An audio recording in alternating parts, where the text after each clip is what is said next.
Here. Vice Chair Miller. Here. Director Beal. Here.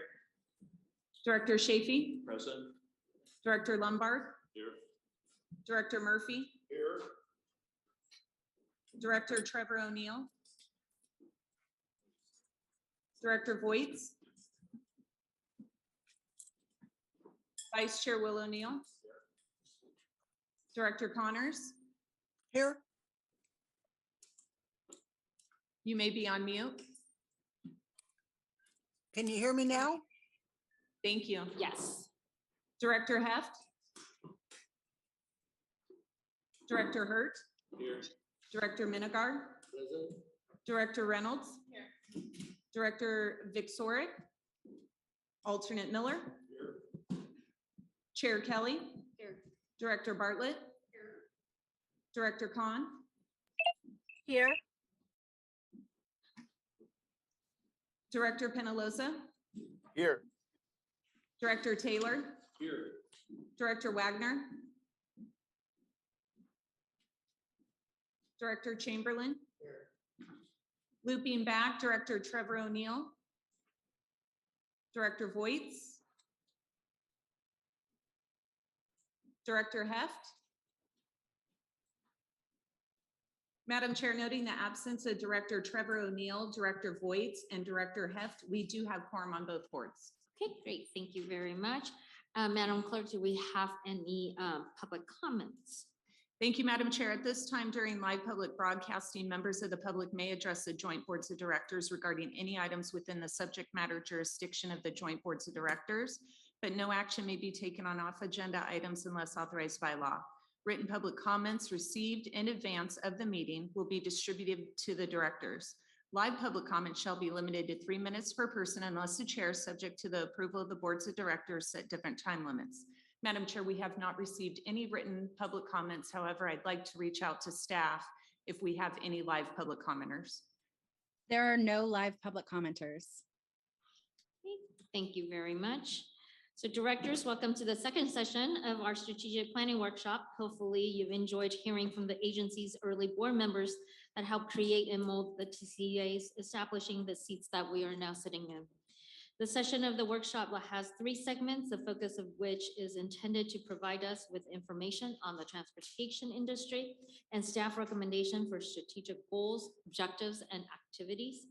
We should use today to listen, seek clarification, and absorb what we hear in preparation for tomorrow, when with respect with our facilitator, we will weigh in and deliberate among ourselves to develop consensus around the directions that we will give to staff.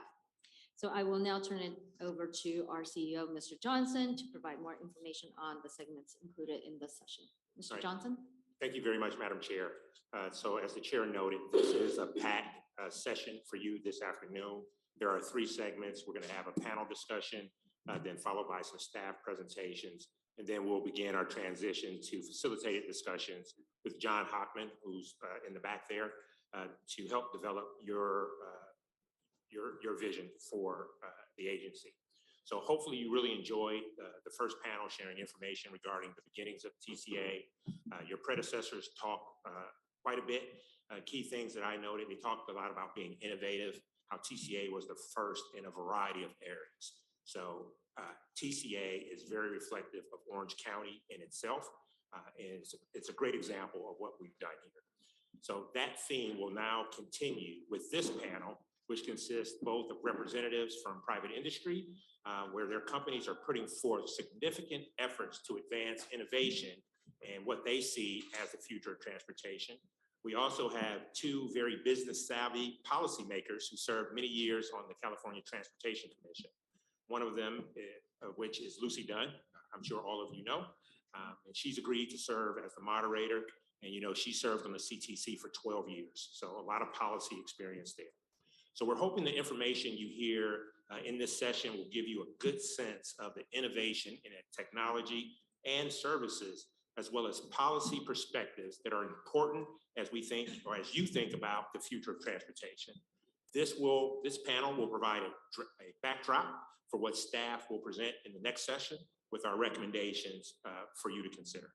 With that, I will turn it over to Ms. Lucy Dunn. Thank you so much. Thank you, Samuel. I tell you, I'm just excited to share this panel with you today. I actually, for all my work on the Transportation Commission, I actually learned a lot just in listening to them talk in preparation for being moderators. So I'm delighted to join you.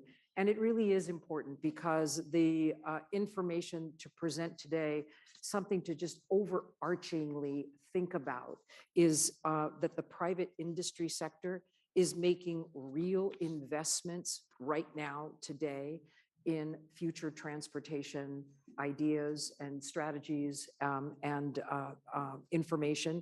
Products and services are real and tangible and not a distant thought, which puts our elected leaders on notice that the strategies that you need to develop really have to think about some of the things they're already working on, they're already implementing successfully. And that partnerships with public agencies, particularly with Caltrans that owns the system, are critically important to driving the success of this. Partnerships with the private sector. And that's the great gift TCA has because you are already a public-private partnership. I've said often, the most successful public-private partnership and probably now the only one in the state of California, considering how California's rules are. So I love that we're doing this panel with you today because it takes advantage of so many of your strengths and the forward thinking of the future of transportation to work with you right here. So roadmap, I'm going to introduce each of our panelists. They're going to give you maybe a 5-minute presentation on what each of them are working on in their fields. Maybe have a little dialogue among us as they come up with questions. I'm going to try to think about what are the things you might think about and ask them some questions, but then leave time for Q&A from all of you to then grill us all further. So how's that for a plan? All right, excellent. So first up, right next to me, Jim Meisner is with Senior Director, Product Management and Global V2X Ecosystem Lead for Qualcomm. Qualcomm invents breakthrough technologies that transforms how the world connects, competes, and communicates. Everyone has heard of Qualcomm. A lot of folks don't know what they do. So that's an amazing overview right there. Previously at Qualcomm, Jim led the automotive standards team. In addition to his roles at Qualcomm, Jim serves as a 5G AA board member, 5G AA, and which connects telecom and vehicle manufacturers. ITS California board member, SAEC V2X Technical Committee Chair on the IEEE ITS Society Board of Governors, and is active in TRB. All of those initials show you how connected we're trying to make the automobile industry with a telecom and the future. He's a pioneer in vehicle highway automation and vehicle safety communication at the California Partners for Advanced Transit and Highways, or PATH, at UC Berkeley, and he has served as the PATH Executive Director, an executive advisor to Booz Allen Hamilton, and as an independent consultant. He holds a BS and MS degrees from both UCLA and USC. Would you welcome Jim Meisner? Thank you. Stefan Tongor is with Electrion. He is the Vice President of Business Development, the leading provider of wireless charging solutions for electric vehicles, or EVs, is at Electrion. Tongor manages and drives Electrion's work in North America, playing a key role in the company's introduction to the US market. As the founder of the Electric Road System, ERS definition, Mr. Tongor has nearly a decade of experience studying the challenges and opportunities of commercializing ERS in both Europe and North America. His doctoral thesis, entitled Preparing for Takeoff, analyzing the development of electric road system from a business model perspective, is one of the world's first on ERS. He holds a PhD in industrial economics and management, as well as a master's in science and mechanical engineering, both from the KTH Royal Institute of Technology in Sweden. Welcome, Stefan. Thank Thank you you. very much for being with us. And next is Abe Yohalashet. Did I say that correct? Abe Yohalashet with Sirius XM. We all know Sirius XM from our cars, but Abe has a proven record of successfully managing all facets of business development, product and project management, from ideation to deployment and launch in connecting vehicles. In 2018, he co-founded Paytolo, which is the mobile app to pay for your toll on toll roads. And he was critical in the successful Sirius XM acquisition and onboarding of Paytolo. He's now director and head of tolling at Sirius XM CV, responsible for leading and managing all tolling projects, including project prioritization, strategic planning, conceptual design, development, execution, implementation, and testing. You are an exhausted man. He's also currently leading the development of the Sirius XM CV in-vehicle payments platform, helping to revolutionize the in-vehicle commerce experience and enable drivers to pay for tolls, gas, parking directly from the head unit of their vehicles. Impressive. Welcome, Abe. Thank you for joining us today. Thank you. And Brad Sturts is director of Audi Government Affairs in Washington, D.C. office, where he works on a range of rapidly evolving topics, including automated vehicle testing and deployment, electric vehicles and charging infrastructure, connected vehicle technologies, safety, cybersecurity, emissions, regulations, and trade.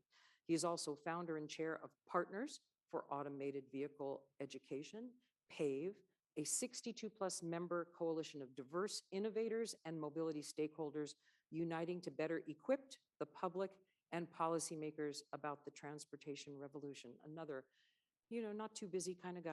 Thank you for joining us, Brad. Thank you. Welcome, welcome. Thank you. Thanks. And last but certainly not least is joining us eventually by Zoom, I think. Is he on? Come on. Oh, great. Jim Medaffer, my colleague on the Transportation Commission. He served 2 terms as chief of staff to a city council member and was elected to the San Diego City Council in 2000 and re-elected in 2004. Jim's accomplishments as an elected official are numerous, from libraries to economic development, water, wastewater, and specializing in regional transportation and planning. He is also past president of the League of California Cities.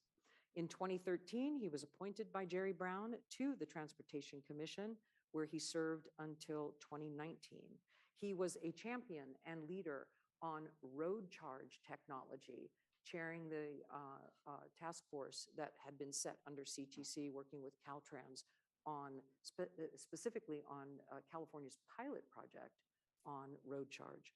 He also serves as chair of the board of directors of San Diego County Water Authority, responsible for safe and reliable water supply. He is well-versed connecting all the dots on government, water, transportation, and economic development. Welcome, Jim Medaffer. Great. All right, so we're going to begin first with Mr. Meisner and Thank you. turn the floor over to you with a little Sure, presentation. I thought I'd start with a movie. Perfect, is- perfect. And, the voiceover will be me. And this is history, and it's history made in Southern California. And it was a certain vision that we realized in 1997, which would to make a dedicated facility, an automated dedicated facility. And what I want to do is to give you a little bit of context that was impressive at the time. And there was a certain vision that we wanted to instantiate, and they had a policy dictum. And that policy dictum was you can't build your way out of congestion. So let's just fast forward, you kind of get a context. I was there at that time. I spent a lot of time on I-15 that summer. And I was the modeling and simulation lead way back when I could do modeling and simulation. But what we were trying to simulate is a future where you had 4,000 to 6,000 vehicles per lane per hour that would just, solve the congestion problem. It really doesn't, as you know. So I'm going to tell you some of the limited policy objectives we have been vis-a-vis where we are now. Because now we're on the cusp, perhaps, of having these types of dedicated lanes There are dedicated roadways here. They might be special use lanes. They might be very smart highways. They may be some problems that could be solved by having better throughput. But there are other problems that could be solved if this is just a tool in a larger toolbox. That larger toolbox, I'm going to assert, is made by communications, or the fact that we have not just autonomous vehicles, which you hear now if you go up to the valley, but you have connected and automated vehicles circle back to way back when. So that's kind of setting the stage. So a lot has happened in the past 25 years. So if I can go a little bit further. And certainly, what are we in the private sector doing? We at Qualcomm, at that time, we had an incipient modem business, which started to feed into OnStar. And now fast forward now, we have about a $10 billion backlog, which is one way of measuring your book of business in automotive only. Obviously, we do other things. And virtually every automotive OEM is our customer. Our Snapdragon automotive cockpit platform is well known, adopted widely. What do I do in Qualcomm? I take the modem and I try to make it a device that would kind of realize that future.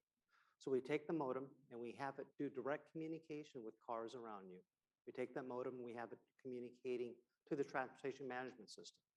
So imagine hyperlocal information being brought together by an ADAS system or autonomy system that's also being brought back to the traffic management center.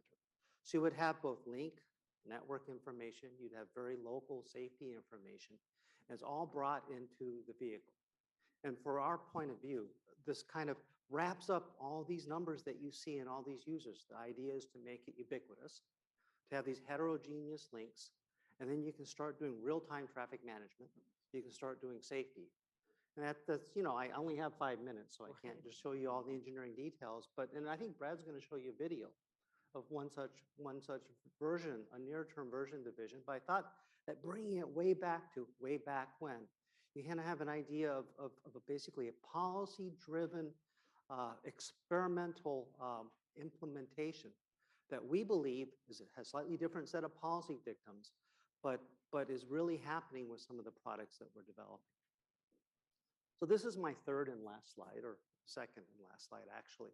So the way that we look at it is that unlike other companies which do autonomy or automated driving, we see the communication as a link. It's not in this slide, but clearly it's in the words that I said up to this slide. We also see that you can't get into self-driving right away. So all of our work is being done right now in safety, in terms of the safety types of work that we do. Understanding that convenience is a step toward that. It just adds to it when you have self-driving. I'm going to assert that you can get to active safety. You can do quite well with that. You start adding communication, you start getting closer and closer to self-driving. You may instantiate that vision that I showed at the onset. You may not, but what you have is an improved transportation system again, because this ubiquitous connectivity coupled with the onboard sensing and the onboard controls. So that's kind of where we stand at Qualcomm, and certainly I think I've used my 5 minutes, but hopefully it gives you a good introduction of where we're coming from. Fantastic. Thank you very much. Stefan. Stefan, again, Yes. Electrion. Exactly. Does it work? You have to push the other end. So before I can say I did a mistake. So I wrote my thesis and doctoral thesis thinking about transportation and how it's been transformed over the years. And I will say like we've spent a century and transportation hasn't, kind of moved, but that's not really accurate because I've been talking with Dave for a lot and also with Samuel and Lucien. Understood that what you've done here at TCA in California is changing the business model, how you organize innovation. I think that's very inspiring. It's inspiring to be here, and I appreciate the opportunity to present. So I want to show you something about the future, which is really here, which is electric roads. And before I start what electric roads is, we need to understand why are we dealing with electric roads and what it is. So we're dealing with charging infrastructure and trying to solve the problem that many EVs have, like both like passenger vehicles, but also from a trucking perspective, which is really range anxiety, but it's also like the cost of on the fleet level of these vehicles, big batteries, charging issues, infrastructure issues. So a lot of these issues that emerge really at scale. I'm not saying that we can solve it at the low volume level, but if we go to scale, that's the problem. And we believe we can address that with wireless charging. So wireless charging has, in our opinion, a couple of different elements to it. So I'm just showing you a couple of, I have a video after this, and the way it works is that we can use our infrastructure by charging vehicles while they drive or standing still. And you have, let's see, if you have a management unit, which is beside of the road, which is really the heart of the system, that connects to a couple of coils underneath the road itself, right? Which is transmit energy to a secondary coil, which is underneath the vehicle. So what happens is when you come with the vehicle and you pass on the road, it knows who you are. It's like you have your SIM card in the vehicle as a handshake, transfer energy while driving, and it's perfectly safe for the environment. So just taking it a bit down to, showing you that this is already happening. This video is from Sweden, my hometown, my home country, where we already did this 2 years ago, and we have multiple projects now. So first we have a grid connection. We dig a trench. We put coils, copper coils.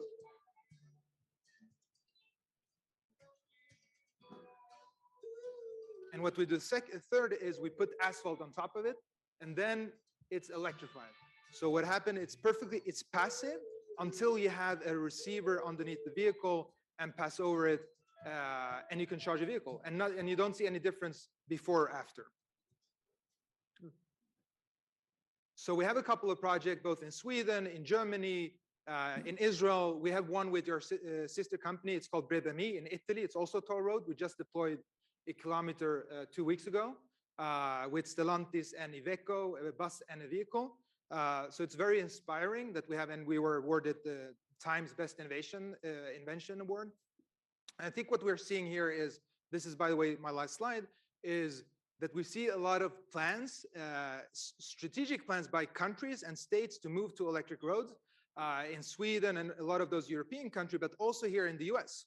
So we have Michigan, they released an RFP for a mile. We have San Diego, Indiana, Georgia, Utah. A lot of different states are seeing this as a potential solution, not deep solution. It will be different solutions solving it. And I think what we want to do here as well is work with a California state organization, because I also wanted to introduce my colleague Asaf Maman. Together we have positioned our headquarters in the US in Los Angeles, and we are very eager to work with organizations, forward thinking, want to think about innovation, realize things, and I think we'll learn a lot just doing innovation. We've done it in Europe, and That's great. Thank you, for Stefan. now. Quick question. The coils under the asphalt, do they have to be on the entire road or just a section of the road as you're charging? Sectionized works fine. So we don't need the complete cover of. You don't have to do of course. 25 miles of No. charging. You can, So it depends on how long you go. So we'll start with initial use cases where there are, like for toll road here, it's commuters. So we'll find dedicated roads where you have, and then portion them strategically to get the most charging to the vehicles, and thereby, successfully build out, other stretches as well. But you don't need 100% coverage. very good, interesting. Okay, great. Thank you very much. Awesome. Abe, you're up. Thank you. Thank you. All right. Okay, great. Yeah, so my name is Abe. I'm here with Sirius XM, and so as she mentioned, everyone knows Sirius XM as an entertainment company, and for famously for Howard Stern as well. But there's another side of the business here where we have Sirius XM Connected Vehicle Services. So they've been around for 20 years with 15 active OEMs. So that's car manufacturers. With over 10 million, the service deployed in over 10 million vehicles with 50 over services. So services, the flagship one is your safety and security. So if a vehicle gets in a car accident on the side of the road, you could click on that SOS button on the rear view mirror, and it'll be dispatched by one of Sirius XM's Connected Vehicles division out of Dallas to whether you need an ambulance, a tow or whatever the case may be. But in addition to that, they've been building mobile applications and head unit applications for the various OEMs. So if you have a Toyota or Nissan and you've used, or any other OEM, and you've used, say, their unlock feature via their app or your start the engine, that was built by, the Sirius XM folks. And then uniquely where our team came in by way of the acquisition of, as she mentioned, PayTolo, we introduced ourselves to the tolling industry about 5 years ago with a mobile application solution, really trying to provide services for, the infrequent and traveling user, right? Folks who weren't, adopting over into utilizing a transponder, and primarily with the industry moving towards all electronic tolling like your toll roads have here with the removal of cash collections. We really thought there has to be an additional service beyond just transponders for customers to provide and facilitate toll payments. And so our first step was using a mobile application, and then now being part of the Sirius XM family, now we're taking that same logic and building it within the vehicle. But beyond just tolling, we're part of what we believe is, the utility services, right? So how do we use high frequent transactions that are, within a vehicle? So tolling is the primary use case. Two would be fuel and parking. But the unique piece is using that stored value, right? We only want the customer to register once, have that payment in that account on file, and then how do we serve up several other, useful payment transactions within the vehicle? And we have another team that has a harder challenge, is working with the various merchants for quick serve pay, right? So I like to say reimagining the drive-through experience. So I'm sure most of us have stood in those long In-N-Out Burger or Chick-fil-A lines, right? When you're trying to get your order, right? So how can we, looking into the future, right? How do we leverage the vehicle's head unit application where you can put in your order and have that, have your food ready in advance as you drive up? And so we do have a video that's going to showcase that here that we could kick off. With some fun music behind in Sirius XM fashion.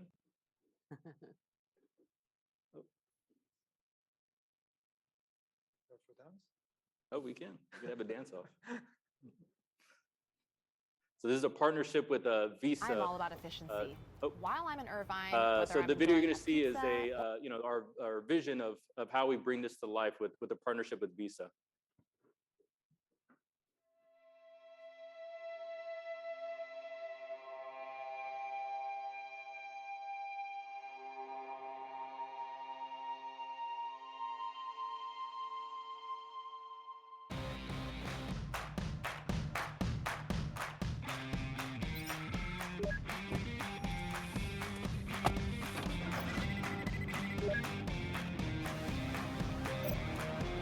What's the quickest way to Yuriko's house? 10 minutes via the freeway.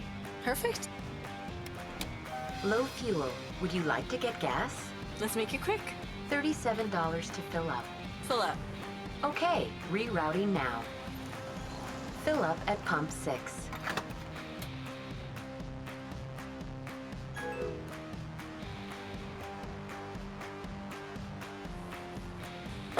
I need coffee. Take it to the nearest coffee shop. There's a coffee shop nearby. Order 4 large coffees. Okay, your total is $12. Pay now. Hey.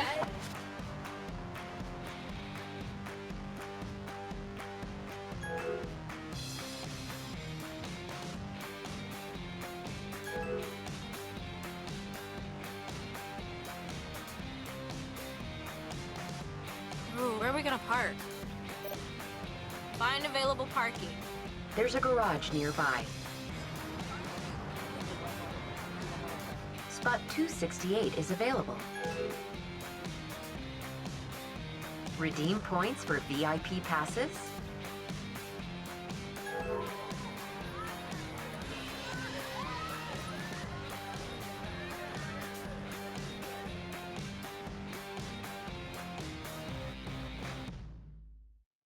Great. Yeah, so where Sirius XM positioned themselves is, think of us as an aggregator, right? So we work with the various partners. So we are the, PayTolo was brought in as a tolling aggregator, and TCA has been our partner since the early days. And so working with the tolling, parking aggregators, and there's various of them. I'm sure you guys probably use, say, Park Mobile or Passport applications out in Los Angeles. And the same goes for for fuel stations as well, working with the various fuels and providing that one-stop shop for the OEMs to where they can integrate that and provide that for their customer base. So leveraging, the technology experience of the connected vehicles, their relationships with the OEMs, and then obviously working with various government partners, both on the tolling and on the parking side, to bring this to life. So this is real. We're looking to launch our first pilot early next year with a U.S. auto manufacturer. So, and TCA is one of our partners for that. So, we'll be excited to share that press release once we're ready. And yeah, I mean, the future is now. So thank you. That's awesome. Thank you. Thank you, Abe. Jim. Oh, excuse me, not Jim. We're doing Brad next. Yes. And then we'll head to Jim. Let's see, trying to push this one. Yep, there. So I was struck by the perspectives discussion earlier today, and the feeling that, well, when they first set out the bonds, there wasn't any certainty that any one of them would sell, and here we are today. And it just struck me, you were kind of launching it back then into an unknown world. And right now we're definitely launching into a different kind of an unknown world. And what I'd like to do with this time here and right now is to sort of pluck the sense out of the nonsense of what's coming with what we call the ACEs, which is automated, connected, and electric vehicles, where things are really developing and what's coming in the years ahead. So this isn't just an Audi perspective, but we're certainly in the thick of it. I'll just, as a side note, our company, Volkswagen Group, which one do you press? Up. Right, is it up? I think to the right. This one? Yeah. That one. Sorry, right. I didn't use it.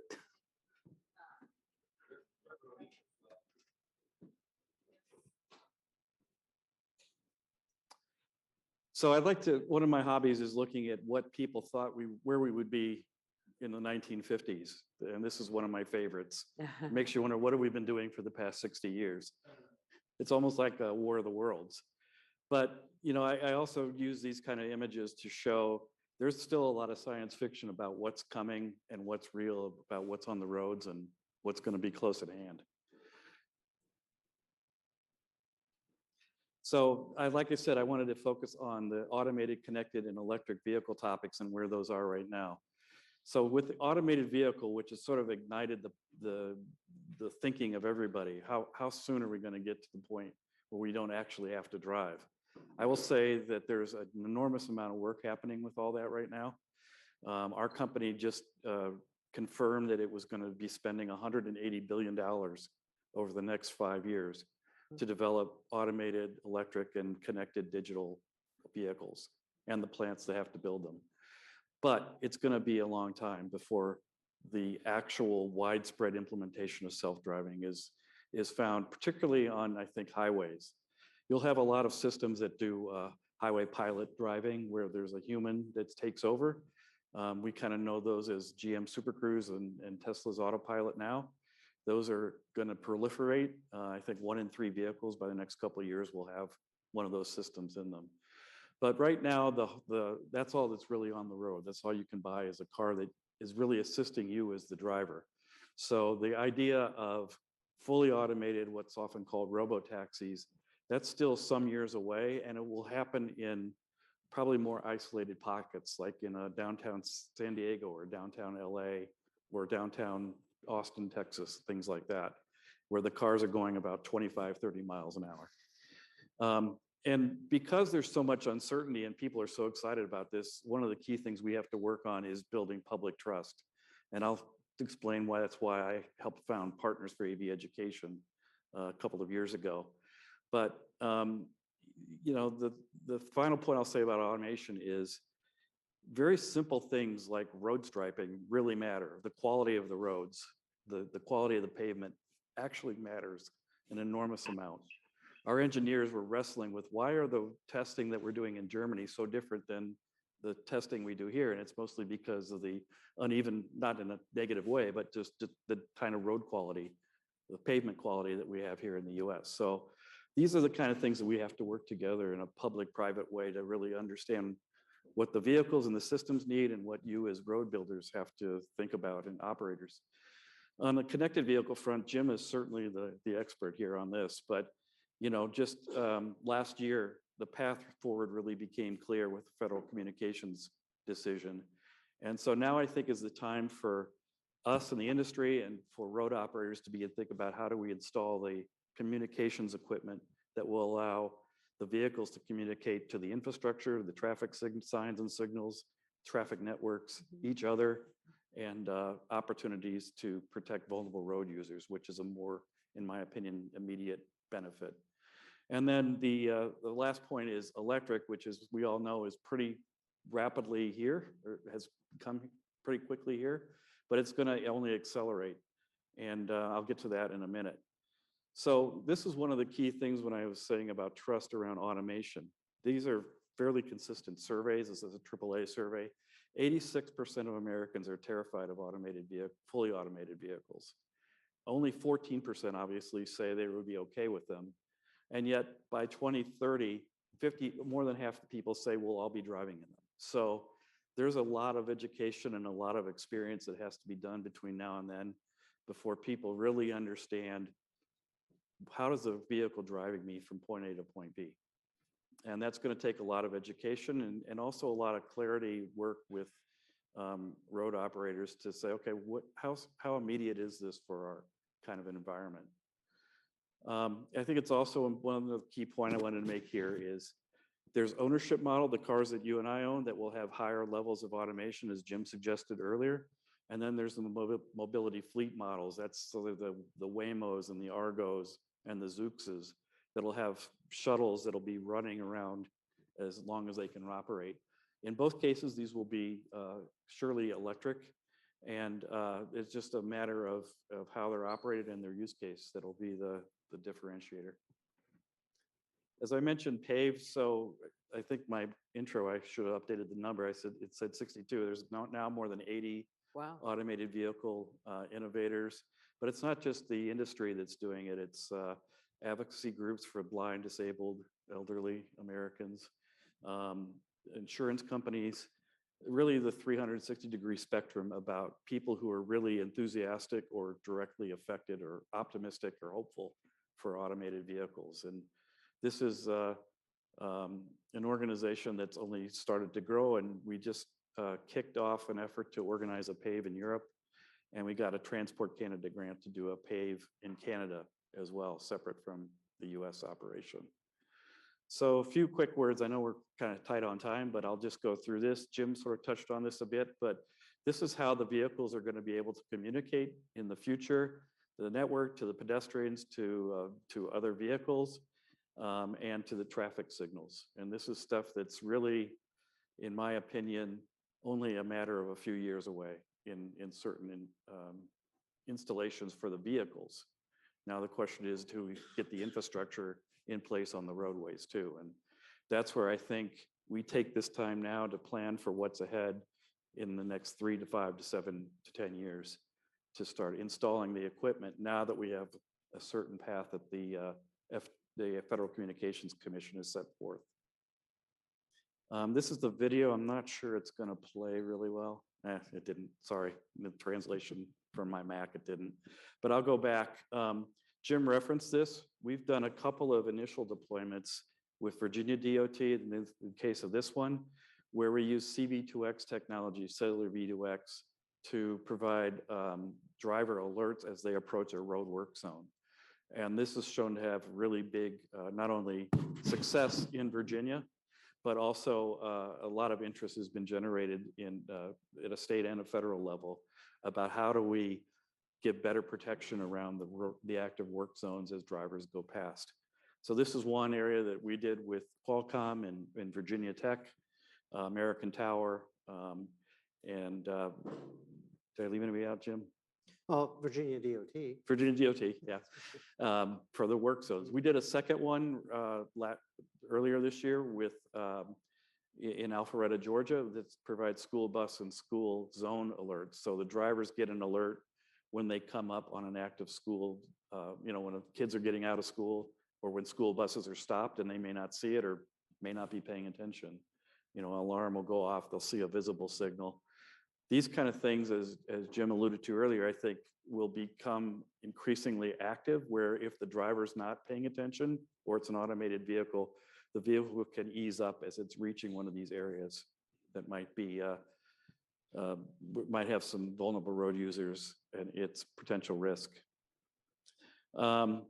Just real quickly, one of the reasons why we focus on this too is on the left-hand side there, you'll see the fatalities and serious harm given to people inside vehicles has steadily dropped over the years, the top black line, while the fatalities and the tragedies around bicyclists, motorcyclists, pedestrians, and so forth has steadily gone up. It's really become more of a problem. It's a key focus for the US DOT to understand how do we handle this issue because, you know, frankly, a lot of people still use their phones when they drive or they're just not paying as careful attention as they need to.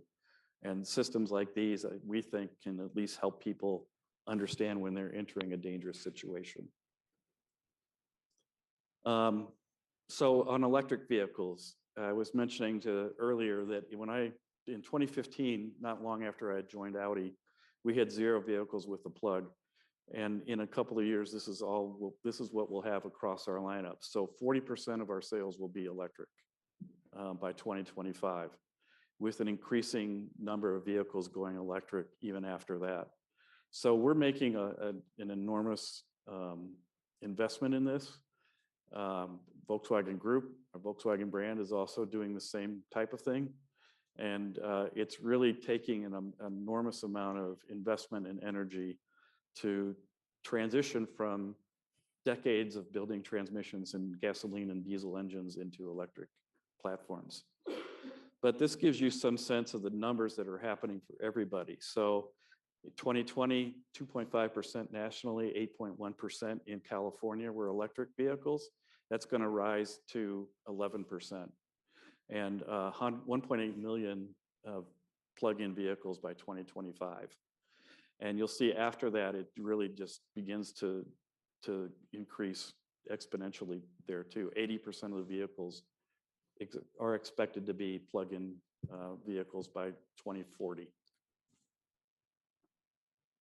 So that's basically a quick, breezy highlight, but hopefully we can have some good questions. That's awesome. Brad, can I ask a question now? And in that, when I worked under the Schwarzenegger administration, he had announced he wanted a hydrogen highway. And UCI, hydrogen fuel cell capital of the world. AQMD fancies himself the same here in Southern California. Are alternative vehicles other than electric becoming the VCR versus Betamax thing where the private sector is choosing electric vehicles over everything else? Or is there going to be alternative fuel vehicles on the market that have to accommodate this as well? Your thoughts on that? Yeah, so we invested a lot in hydrogen as well and really investigated it. They're just not as efficient as an electric battery vehicle are at this point, particularly for a passenger car. Now, you could maybe argue there's a use case at least from our company's point of view, for larger, like heavy trucks. Yeah. Or even potentially for charging in the future. Yeah. Where you have more distributed energy being generated at a charging with hydrogen. We talked earlier at lunch about battery storage of energy around high-speed charging. But right now, you kind of had to make a call because of the enormous investment that's required. You know, Toyota, for one, I'll just mention them. They've been always a big advocate of hydrogen. Some of the Asian car makers have liked hydrogen, but I think increasingly the pendulum's switching to electric for the time being. And the other problem you have is hydrogen generally still requires some kind of fossil fuel to generate the electricity. So you kind of think of hydrogen as having really an electric vehicle within a hydrogen power plant. Right. It just doesn't make economic sense right now. Very interesting. Do you concur? I believe I think everything you said is correct. I think you'll have use cases where hydrogen makes sense. But I do think like the efficiency at scale and producing that renewable energy or green will play a big role in how fast we can achieve actual zero emission transportation. Right. Yep. Yeah. Very good. Thank you very much. Sure. Excellent. Mr. Medaffer, share us your wisdom. Share us your wisdom. Well, thank you very much. And first, my apologies for not being able to be there in person. But my goal is to really recap the prior panelists and really kind of put a bow around the policy issues that this board and future boards should really think about. And you got a lot to think about after hearing this and today. I think I'd start by thanking Samuel for assembling such an outstanding panel. I mean, you are witnessing the future with so many innovations shared by the previous speakers. And I try to encapsulate it by saying, let's go to what's probably in your pocket right now, and that's the smartphone. The iPhone was introduced in June of 2007. That's only 14 years ago, just 14 years ago.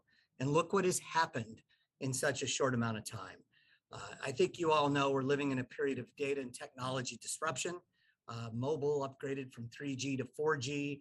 Many people may not even realize, but 3G is being phased out to make room for faster networks. Social media has changed our lives. The dawn of genomics and precision medicine have really changed. EVs have become very competitive, as you just heard Brad talk about. And you'll see a phase out of ICE vehicles, internal combustion engines. EVs are accelerating much faster than anybody ever expected, with just about every major manufacturer moving toward an eventual 100% EV fleet. As I mentioned, smartphones have changed the way many Americans go online. And I think the tolling industry is really well positioned to leverage the Internet of Things, as it already features the basic communications infrastructure that's needed in the form of RFID and, of course, 4 and 5G technology. We know that states and, of course, the federal government is grappling with transportation funding shortfalls already.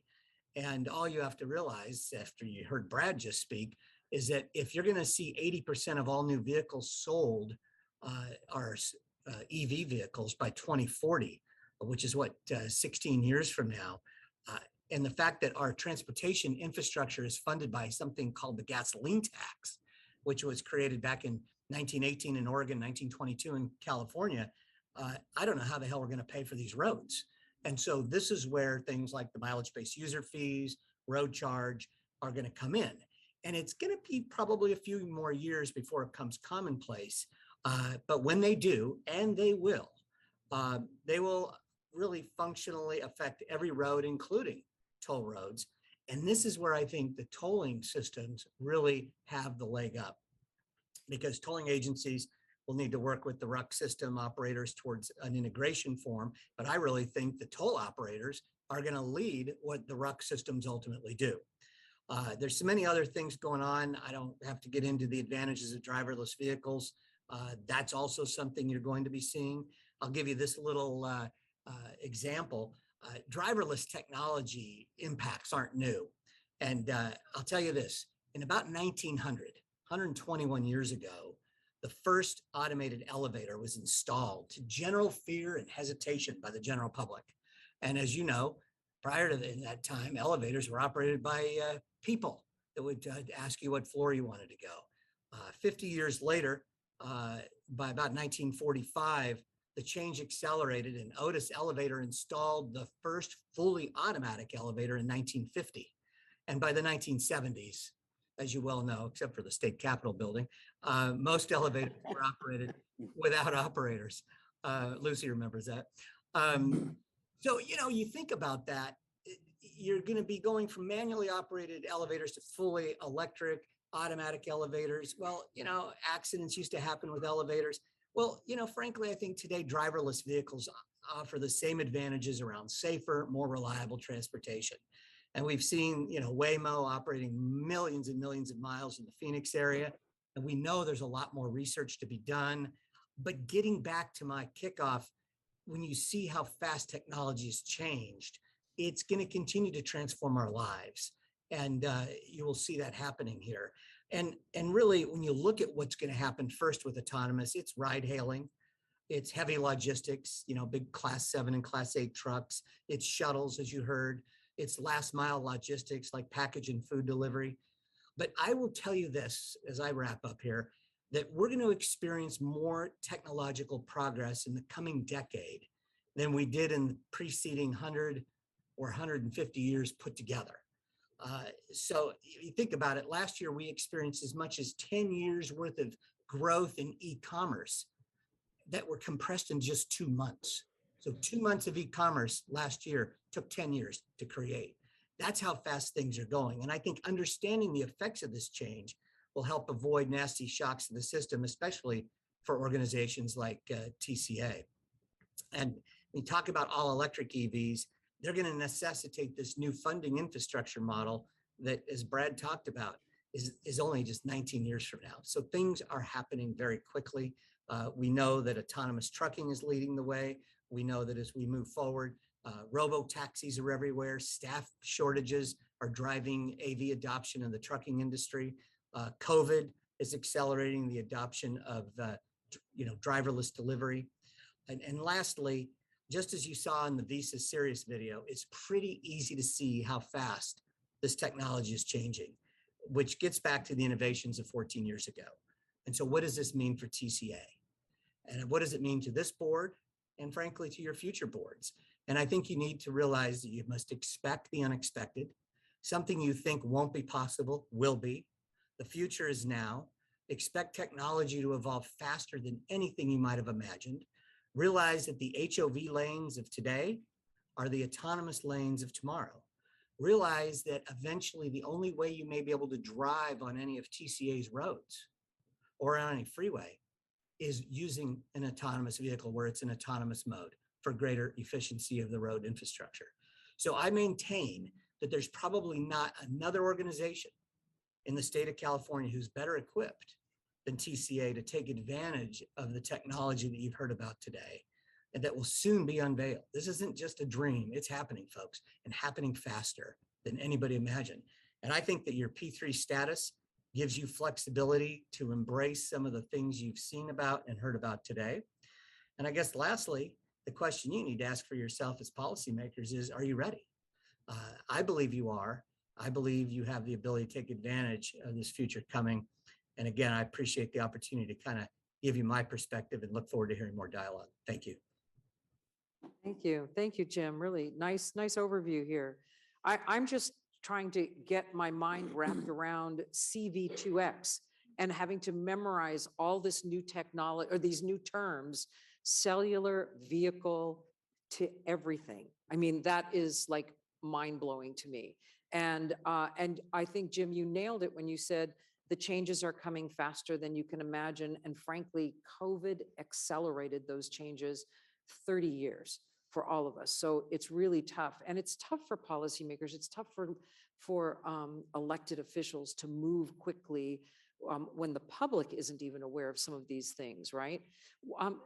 So an overarching question for all of you to begin, what are some of the key obstacles or opportunities that you see in this new space of evolving transportation? Obstacles or opportunities? Yes, go ahead. Well, since I'm Say sitting next to You're you. right here. Okay. Go for it, Jim. Well, I mean, and I actually am inspired by the other Jim. Exactly. Yeah, very difficult act to follow. But one way to look at it is technology is inevitable. We have to adapt. The other thing is to think the tail doesn't wag the dog. Right. So technology can be harnessed for the policy desires of this body. Right. So if you think about it, for example, RUC, road user charging, there's a new term, local RUC. What does that mean? So that means you can do demand management at any scale, right? Right. So what is local RUC versus the RUC that we talk about? Which stands for road use charge, by the That's way. right, that's we right. we never liked that, Jim and I, Okay. because we thought that it had some negative Right. connotation. So that's why we just say road Yeah, I'll charge. put it in Right, the but that's rucksack, but I okay? just Okay. clarifying because Jim is Okay. smiling at me. Okay, but it's a term of use. And so Exactly. now that I will Nationally, it never is. say that term again. But the point is. It for rhymes with conversion- yuck. That's the only reason you didn't like it. Yeah. So you do tolling for revenue, you tolling for demand management, you can do both. Right. And you can use the type of wireless wide area communication you have in your modem to do some of the services that Sirius talks Yes, about. yes. You could use cellular V2X to do very, very local, say on-ramp metering. Amazing. You can actually charge for that. It's gantry-less charging. So these types of technologies, they for CV2X, this new term, safety is that North Star, to quote Rodney Slater from many years ago. But it has so many ancillary, uses and benefits. So you can take these technology building blocks and build something you want with it. So you just don't view it as this thing that's coming that could be overwhelming, that the public may not like. Just view it as interesting pieces that you can build your own edifice from. Oh, I like that. Very good. Lucy, if I could That's- just add on, if I could add on to Yes. Jim's comment, the whole idea of being able to localize road charge in the future may be possible, but as Hassan Akrada found out down in San Diego, tomorrow when the Sandag board considers his proposal, he was so excited about road charge, he wanted to include it as a local thing.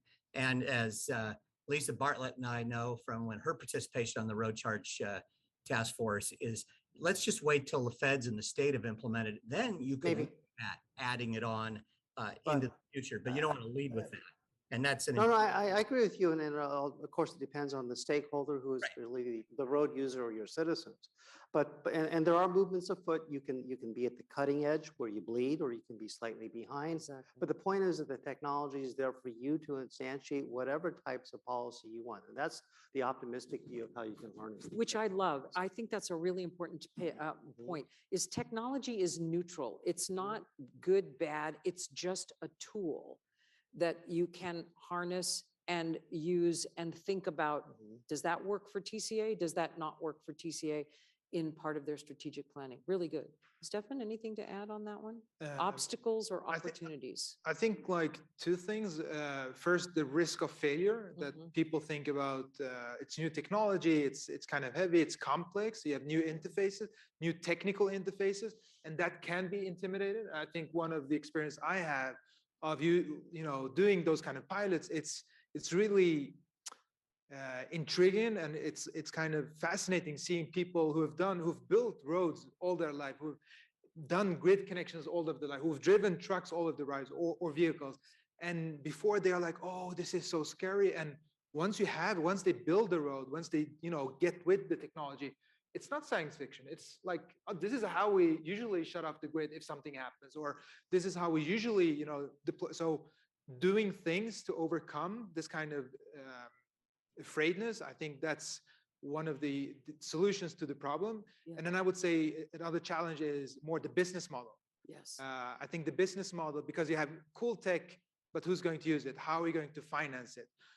And one of those solutions to that is also, we can find it here. It's the PPP model of financing infrastructure, long-term infrastructure. I think we have excellent model in kind of toll roads, because those roads are already charging assets. So if you put charging in it and just you can charge for the energy as well, suddenly you can attract users to use your road. And I mean, it's inevitable. And then you add AV, autonomous driving on top of that. So the solutions are inevitably here, but we need to overcome today's business model. Stephanie, who in the world is ahead on all of this in implementation? Is there a country that is really a leader? I would say Sweden, because I'm coming from Sweden. No bias. No bias. No bias. But I think It's a softball. But I think like Germany is ahead. We have a project with Volkswagen in Germany, Italy now with Brebemi, and I think there are a lot of states looking ahead, because they need to plan for all this kind of EVs in an infrastructure point of view. Not once this is out, and one issue we haven't talked about here, at least from electrification point of view, is the grid, right? So we have the whole grid capacity issue that is going to accommodate a totally new type of load that is, it's uncommon. And so those things go in hand, and it's long-term infrastructure. So I would say Sweden and Germany are those that are ahead, but I think we are picking up here in the US. What's the population of Sweden? 10 million. 10 million. Yeah. 3.2 here. We could do this, guys, right? I just want to put things in perspective, right? It's really interesting for sure. when you think about a country versus a county as populated as we are. So very good. Anything? Yes, Yeah, please. so I just want to, Thanks, Abe. and I definitely, from a problem standpoint or a challenge, I definitely want to make sure we don't make the same mistakes as what, the rollout of RFID nationwide, right? With having protocols in their own areas where there was not a nationwide protocol. So I think as we look to roll out some of these infrastructures, right? Whether it's, B2X or CV2X, we definitely need to be cognizant of not making those same mistakes. I know now, I think the industry is moving towards 6C as some sort of, nationwide protocol, but I think that was one of the things that really hindered the advancement of tolling from a nationwide standpoint. I mean, there are some private industries, when they were servicing the trucking industry, they were putting multiple protocol readers into one hardware and Oh, wow. distributing it, right? So Yeah. I think we need to be cognizant of that.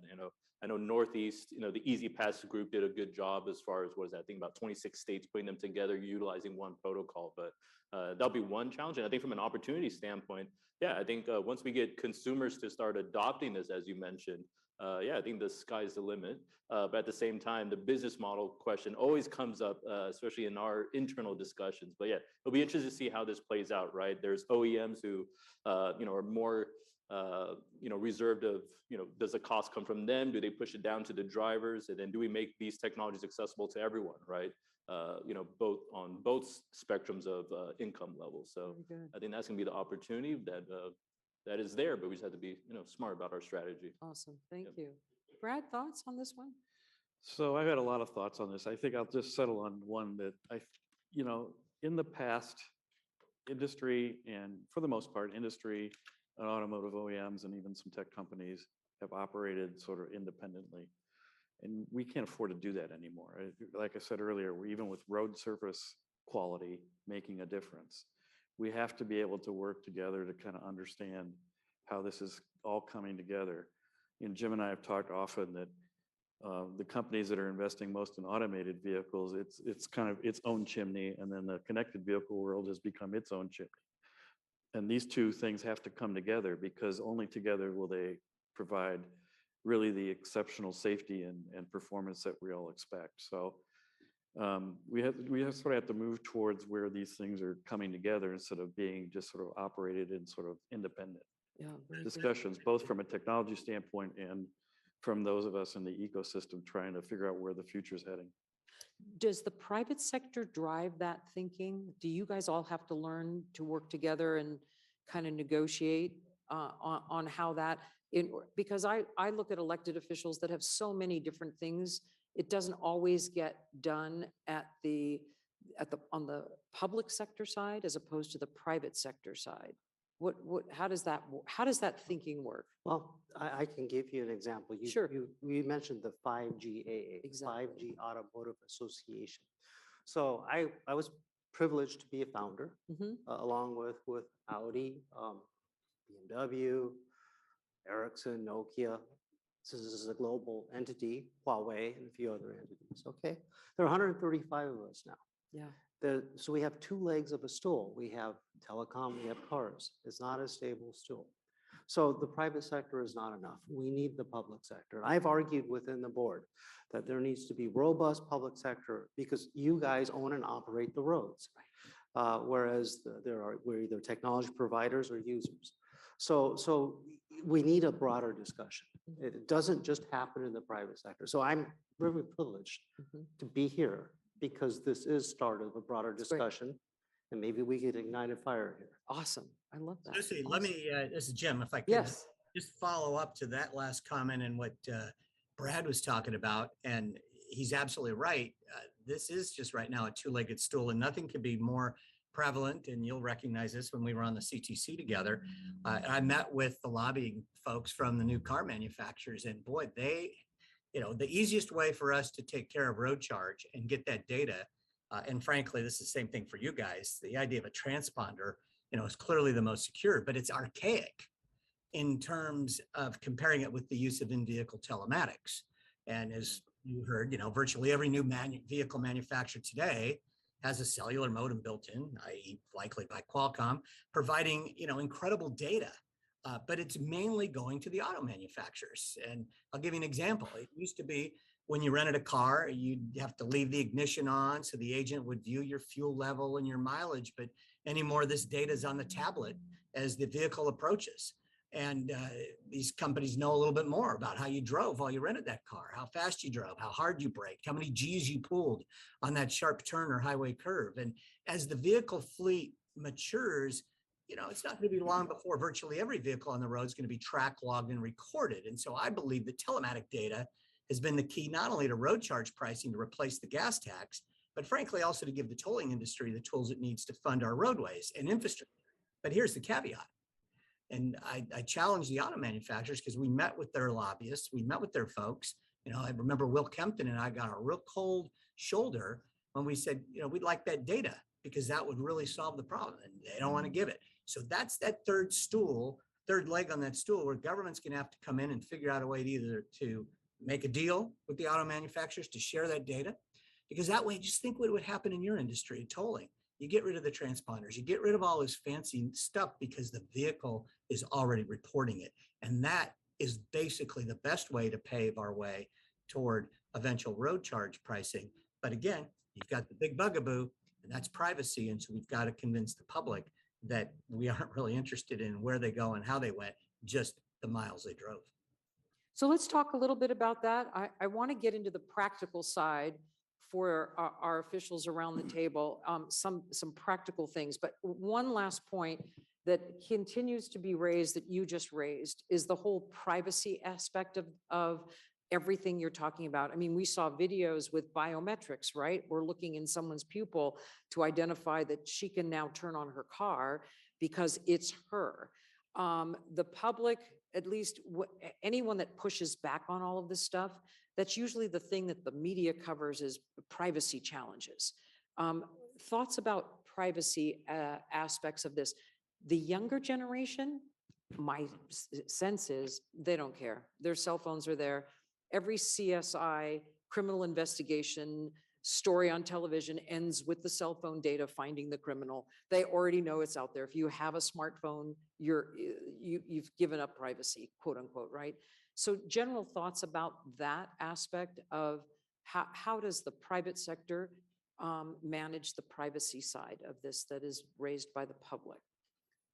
Go ahead. Well, we do an enormous amount of privacy already. It's Yes. required by both the the European standards and California's own standards here too. So there's an enormous amount of privacy respect that we have to give already. And we'll continue to do this. I think in terms of for CV2X and that, I think there's privacy by design is a term of art that I think we design in privacy from the beginning so that you're getting the data, but you don't know whose car or whose individual it is. Very good. There's another couple of issues. Congress just authorized NHTSA to begin to institute or finalize research and institute drunk driver alert. So that if somebody's drunk, they get in the car won't start. There's privacy issues around that, but Congress just said we need to have this, into the vehicles in the next 5 to 10 years. And another example is increasingly, because you're seeing a lot of crashes happening with people who are not paying attention or actively abusing driver assistance systems by taking a nap in the back seat. Right. There's a real push to require driver monitoring systems. Well, those aren't recording every expression you're making. They're just making sure that you as a driver are available, and then it's dumped. I mean, we don't have the ability in the car to log every smile, every curse word you're saying while you're in the driver's seat. So, it's a lot of it is just from a basic immediate performance. Very good. standpoint. Thank you, Steph. I think it's really, the thing is with technology, we can do almost anything, right?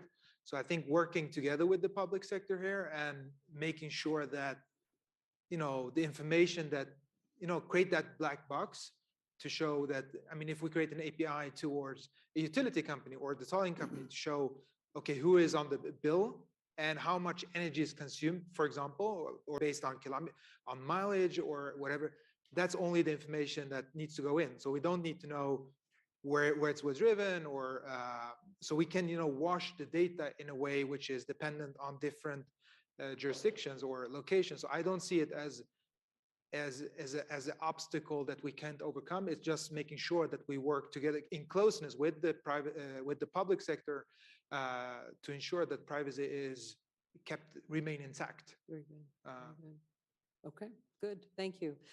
So let's now get a little practical with our officials at TCA. Could you share from each of your perspective, what could local policymakers, what should they be considering first in improving mobility in general? And secondly, how can TCA as a whole position itself for these changes? And I love the challenge that you said, Jim, because this is a unique body. And I'm biased because I've worked with all of the districts in California, but even Caltrans District 12 is still my favorite to work with. And at the local level can be far more innovative than sometimes Sacramento allows them to be. So that's why it's lovely to have the owner of the system in the room, listening to the changes that we can advocate upstairs as well. So, but on a practical basis, how does this board prepare and what things could they be doing, should they be thinking about? Why don't we start with Abe? Can I throw you Oh, under yeah, the bus sure. first, as they say? Yeah. Well, I think you guys are already doing that. I think we're working with Samuel and his staff. They've been very open from, technology adoption. I think that's the first step, right? Obviously there needs to be some sort of vetting process, but at the end of the day, I think being openness from the operational side from these toll agencies is the critical part here, and showing transparency. We do our best to be as transparent as possible and putting the customer first, right? So those are some of the, the things that, Sam and his staff is already doing that we've been, very excited about. And that's why they were the second ones to sign us up after Florida. So, and even with this, yeah, we'll be the first to launch for our pilot. So we got you on that with the auto manufacturer. So yeah, so I think, the industry or the agency is definitely on the right step. They have the right mentality, very, forward thinking from that perspective. And then on the policy front, we're definitely open to having those conversations, when you bring up privacy, allowing consumers to have these additional choices to use, right? We don't want to fully take away, some of the services that the toll roads provides with, their tags and their services, but to show the value add that we bring and having that open dialogue is definitely the right direction that the agency is already going down. That's great. Stefan, what would you like to see this group tackle? I think in the discussions we've had with David and Samuel was more what's the value proposition for the TCA users? It's convenience, right? It's having the ability to travel on the road which is in congestion. And I think like thinking about the value proposition of these roads, expanding that a bit, maybe think about roads as now I'm talking about, I'm biased, but talking about as charging assets. So how can our roads provide additional layer of service to the users? And I think if you think about that, then you can also think about business model, because this group has already done that, TCA has already done that in financing the road construction itself, which is a really innovative thing.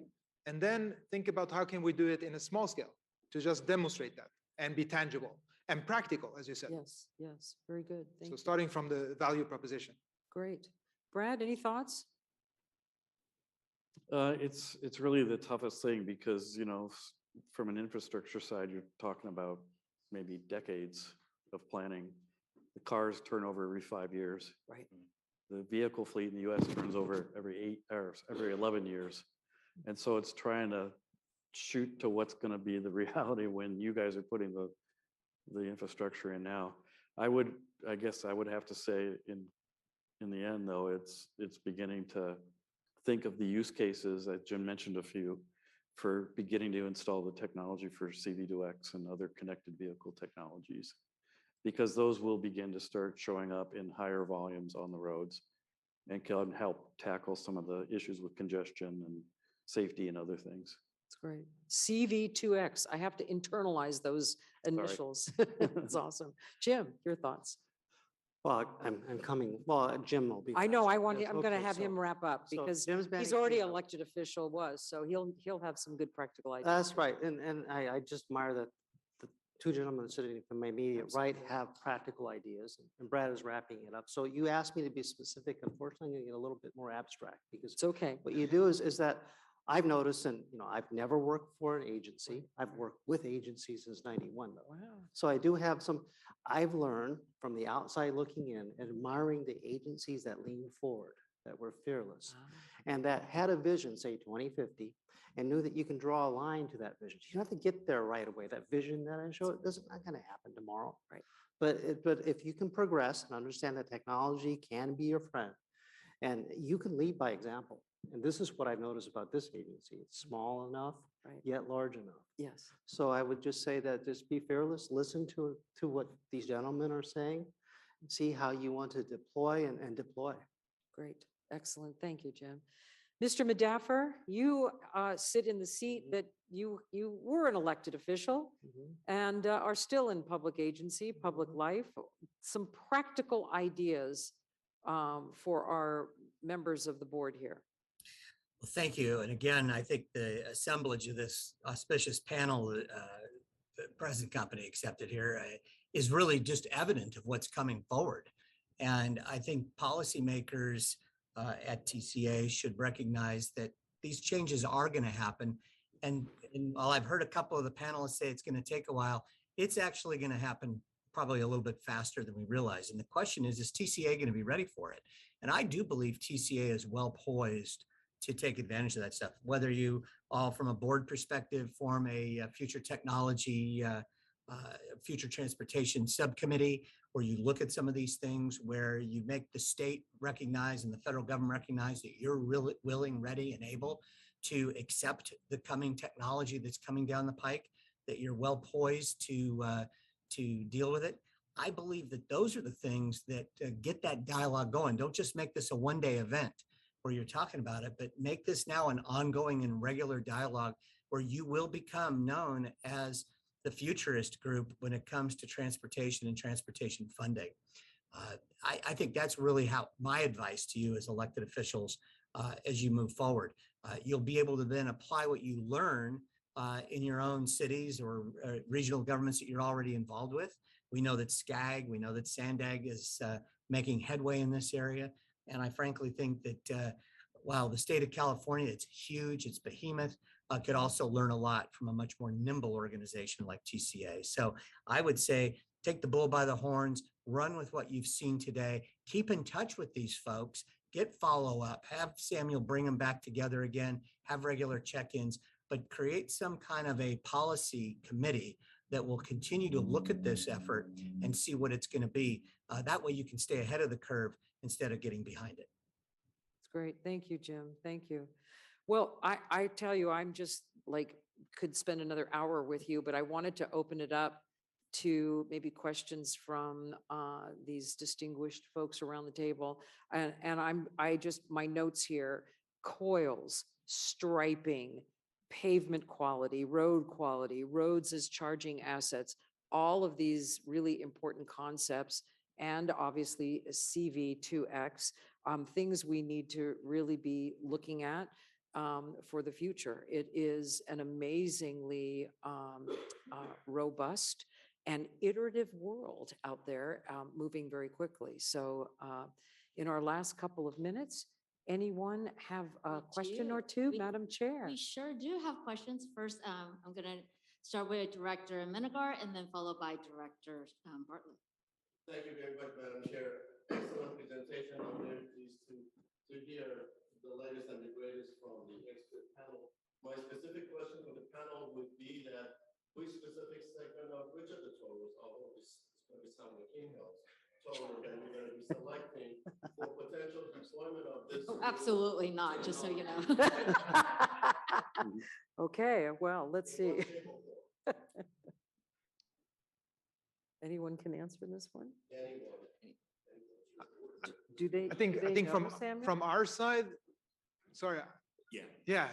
So Director, so we haven't gotten that from you. Yeah. So we're trying to come to the board to see if you have interest in these concepts. We think they're important, but we're going to march to your tune, your sheet of music.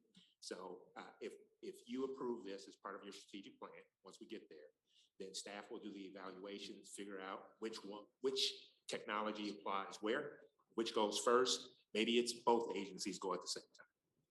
Well, Samuel, on that issue, then, on behalf of San Joaquin Hills, I would propose to my colleagues to establish a committee called ITS Committee for TCA so that we can have selected individuals from both agencies to participate so that we can map out the future of transportation systems within the toll roads. Thank you. And full disclosure, I did not put this panel together because I was literally talking to Ryan during lunchtime about, setting up a charging network on the road. So I think I actually put down a note for our discussion for strategic planning to maybe establish an emerging technology committee. I think that's worth looking at. Supervisor Bartlett? You didn't have it. Okay, I'm sorry. Then, oh, yes, Director Reynolds. Yes. We are Already on? There we go.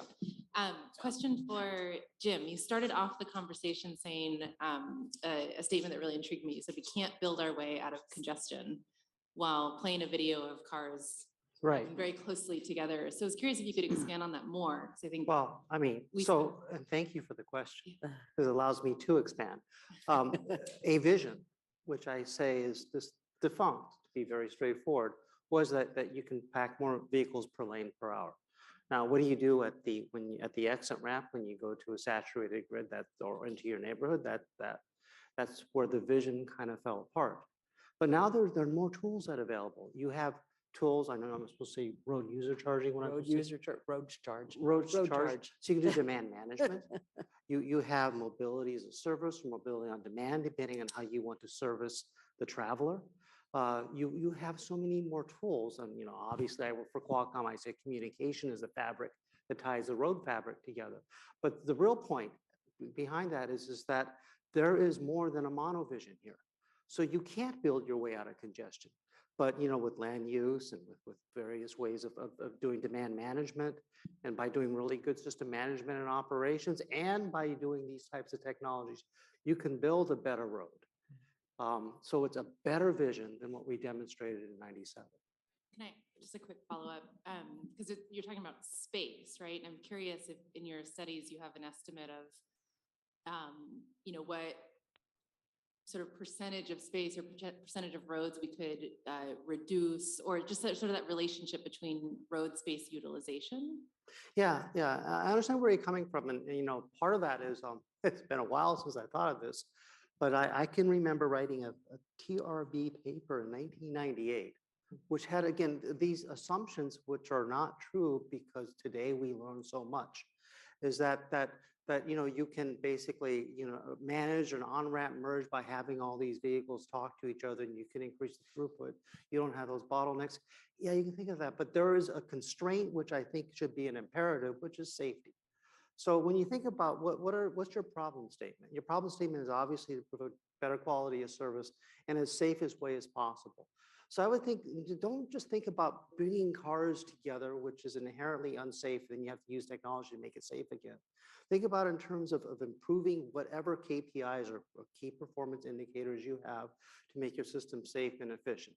So I would urge you not to think about space and congestion and traffic moving like an accordion. Just start thinking more about using technology and policy together back to demand management or whatever you use for system management. Thank you, Director Miller. Thank you, Madam Chair. I've got a couple questions basically for all of you. First is on the modems for the vehicles.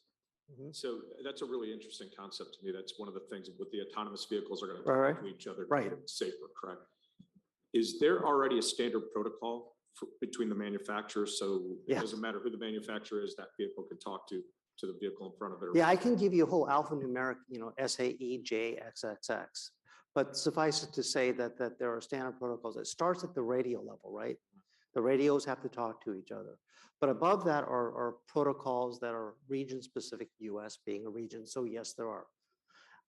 And there are even evolving protocols. So one other J number, I'll say it, J3217 is one to do road user charging. That's interesting. Sorry. No, it's Okay. standard. But there are safety protocols which I focus on. Sure. So yes, and I understand the road charging. There's a lot of protocols on how they're going to do that. My question is, can those vehicles actually talk to each other today? Absolutely. And start saying, okay, I can see your 30 feet in front of me at this speed, you're too close. Yeah, we use metric, but yes, they Or do. In fact, so there's something, and I didn't know that I'd get into an engineering term, but it's a proper noun, basic safety message. And that's the state of the vehicle and the prediction of the vehicle that's been standardized for a number of years with a different radio. It's moved on to this radio. FCC, as Brad has alluded to, has said this technology's underlying radio access technology protocol shall be it going forward. A little bit of noise, but we anticipate that that will be rock solid by the end of 2022. So it's And ready. then to it's go. open. These vehicles could talk to each other today. Right, Today, right. to make it safer on the road. That's right. In fact, it's even You can better see than them that. Swerving or moving or whatever. That's right. It's even better than that. There's a consortium called the Omniair Consortium, which also does tolling standards, that does certification that these types of protocols work together per the standards. So there's even a certificate you can say that they are indeed interoperable. Okay, thanks for that. I'm getting back to road quality. So for this inductive charging going down the road, you showed that you're putting it in asphalt. Does it work in concrete? Because there's rebar and concrete to strengthen it. So yes, it works in concrete. Typically, what we can do is we don't want to have the metal just underneath the coil. So if we do retrofit, we cut out the rebar, and then you have cement or quality that fits up as well, give us the stability that you need. And obviously, if we build the road from the beginning, we can also do a precast panel, but that's part of our, let's say, roadmap to do. So you can't have rebar above or below the coil? We don't want metal just underneath, no. That was my question. No. I knew that could create a problem. But you can cut it out and replace it with a cement type that doesn't affect the property of the road. Okay, so you could cut it out and still maintain Yes, the structural strength? of the yes, absolutely. road. Okay, so is there a technology that wouldn't require rebar? That would not require So rebar. we could build roads without rebar, that technology? Absolutely. exists today. Okay, that's interesting to me because as we move forward, if we're going to do something like this, that was going to be an issue for me. Because being from Texas, asphalt roads don't last very long, especially with heavy vehicles on them. They all have to be concrete. So, and you said the road striping, is that because of the sensors have to be able to read it? Okay, and then you Right, just touched on the privacy part that I the had. visual for an automated vehicle has to be able to read it properly in all different weather conditions. I mean, state of California, Caltrans, I guess, is pulling up the bots dots, as you know. But that's going to take quite some time. I think it's the distance around the equator with all the bots dots that are in California. So that can't happen overnight. But things like that, they're pretty simple, but they're very important for the vehicles to be able to have the redundancy of making sure they're on the right track, or the right, heading on the right path. Is it, sorry, just real quick. So why take the dots up? Can I read the dots as well? The dots, I think, because they're so small, they're often misinterpreted by the camera. Okay, all right, so you couldn't put, well. if you're in So the- California's you're in now the gone sensors with anyway. Okay, so- a standardized wider stripe as the standard that the state's going with. With a contrast. Which, pardon? Yeah, with a contrast to it, black and white together. Right. The contrast is important too. Okay, thanks. This is Jim. If I could just add on to the in-vehicle charging. Again, I would say this is regarded to the rebar, because we've studied it down here with Qualcomm at one point on an HOV lane or a dedicated lane where you're not going to typically have trucks operating, and it's going to be just light passenger vehicles, less than 10,000 pounds. You can definitely have a much different road structure than one that's going to take a semi truck on. So that might be the target market for in-vehicle charging, is, you know, would be a lane dedicated to just light passenger vehicles. Well, I use the autopilot for my car quite often, so I know the importance of striping, especially even I think freeway exits is very challenging when you're on autopilot, because you've got that one stripe that's missing, and all of a sudden your car, I know my car, it can't decide what to do, right? Should I stay straight or do I go? So I know my car the autopilot just turns off, which is really important. You know, you need to stay alert, otherwise it just turns off because it doesn't know what to do.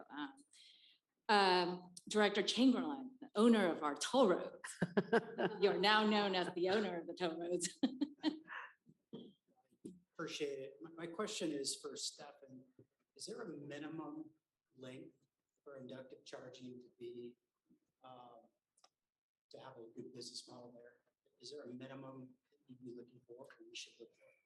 I would say it's very, very case dependent.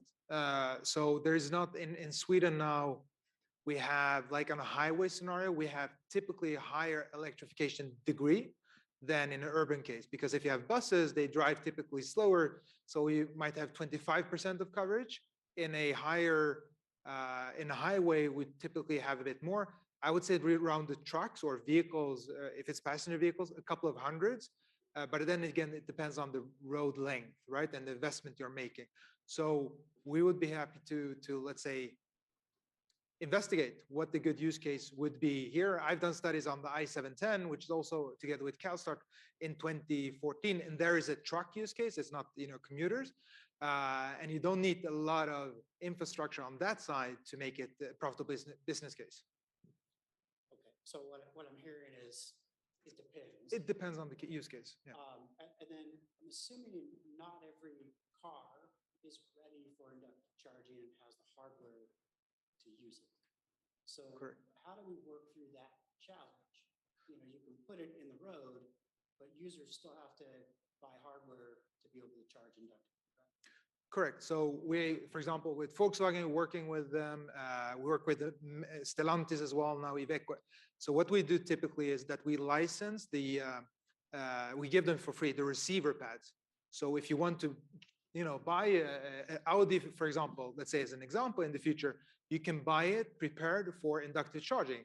And we are sitting in standardization committees such as SAE to standardize the protocols between inductive charging with our competitor. So you can, standardize for all OEMs. And not only, I would say not only passenger vehicles, but all types of like vans, e-vans, or e-trucks, because the system is modular. So that's how we come, let's say, around that challenge. And then the last comment I'll say, and I don't think any of you are working in the space, but maybe you can, know some of these, you can answer it. I've heard of solar roads. So I've heard in Sweden, for example, there may be solar panels that are used for bike routes or actual pavement type where vehicles can drive on. Is there some compatible uses or complementary uses to inductive charging and solar panels on the road where we can see some efficiency there with generating power and using it at the same time? Yeah, so now I'm the wrong person here because my colleague Asaf has worked in the solar industry for many years. And we have a solar panels and a storage in Sweden that actually feeds the electric road and the vehicles that charge on it. So it's actually the perfect mix because the sun, you have the energy during daytime when there is a sun, when we have energy from the sun, right? So if you harness that for the vehicles that charge on them, it's a much more efficient system because we don't need to rely on overnight charging, which is not green. So I think the synergy between solar, and if you think about right of way, and where you can place solar next to the road, I think it's a brilliant. And there was a memorandum by the federal DOT and Federal Highway Administration that actually encouraged DOTs to work both with inductive charging on the right of ways and solar installation. I think there's a reason for that. There's a reason why we call it a pilot. So let's remember that word too. And thank you for that. We just need to be in a county that gets a lot of sun. Exactly. Well, but remember, we also, I think you read the story, all of you, is as a couple of billionaires were vying to see who should go up into space for tourism, the billionaire in Orange County invested $100 million, gave it to Caltech to create a solar energy in space and give it down to us at no cost. And he didn't even want to own the patent. So that's supposed to be out there soon, like within the next 6 months or so for the first test. So there's all kinds of ways to get solar energy to the US, right? That could be really game changing and expedite this change even further. Yeah. Director Taylor? Yes, thank you. This is very interesting. I was just wondering, we are currently designing roads that we won't be actually building until 2030. What do you think the time, so we're looking at current technologies to design our roads, and then what do you think is the time frame when we really need to start looking at these new technologies in our design?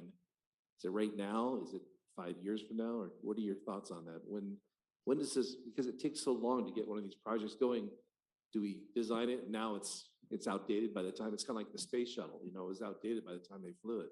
So I'm just kind of wondering what your thoughts are on that. I would think the planning really needs to start now, and the collaboration with OEMs and other people in the ecosystem to begin to see, okay, what's really possible? What problems are you trying to solve? Kind of like what Jim said with the KPIs that you have for your roads. The worst thing in the world you want to do is spend on a dead end technology. But I think with what we're talking about in terms of autonomy and connected vehicles and charging and electric vehicles, if you work from the basic building blocks of that and sort of work towards the problems you want to sort of future-proof your roads towards, that's a way to go. So sometimes if you get too focused on the nitty-gritty details too early, it becomes overwhelming. And I think Jim mentioned this too, that there are use cases, particularly in connected vehicles, where you can actually see some pretty interesting individual safety benefits or other benefits, and then kind of continue to build from there. Hope that made sense for you, but. Thank you, Director Hurt. Thank you. So I know going forward, we're amazed by some of the technology. I'm more concerned with the safety. Like when you see Visa that can pay for everything in your vehicles, we now have bad actors that can gain access to your city infrastructure. Are there any other safety measures that are in place? I would hope that as we invest in these technologies, we're also having that same investment in safety that'll protect our residents as well. Yeah, so that's core. Well, great question. Yeah, so I think from a product standpoint, that's always, key. I think someone made the comment about our North Stars being security. That was a nice little tagline. So safety and security. So yeah, that's, from our standpoint, when we build the UI, UX experience for some of these products and services, we're definitely working in line with the OEMs because they are the holder of all this data in a lot of these use cases. And even for this pilot we're about to roll out, we have to work with a third-party firm for distractive driving. So there are multiple mechanisms in place that puts that there, right? Even from, especially most of us here are publicly traded companies, and so they have a high standard as well too to protect themselves. So that's always on the top of the list. So whether it's at the development phase, from just conceptually how we're going to build this, all the way to when we're working with the OEMs themselves to deploy these technologies. Even for this project we're working on, one of the OEMs wanted us to add a pin anytime you access the head unit because they were worried about the use, the edge case of leaving your vehicle with a valet and going in there and looking up your data while they're parking your vehicle. So a lot of these, there is definitely a lot of thought and a lot of stakeholders in place that come into before we even begin coding anything. So it is top of mind. I would just add on top of that it's, cybersecurity is sort of a never-ending battle, right? It's like trying to fight a virus. So it's something that's going to be with us. We always have to keep working on it. There's a lot of initiatives underway, a lot of scrutiny, a lot of work being done on it. The auto industry, for example, I'm not sure if Sirius is part of this, but we have something called the Auto ISAC that's monitoring the dark web to detect any rumblings of any sort of threats. But the last thing I'll note is I think there's something on the order of 180 million connected vehicles already on the roads today. And, there hasn't been an outburst of massive problems with traffic or safety or security. There's some that grab headlines because they make good headlines or good news clips, but overall, I think it's been relatively reliably safe so far. And may I add that the electrical and the electronic system, the EE system in a car is kept separate from the infotainment and telematics system. So in terms of the actual safety of maybe a bad actor doing throttle brake and steering on your car, of course, no guarantees, but there was a lot of work done within how cars are designed, the standards, and using state-of-the-art to separate the two so that you prevent and B, you mitigate. Madam Chair, I'm watching your time. Yes. Because you're already into your break. Mhm. But if there, I don't know I if don't- Samuel, if there are more questions I or was we going to want to. ask if Supervisor Bartlett, if you have a question now, and that will be our last question. Great. Okay, so I think it's really exciting about the technology changes for the future when you talk about the inductive charging, things already in the pavement. Right now, for instance, on our toll roads, if you don't have your transponder or your little 5E or whatever the little sticker is, 5C sticker, sometimes we have these scofflaws, as you know, who take off their paper plates or they don't have their license plate on there or it's covered. So we lose millions of dollars a year. But I anticipate in the future, you'll have something within the pavement and you're going to be able to capture the VIN number as that car goes over. And I wish we had something like that with our I-405 project because we've got 8 ingress and egress points and we know people are going to try to game the system. But if you capture with that car passing over something, whether they're coming in or coming out of a lane, that's going to be great. And I anticipate there'll be something like that for the future. But in talking with Jim Medaffer, because we both serve on the CTC road usage charge and the privacy issues for one thing. OCTA and TCA do a fantastic job with regard to protecting people's privacy, getting information in, getting it for billing, and then scrubbing the data. So that's really not an issue. But for things like utilizing technology for the future, I don't know if we can use that for a vehicle miles traveled. And when Jim talks about technology and the VMT, things like that coming sooner rather than later, it's got to, because right now with the state excise gas tax and at the federal level, even though we had an increase with SB1 at the state level, at the federal level, the Highway Trust Fund runs out of money every year. And at the state level, we're not getting enough revenue. It's a declining revenue source as people get more fuel efficient vehicles, gas vehicles, natural gas vehicles, et cetera. They're not paying any or very little gas tax. So we've got to figure out how are we going to get that revenue into the state and at the federal level to maintain our road system and operate everything. So I think the VMT program is going to have to come sooner than later. There'll probably be pilots around the United States to kind of push that forward.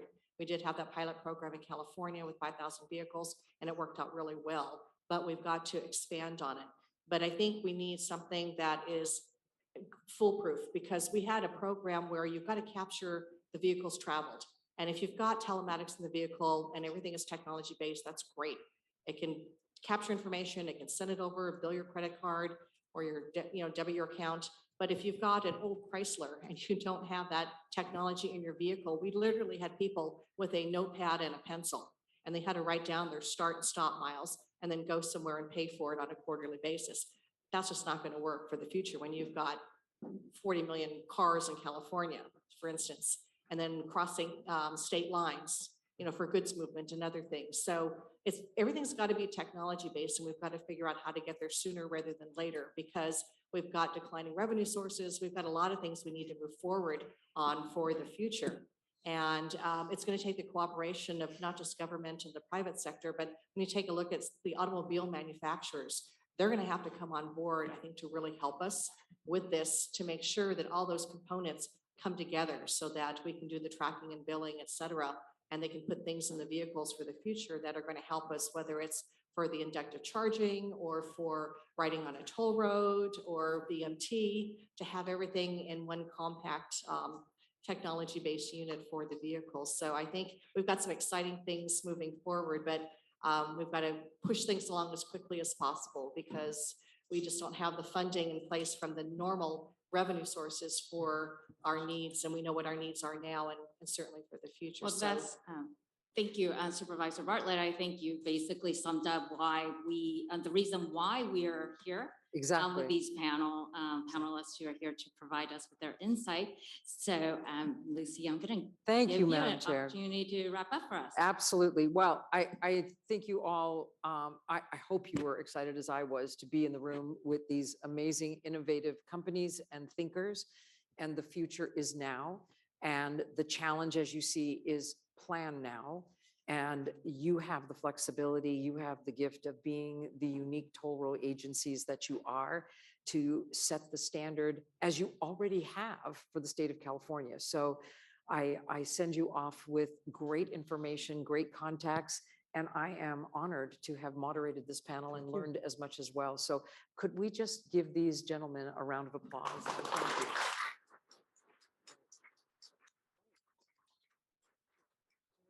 Thank you very much, and thank you, Lucy, My for pleasure. being here. I know you're retired, but I think we're going to keep going. That's not gonna happen. I'm not dead yet. I do want to note for our live stream that we have Director Voigt and Director O'Neill joining us. So thank you so much to our panelists again. I'm very excited about the future and how this agency could be a innovator and the leader in the future of transportation. So directors, we will be on break, and please come back at 2:58 so we can convene at 3 o'clock. Thank you.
Anyways, I am going to just turn it over now to David, to Samuel, to get us started on really what we're going to talk about today so that we can do a better planning tomorrow. Yes, so All thank right. you, Madam Chair. So directors, this is the second segment in your 3-segment afternoon.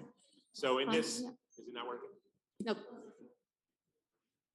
There we go. So this is the second segment of your 3 segments for this afternoon. In this segment, you will have our executive staff and some key management folks presenting on 7 key strategic areas that we need the board's direction on. So in each of these areas, the presenter is going to highlight the goal for this strategic area, those supporting objectives, and those activities that we envision taking on over this 7-year horizon period. We ask that you have ask any clarifying questions you may have, but as Chair Wong noted, your deliberations about what makes sense and what doesn't, that's really slated for tomorrow. We are a little off schedule, but we work to your schedule, so we'll be here as long as you need us. And with that, I'll turn it over to Mr. Spears for your first of 7 presentations. Great. Thank you, Samuel, and thank you, directors. It's a pleasure to be here. I'm Dave Spears, Chief Engineer and Chief Environmental Planning Officer for the agency. And I'm going to share with you staff's vision and our activities that we're proposing for things we'd like to do for the next 7 years pursuant to a strategic plan. For the capital project delivery area, the goal of our program is to support regional mobility by utilizing innovative approaches and partnerships to develop and implement the board's capital improvement plan, incorporating forward-looking solutions for safety, demand management, and environmental stewardship. And in support of these goals, we have these objectives: to deliver planned near-term improvements on the toll roads as identified in the CIP, update traffic studies to support timing and development of future projects, research planning studies and pilots of innovative and emerging technologies to enhance safety, promote environmental initiatives, and reduce capital investments for throughput improvements, and to develop innovative approaches and partnerships to enhance and streamline project delivery. I'm going to talk about the activities now, and this first activity is close to my heart. It's the capital improvement projects that we are planning to do in the next 7 years. I'm very excited about the 24191 project. If there's a location on our system that needs attention, it's that location. And we're making great progress on this project. It's going to provide great safety benefits and also great mobility benefits to users of our system. The middle image is a picture of the Loma segment on 241. And for reference, that's from the 133 to the 261. We're looking to provide improvements there over the next 7 years. That's an important commuter route to job centers such as the Irvine Spectrum. And then on the Catalina View project, which is on the 73, it's at our mainline toll point. We're looking to provide some additional capacity right there at the toll point that it currently experiences some congestion during morning and afternoon peak periods. Now, looking forward over the next 26 years, as this graphic shows you, Orange County is going to grow a lot. The projections show 9% increase in population, 9% increase in housing, and 12% increase in employment. That's likely to translate into more trips on our roads. So as we go forward, we're going to continue to be proactive and do routine traffic studies on a regular basis to inform the timing of our projects. Now, you heard a lot just recently in this last session, very inspiring session about pilots, studies, and emerging technology.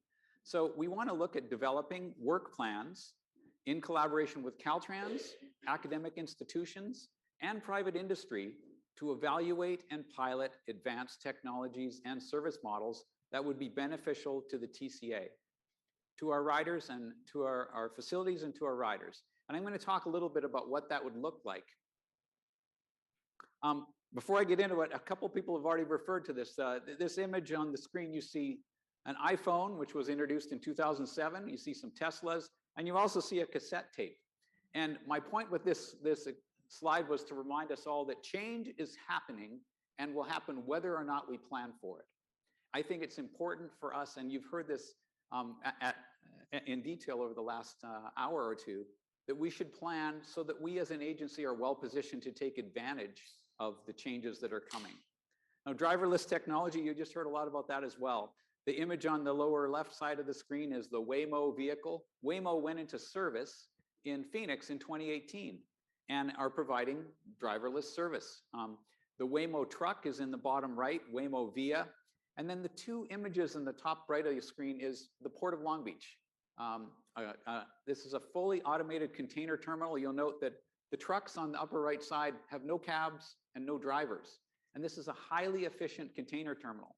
So again, I think that you've all got the message already. It's not so much a question of if technology will change the way we operate our roads, but when.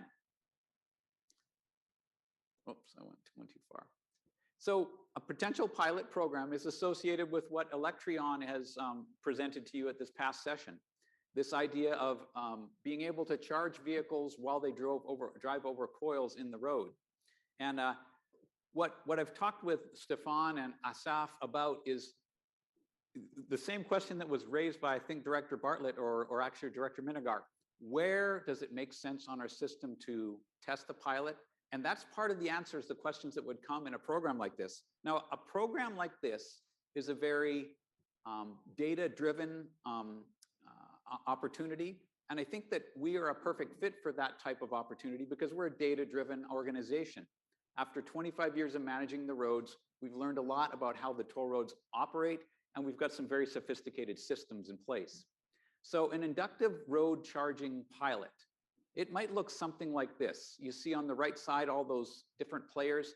A lot of different players would be involved in something like this.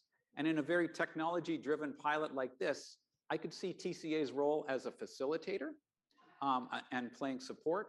Obviously, Caltrans plays a very important role as owner of the roads. And we think that private industry and others may be involved in providing funding for a pilot like this.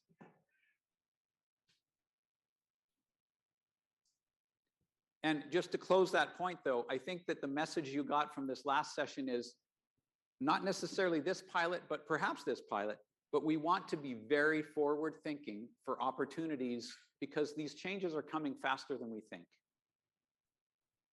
Oh, and one more thing. So what our approach is to develop work plans, to present them to the board regarding pilots and to get your input on whether we can go forward with some of these potential pilots.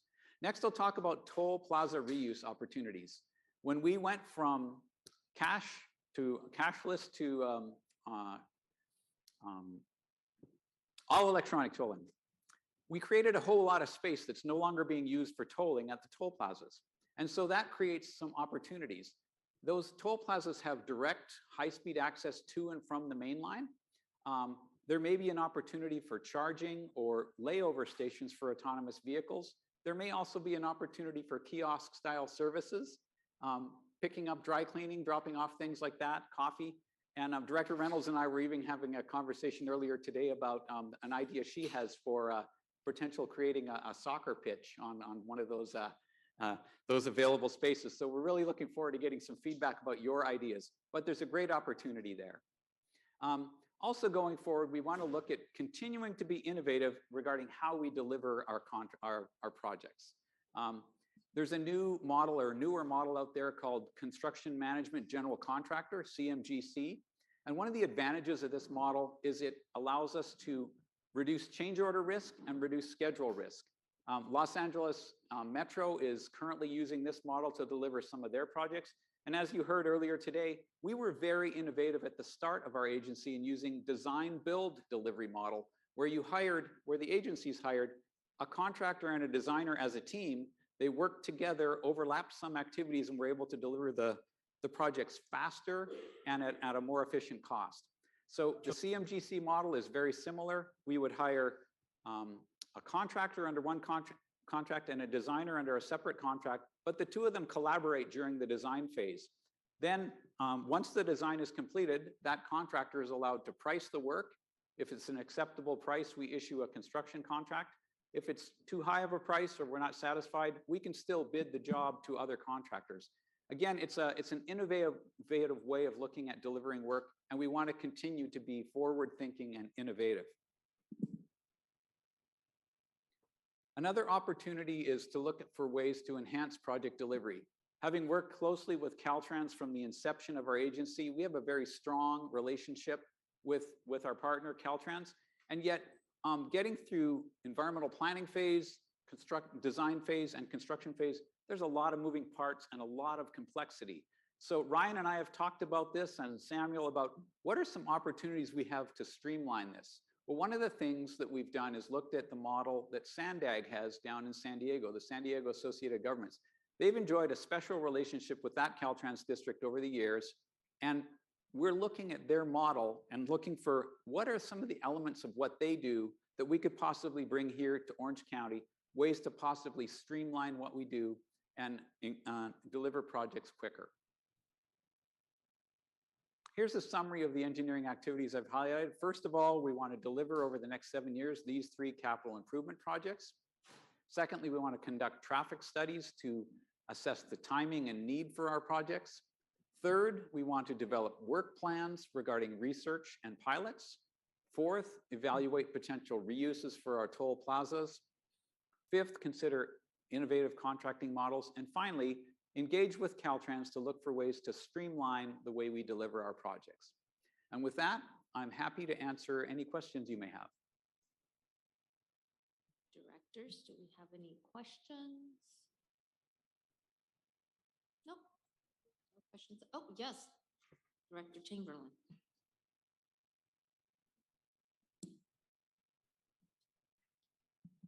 Okay, so Dave, not necessarily a question, but I did say it on the earlier panel. Almost everything that's in front of the TCA going forward is going to rely on a strong partnership between Caltrans and TCA. So I wanted to be really clear when I say this. I really do support the department and our partners pushing the envelope with innovation. So I'm a little tired of always hearing about the Bay Area pushing technology innovation. I think it's about time Orange County gets in that discussion and starts to lead a little bit more there. So a little bias, born and raised in Orange County, so that's where I sit. When it comes to embracing innovative ideas, there's no guarantee that we'll be able to implement all of these or even one of these. But what I will commit to all of you, if this board chooses to continue to move forward with exploring new technology, is that we want to be a partner in it. We want to put some meat on that bone. We want to be open to the idea. And if we can implement any of these pilots, we will certainly do our part to help with that lifting. It's Caltrans owned road, but we certainly would value another agency like TCA or others in the county approaching us with ideas that might make sense from a department standpoint to benefit the users here. So I want to make sure I'm clear with that. And lastly, when it comes to innovative delivery, we can do CMGC, so can TCA. We support innovative delivery like design, bid, build, and CMGC. So as long as you're able and open to engage in that conversation, we are as well as partners. Great. And I think this is one of the great thing about here in Orange County is having our own Caltrans district. So we can really cut through that bureaucratic nightmare and really get to work with Director Chamberlain and his staff directly. And I think that's a lot of room for innovation. And so, you know, start thinking about what we want to talk about tomorrow and pile up a list for Director Chamberlain as well. Director Beal and then Director Taylor. Yeah, thank you. We heard in our last panel talk of this inductive road charging. You talked about it in your slides. I'd just like to hear briefly maybe some of your thoughts on why you think something like that might really be beneficial to the TCA. In my mind, I got a list of reasons why I think it isn't either necessary or might not be a good idea. How is that really beneficial to what we're doing in the next 30 years? So that's a great question. And I think I came to this same pilot idea with the same skepticism, perhaps. I thought, are we the right place for this? Is this the right time for this?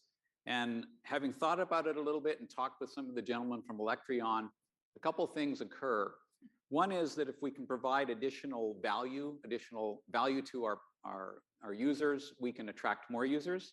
Another way of looking at this is when we think about what the roads look like in 5 years from now and 10 years from now, how many electric vehicles are going to be on the road, And if it's not here on our roads, who will be the first roads in Southern California that provide electric charging? There's certainly limitations with electric vehicles, how long you can go with a single charge.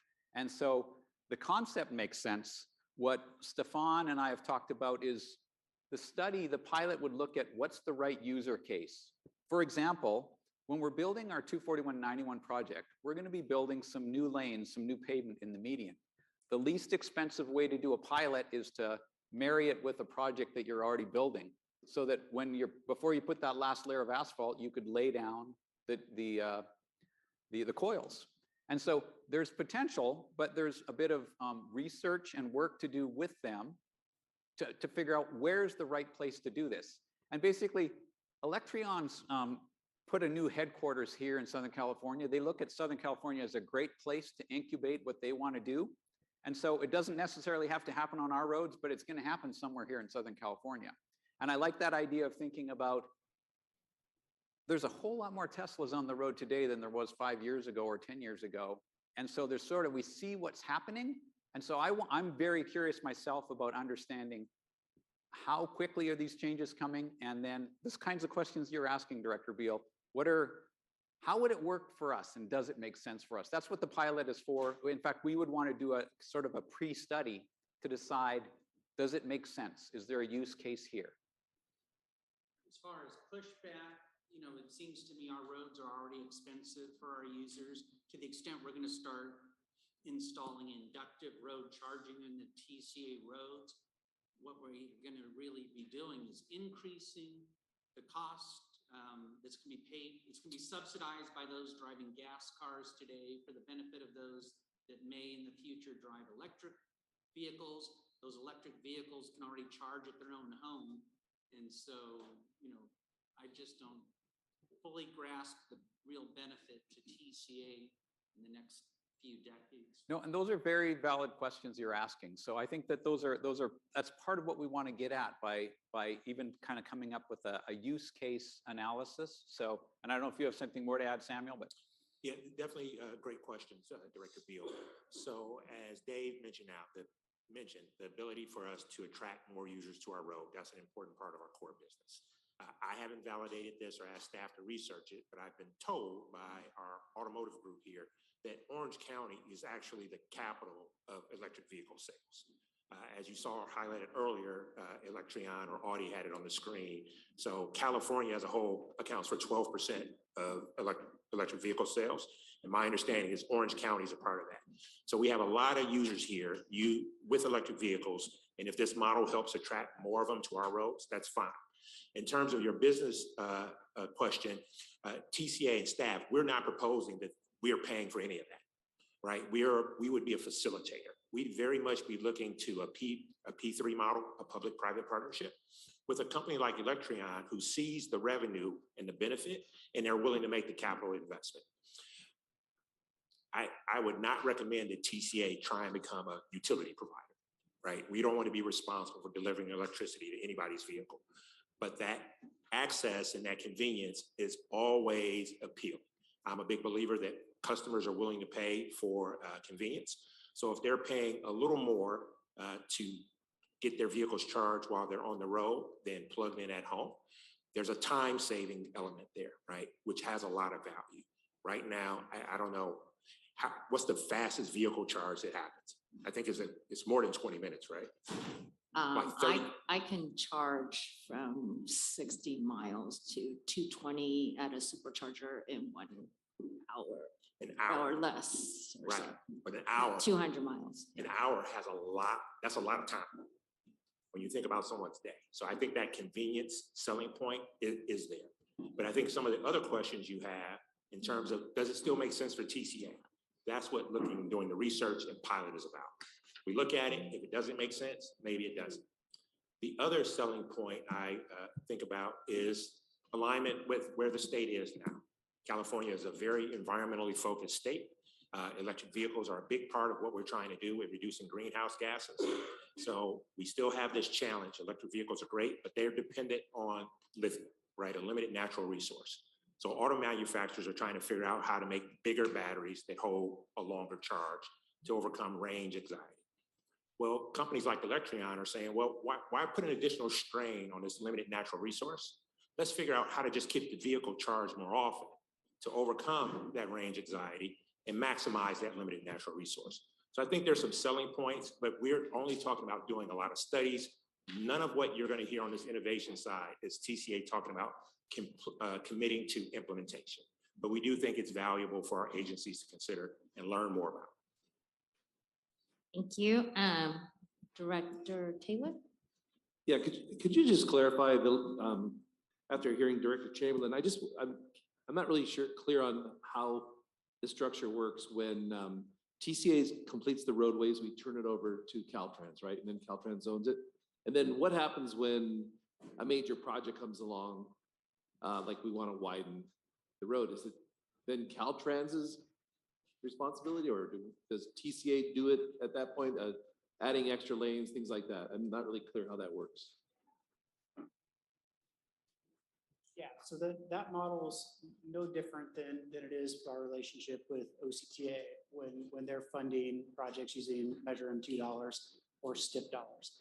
Our local partners will engage with us. We'll go through the design process. It's constructed. It's building and adding to the state inventory. Then we maintain it. In TCA's case, Caltrans is maintaining the system. When the tolling opportunity is gone, it will revert back to state. The state may or may not choose to continue to toll it. So if you're adding to it, it's just adding to our inventory. We treat it just as is an expansion of the state highway system. So Does then that we address just, your question?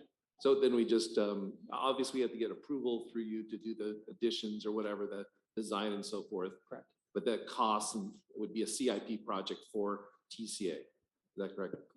Correct, unless it's a model like Sam's talking about where it's helping public-private venture and Caltrans engage in a pilot, for example. It may be a private entity that is paying for it and they're contracting directly with Caltrans, but TCA is helping us develop that partnership in those arrangements. I see. Thank you. Thank you. Director O'Neill? Thank you, Madam Chair. To your points about public-private partnership, and I appreciate you mentioning that specifically regarding working with emerging technologies. I would hope, though, that there was a way that TCA would be able to somehow benefit from that as well, that can then go offset some of the costs of tolling or other capital improvements or whatnot if we're facilitating that. A question that I have, and maybe this is a rhetorical question, but a suggestion regarding reuse of our toll plaza facilities. How about we just repurpose them all into affordable housing to get HCD off our back?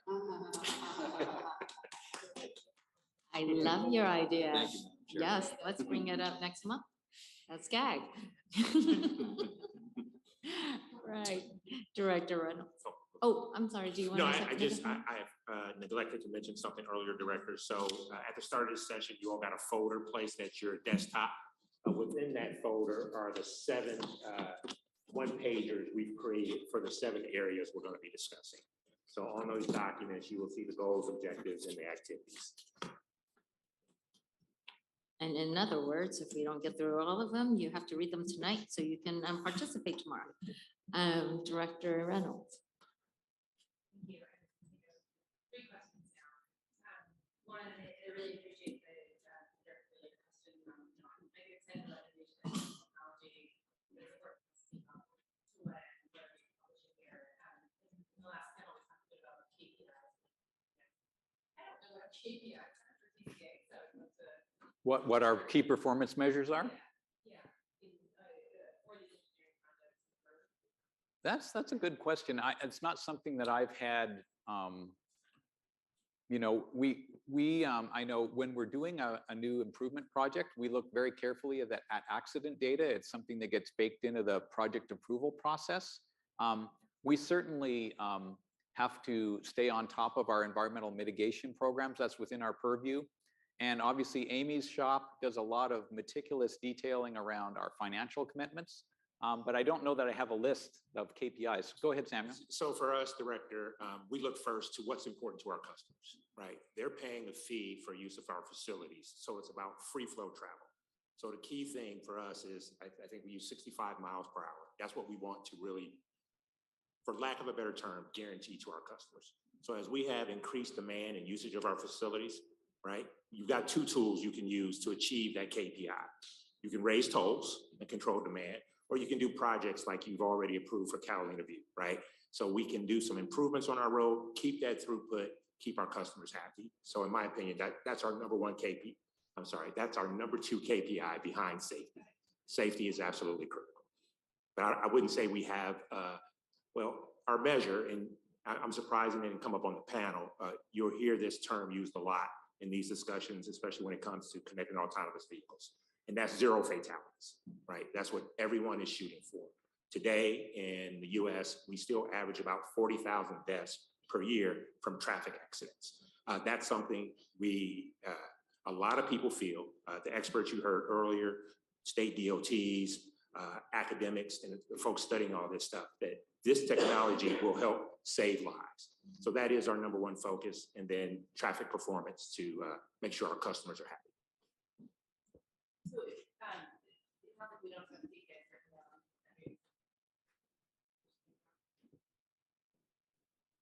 I just don't know if I missed this KPI somewhere. Not, I think it's helpful to write down what our primary focuses are. Yeah, that's it. Yeah, we can do that, Director. I mean, that's the big one I mentioned. But when you look in each of our areas, right, they have their KPIs. So the best example would be Vincent Valdez, who you'll hear later, and Rick Carey.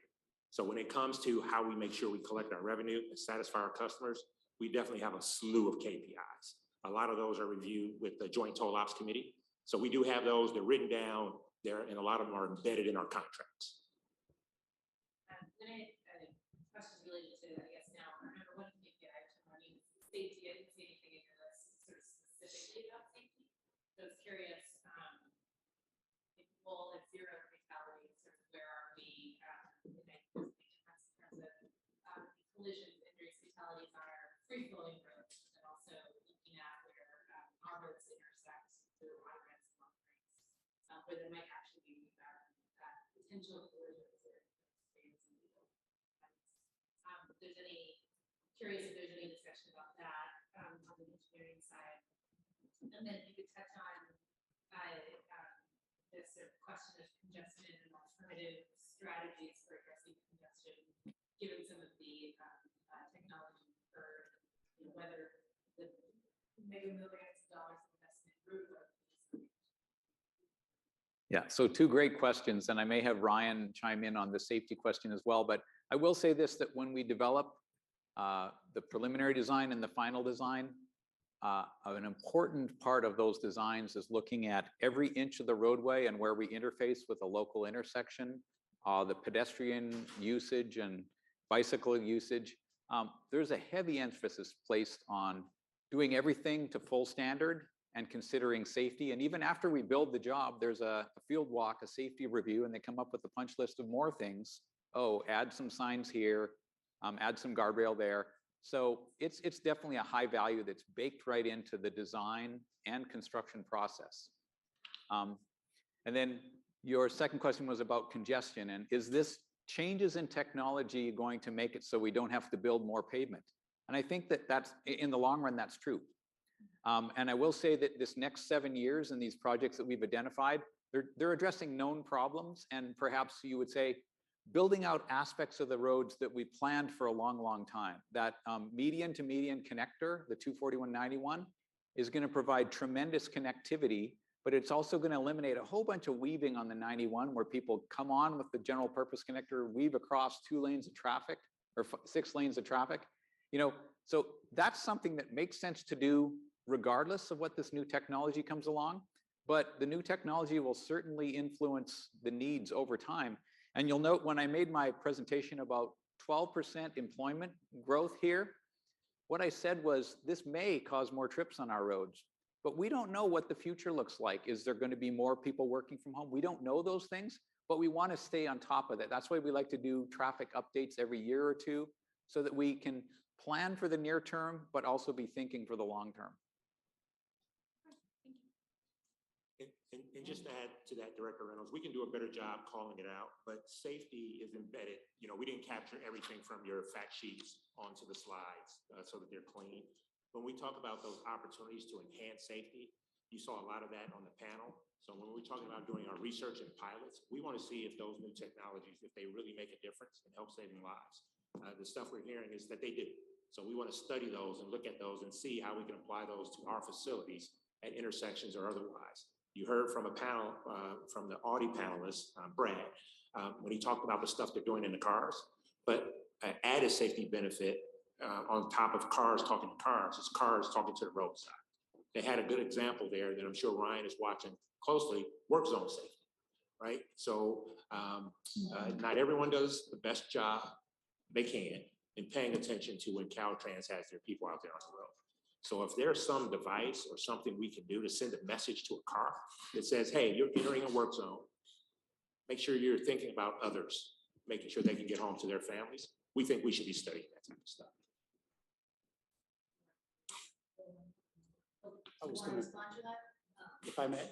So Caltrans as owner operator has the tort operational liability for safety related incidences on the toll road. So we do monitor safety incidences on a monthly, daily basis. When we have hotspot type conditions, we have a reactive type safety program where we will go out there, do this traffic safety investigation, and my team will recommend solutions so that incident or accident wouldn't happen again, or we could make it safer.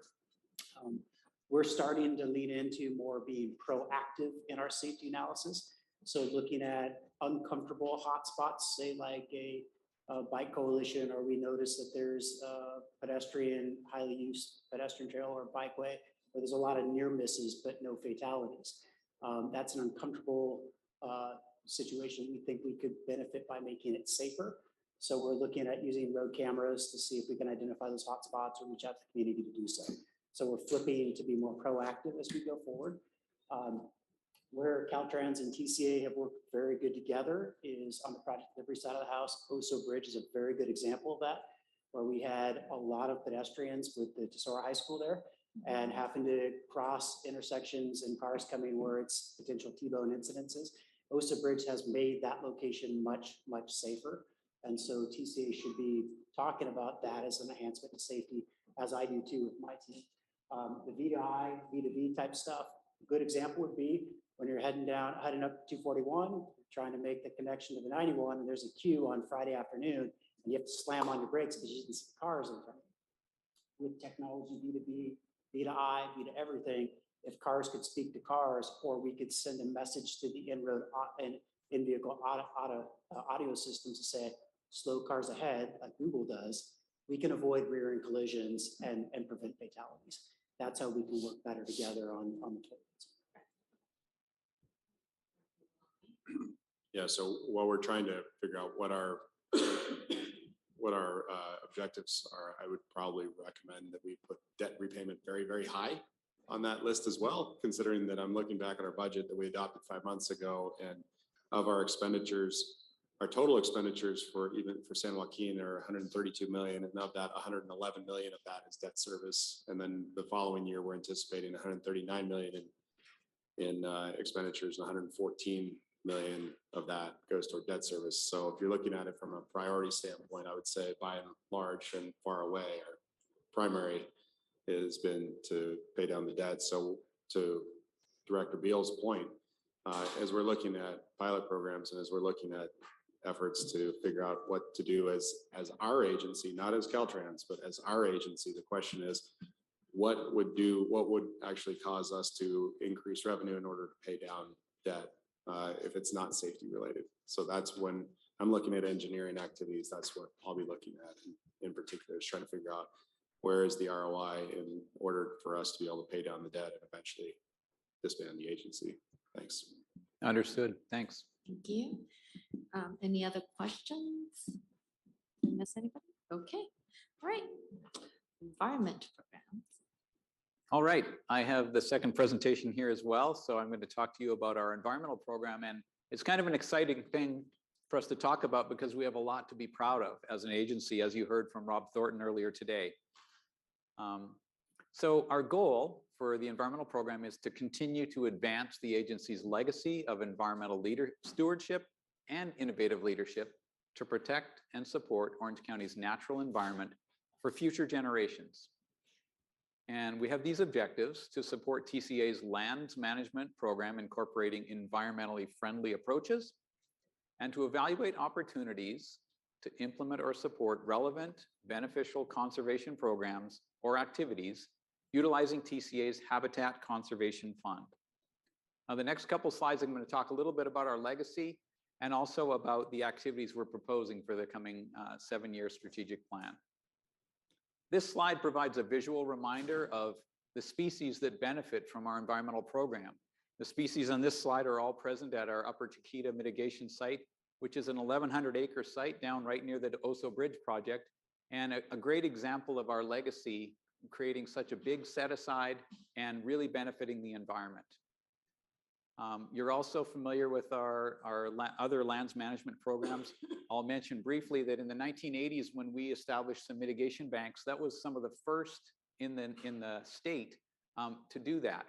And Rob Thornton also shared about the Coyote Canyon site where we did habitat mitigation on a former landfill, and that was the first of its kind in the nation.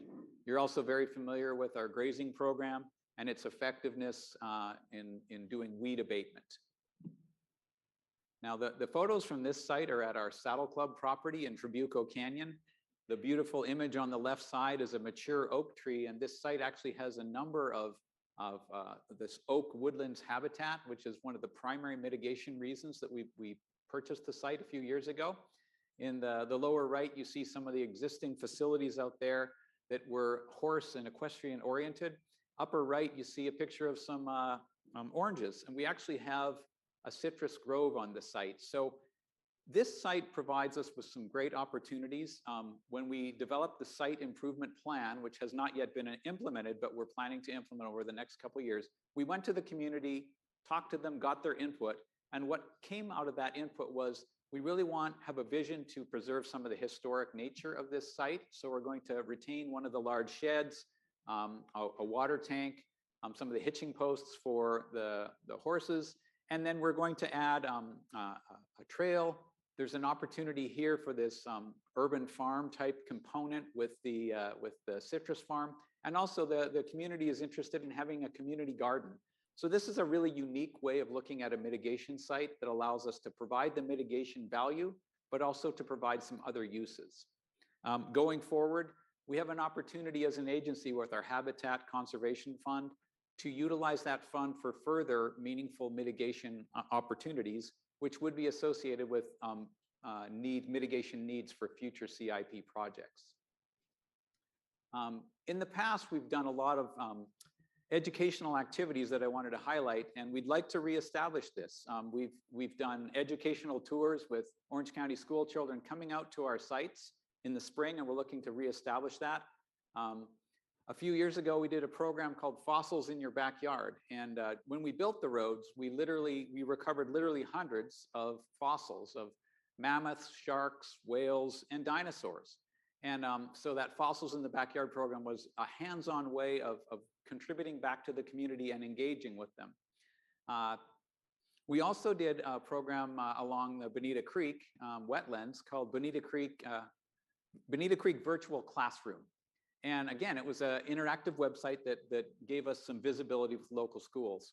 Now, the reason for doing these type of educational activities is it gives us a forum to tell our positive story of protecting and preserving the natural environment while still providing roadway improvements. So we think there's a lot of benefit for a very limited effort. In 2016, we completed 12 miles of wildlife fencing along the 241. And that wildlife fencing, working in conjunction with the animal undercrossings that we built, has been extremely successful in protecting the target species. The 4 species that benefit are mountain lions, bobcats, deer, and coyotes.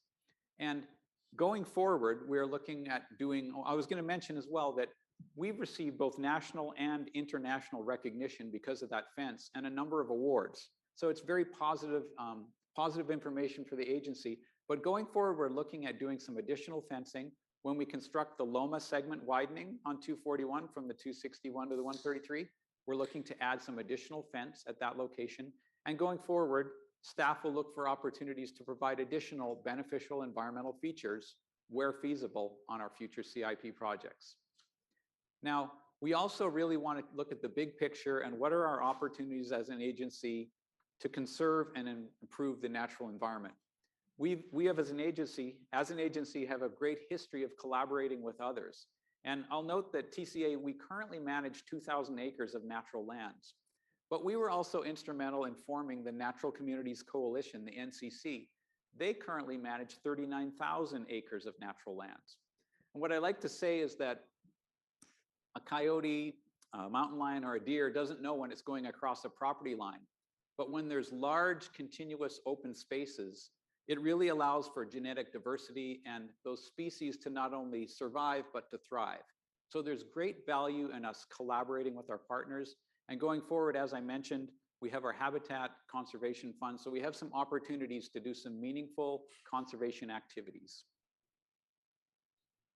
Our final activity that we want to do in this list of activities is to look forward over the next 7 years and what should be the long-term disposition of our lands management program. Currently, TCA has been managing our own natural lands, doing a very efficient and effective job of it.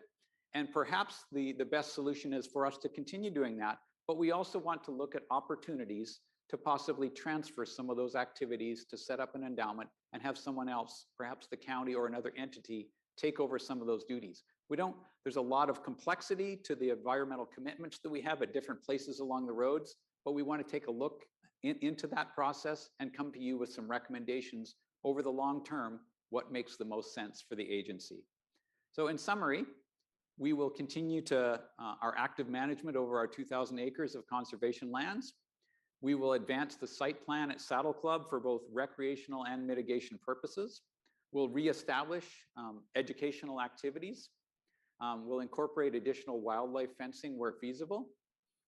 We'll collaborate with partner agencies to look for opportunities to improve and conserve the environment. And I'll mention things like hybrid environmental and recreational uses like we're doing at Saddle Club and Habitat for Urban Farms.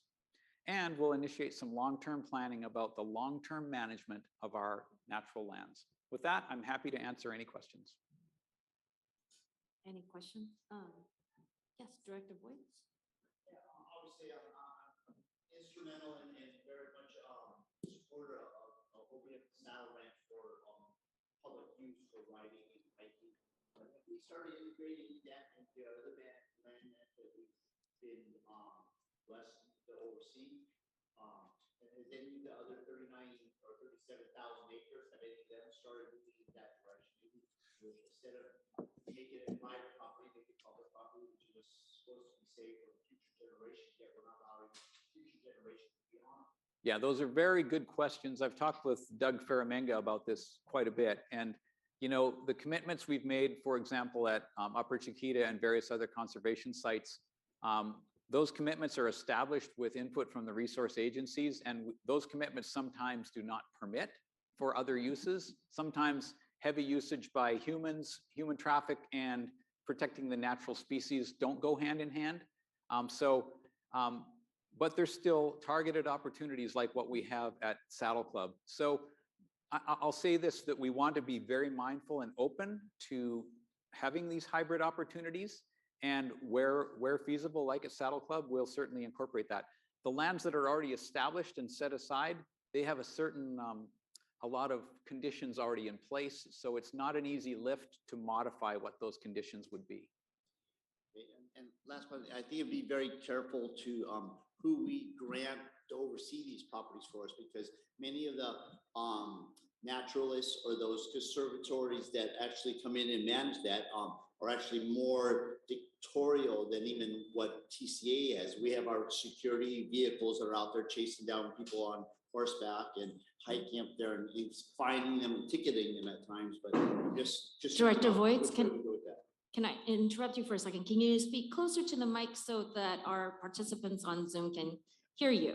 Basically, my concern is turning it over to other agencies, conservatories that would actually be more stricter in their rules. I mean, the fact that many of the people I know with horses and stuff that actually use the mountains and the hills out here get chased down in Jeeps, by our security teams that are out there, making sure that people are out there. So I'd just be careful where we go with that. Yes, and certainly I'll say this, that whether it's us maintaining the lands or another entity, the conditions would remain the same. So if the conditions disallow equestrian or disallow human usage of, access to Upper Chiquita is based on a guided tour, but it's not open to anyone who wants to mountain bike on it. And that doesn't matter whether we manage it or someone else. That's the conditions of the permit and the conservation. Is there an expiration date on that, on buying it for conservatory purposes? No, I think it's in perpetuity. And I see Valerie kind of nodding her head. Yes, these are there in perpetuity. Thank you. I just want to remind everyone to turn on your mic, speak into it loudly so our directors on the phone, on Zoom can hear us and participate as well. Director Beal, do you have a question? No? Okay. Thank you, Madam Chair. Sure, thank you. I know most of our lands in conservation are in perpetuity. So I think it's very important that as we engage in future planning, that we need to take care of this wildlife mitigation zone that we have set up and the banks that we have set up, that it's our responsibility, even when we hand it over to Caltrans. I don't think they want to be stuck with us and no money in the bank to help manage it. So we definitely have to be mindful of that as we move forward. Yeah, and I will clarify that our mitigation lands are a little different than the roads themselves. The roads themselves, we transferred that to Caltrans, but the mitigation properties, in general, we've maintained the management function on all of those. Great, thank you for that Madam Chair? clarification. Yes, Director Taylor. Are we going to be purchasing any more mitigation lands of any significance over the next few years? I think the answer is not in the near term. It kind of depends on what the ultimate build out is on our system. So with the projects that I identified in the near term, the mitigation needs for Catalina View are still not determined, but the other two projects, we have a pretty good idea of what the mitigation needs are. So there's no immediate plans to be looking for additional properties, but we do have to have a long view as well. Something like the Saddle Club site takes a little while to develop and then sort of get agency approval of the mitigation value, if you will. So nothing near term. Okay, thank you. And next is tolling technology, which is really what is our bread and butter here. So who's going to take that one? Mr. Carey. All right. Mr. Carey. There you are. Good afternoon. I'm Rick Carrier, your Director of Tolling and Customer Information Systems. While I was preparing for this workshop, it came to my mind that the next few years are going to be a very, very exciting time in the toll industry, or at least for an old toll guy like me. And I'm glad to be able to present some information about possible opportunities to the board that the boards may want to consider as part of tolling technology planning for the next 5 to 7 years. The goal is to protect revenues and employ new technologies and innovative strategies to realize cost efficiencies, improve on-road communications, and enhance safety and mobility. Basically, we're looking to save money, enhance safety, and make things better for our customers. The objectives to attain that goal are to maintain high transaction accuracy standards for all vehicles using the toll roads, develop opportunities to enhance driver safety, increase customer usage, and maximize on-road tolling collection efficiencies.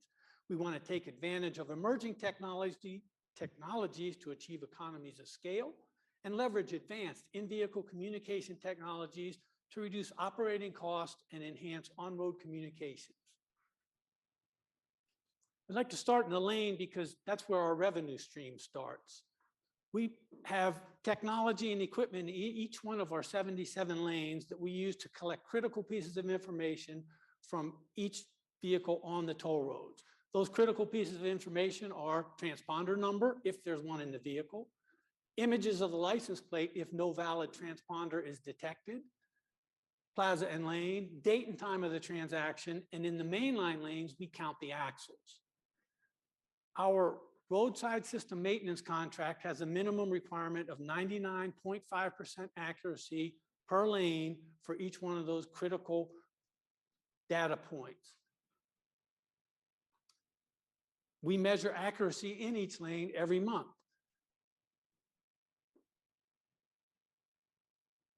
Historically, our accuracy rate for image capture and transponder reads is 99.95%, and our historical rate for counting axles in the mainline lanes is 99.75%. Our roadside system contractor, TransCore, has a team of technicians that maintain the performance and accuracy in all of our lanes 24 hours a day, 7 days a week, 365 days a year. Staff is proposing that we maintain these high accuracy standards and performance levels by maintaining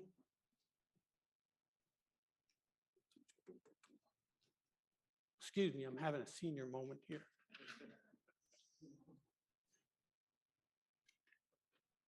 Staff proposes that we continue to maintain these high accuracy levels through a combination of automated tools and manual system monitoring. Safety. We just had some discussions about safety. Safety is a top priority at the toll roads. Staff is always looking for opportunities to enhance safety for drivers on our roads. We recently completed a program in the mainline lanes where we used the equipment, the tolling equipment that's already in those lanes to detect vehicles traveling in the wrong direction.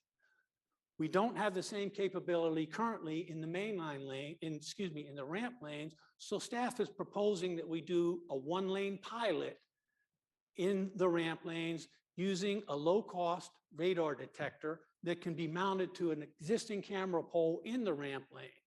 That radar detector would use the existing electrical connections and the fiber optic network connections in the lane, so we don't need any additional infrastructure.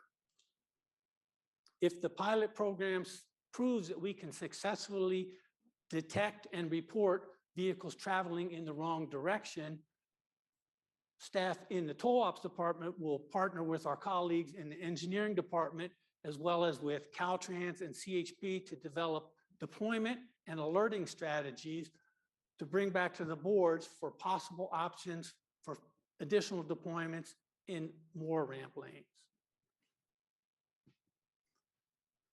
In addition to safety, staff is also always looking for ways to make it easier for drivers to pay tolls. That's one of the reasons why TCA has more toll payment options for our customers than any other agency in North America. We have tens of thousands of drivers every month who use the toll roads who don't have or don't want a transponder. That's why we developed our wildly successful pay toll program. That program enables customers who don't have accounts the ability to pay their toll. Well, what if we could make that program easier or more convenient for those customers who don't have accounts? What if we could make that program more attractive to customers who currently don't pay their toll and have to get a violation notice? What if we could do that and reduce costs at the same time? The answer to those three questions is a resounding maybe. The solution may be something as simple as the Toll Roads mobile app and a Bluetooth beacon. Bluetooth beacons are just one-way transmitters that can communicate with an app and cause that app to take some actions. The way this might work is a customer would download the app, take a picture of their license plate, take a picture of their credit card, enter their email address, and they're done. That's all they have to, the only other thing they have to do is enjoy the ride on the toll roads. And when that customer goes on the toll road, the Bluetooth beacon will wake up the app will charge the credit card and email the customer a receipt. It doesn't get much easier than that.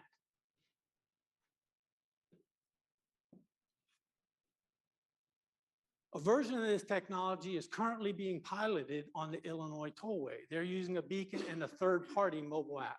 Staff is very closely following that pilot program. If they can work the kinks out, staff will initiate a pilot program here at the toll roads using beacons and the toll roads mobile app.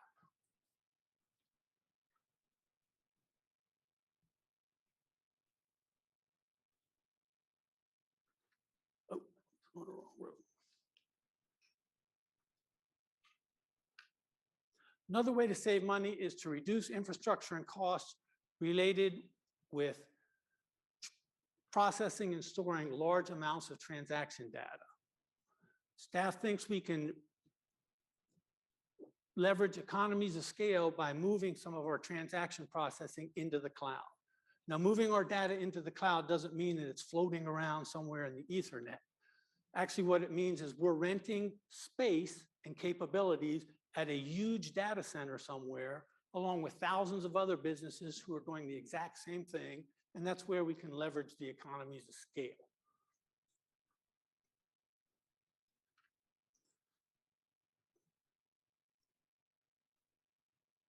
This reduces hardware and IT expenses related to storage, updates, managing and maintaining multiple platforms. The agencies have already realized some efficiencies and cost reductions by moving some of our corporate IT functions into the cloud, like email, file exchange, and data storage. We're proposing to move some of our transaction processing or from the roadside and the back office into the cloud over the next 5 to 7 years.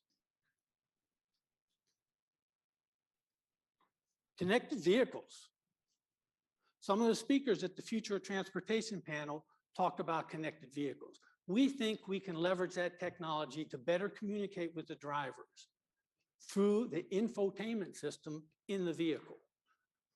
This has the possibility for TCA to communicate the toll amount to the driver while they're driving, and it gets rid of the need to erect some huge gigantic sign at the roadside with all the different rate combinations on it. In addition to communications, it also has the possibility to reduce costs associated with transponder inventory management, because instead of issuing a transponder to each and every vehicle, the vehicle is the transponder, and that enhances vehicle identification and reduces transponder costs, as well as costs associated with having to identify the vehicle owner.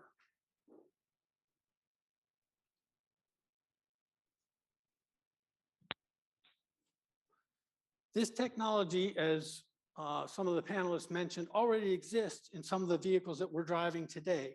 We will continue to monitor the connected vehicle program and look for opportunities to incorporate that technology on the toll roads.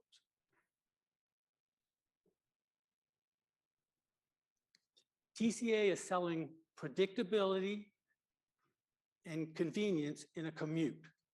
There are free alternatives to each one of our corridors. Drivers who make the decision to take the toll roads base that decision on the value that they associate with a congestion-free, reduced travel time trip.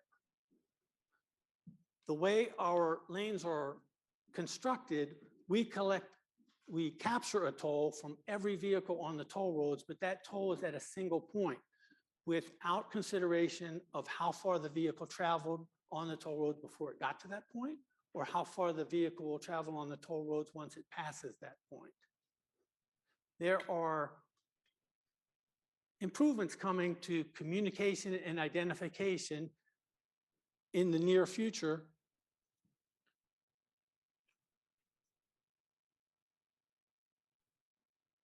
In the next 5 to 7 years, that may provide an opportunity to better understand the value that our drivers associate with those trips. Staff is proposing to explore ways to better utilize information that may become available in the near future to inform pricing decisions. Another emerging technology that has the potential to increase efficiency and reduce costs is blockchain. Blockchain is a secure way of authenticating identities, information, and transactions. It provides a super secure record that can be updated in real time. digital currencies like blockchain have been using, like Bitcoin have been using blockchain for years. The banking, travel, and insurance industries all use a blockchain solution to improve data security, as well as provide real-time access to critical information. So how can the toll roads use blockchain? Are we going to start accepting Bitcoin for tolls? That's pretty unlikely, but we can leverage the capabilities of blockchain for large transfers of data. Every day, we send millions and millions of transponder numbers and even more millions of license plates from TCA to every other toll agency in the state of California. And every other toll agency in the state of California sends us their millions and millions of transponders and license plates. Leveraging a blockchain solution can make these large interagency data transfers more efficient, more accurate, and reduce software maintenance costs. In addition to making these large interagency data transfers more efficient, we can leverage blockchain to facilitate transferring data to our mobility as a service account holders. Mobility as a service, or MOS, providers are companies that bundle transportation services. And one of the services that they offer is the ability to pay a toll. Some of the largest mobility as a service providers have fast track accounts at TCA. Now, when you and I need to add a vehicle to our account or get a new transponder, we can go online or we can call up a customer service representative.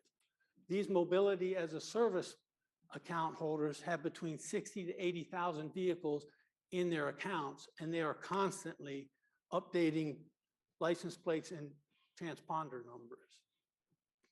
Using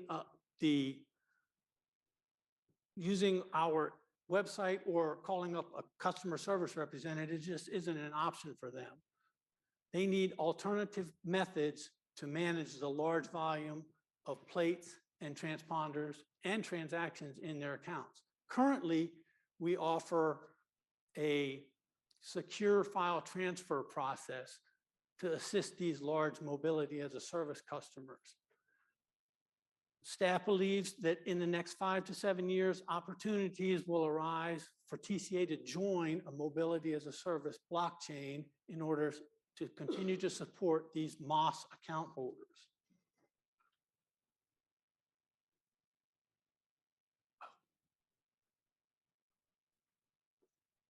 Many of the programs I just talked about will impact the existing roadside toll collection system and the interface between those systems and the back office.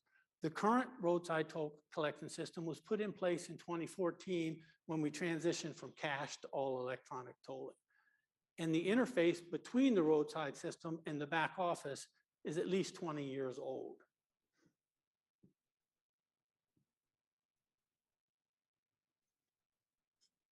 Older equipment may need to be replaced or upgraded to maintain the high accuracy levels that we currently achieve, and investments might be required to explore emerging technologies. The decisions the boards make about the roadside system should be based on careful analysis of current and emerging technologies, as well as the cost and potential benefits of any proposed changes. To meet those needs, staff recommends engaging a qualified toll system consultant to perform the in-depth analysis and research required to inform key decisions that the boards may consider over the next 5 to 7 years. In summary, our goal is to save money, enhance safety, and make things better for our customers. As I said at the beginning, these are exciting times in the toll industry. There are opportunities and challenges on the horizon that have the potential to fundamentally change the way we do tolling in North America. As we heard this morning in the reflections panel, the boards of directors at the transportation corridor agencies have a history of being forward thinkers and thoughtful innovators. And that's led to TCA having a world-class toll system and being recognized as an industry leader in leveraging new technologies and ideas. We think that the goal, objective, and activities presented in this workshop will enable TCA to continue that legacy. Madam Chair, that concludes my presentation. Thank you very much. Do we have any questions from our directors? Yes, Chair Kelly.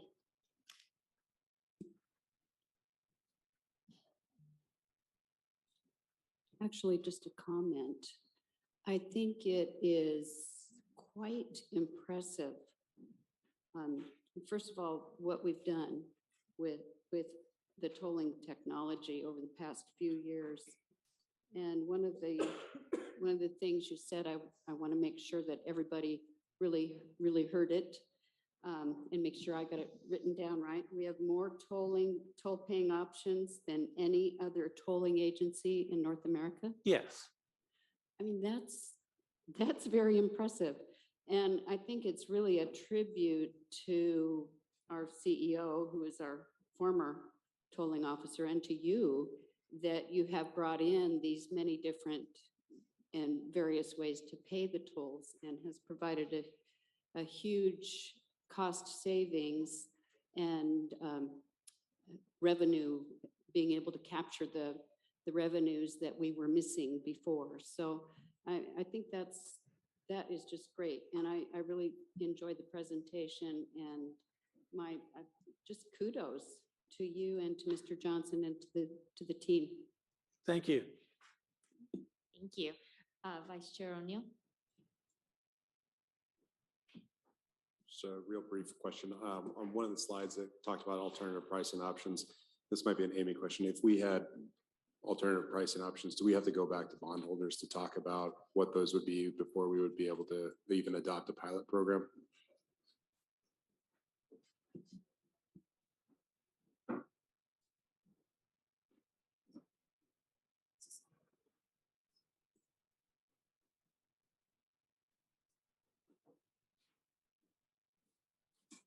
Okay, so we have had a lot of discussion about this when we knew that we were going to be bringing this up, because certainly we would need to be analyzing this very carefully to see the impact on our revenue and our transactions, of course.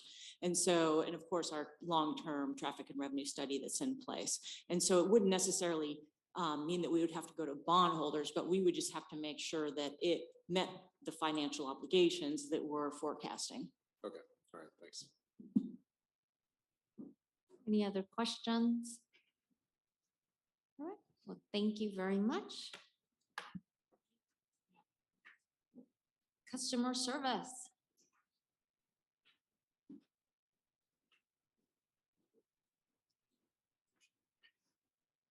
All right. All right, good afternoon, honorable directors. My name is Vinny Valdez, your Chief Toll Operations Officer, and I wanted to speak with you about customer service.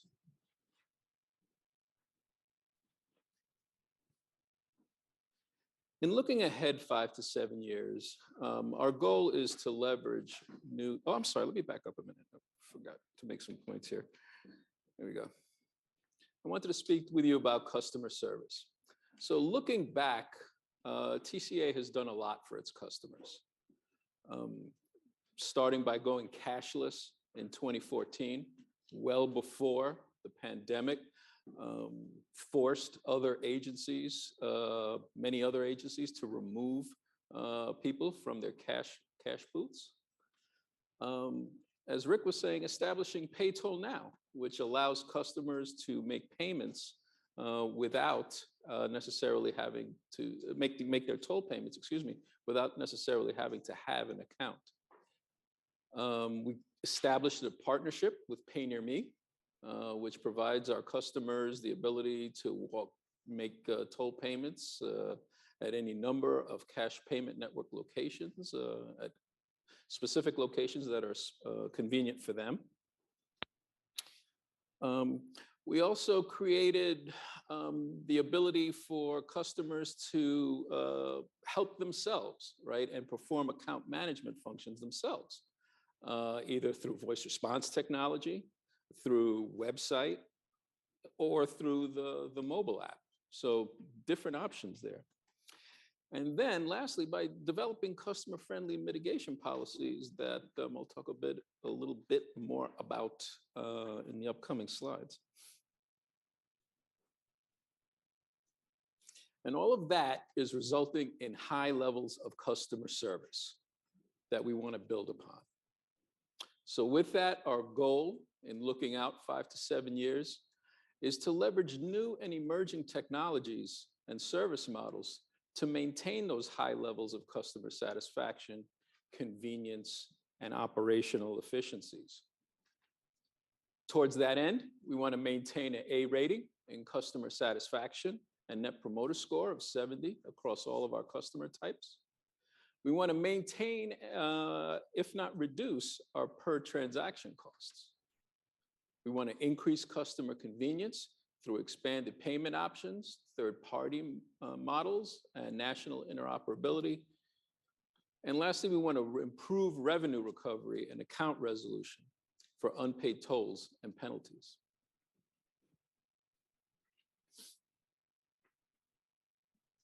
So how do we get there? In thinking about where to make investments, we want to remember our customer-facing systems. TCA has, to this point, seen its investments in these technologies pay off. For instance, currently more than half of customers that contact us for help with their account management can actually do it themselves using, as I said before, either voice response, website, or mobile app. Looking out ahead 5 to 7 years, we want to build on that.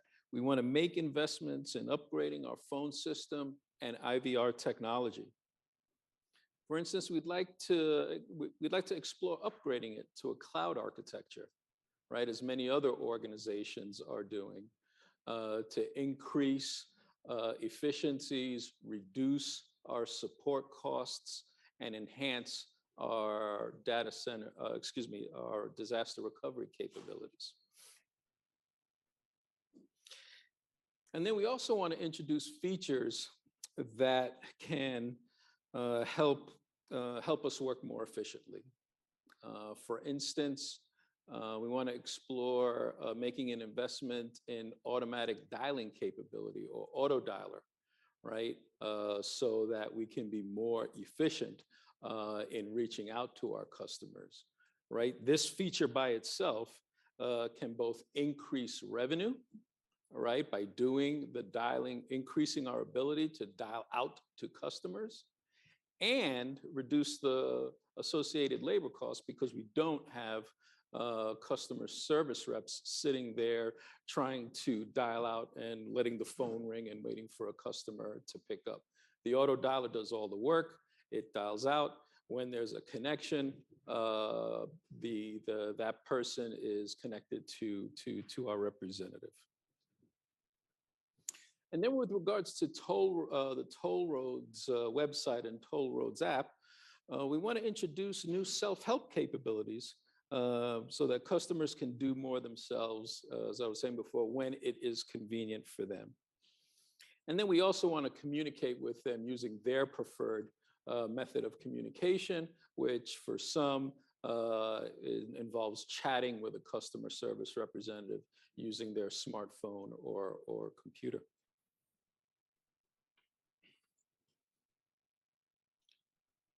While enhancing our customer facing systems, we also want to increase customer convenience. Beginning with the Pay Near Me partnership I was speaking about before, this partnership has to date resulted in over 185,000 payments across 3,600 different locations across nearly all 50 states, okay, totaling over $4.5 million. So very successful approach by those measures.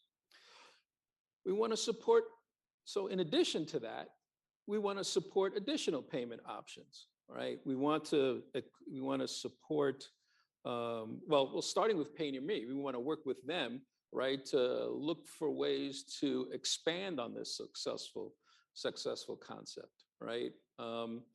Then we also want to support the payment types that our customers prefer to use, whether that's Apple Pay, Google Pay, Samsung Pay, these different ways of making mobile payments. We want to support the popular ones then.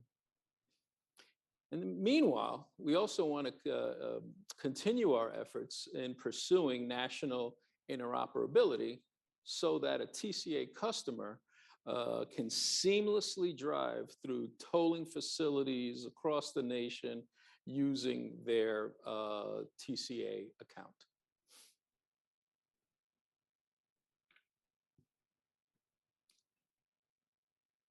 Today, also on the topic of customer convenience, today we, as Rick was touching on, we support third-party accounts today, third-party or MaaS accounts today.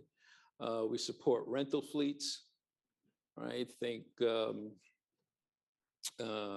truck fleets, right? And mobile payment applications, right? So we do that today. Looking forward, right, we want to stay on top of emerging technologies, right, and make sure that we have the capability to provide support for them. For instance, in-car payment applications, right? As we saw earlier today, right, SiriusXM and Visa promoting their vision for making payments right there, toll payments from your car's dashboard. We want to be able to accept those, interface with those applications and accept those payments. And then we want to be able to support connected and autonomous vehicle manufacturer fleets. So like Audi was talking about today, right? In a world where vehicles are connected and ultimately autonomous, right?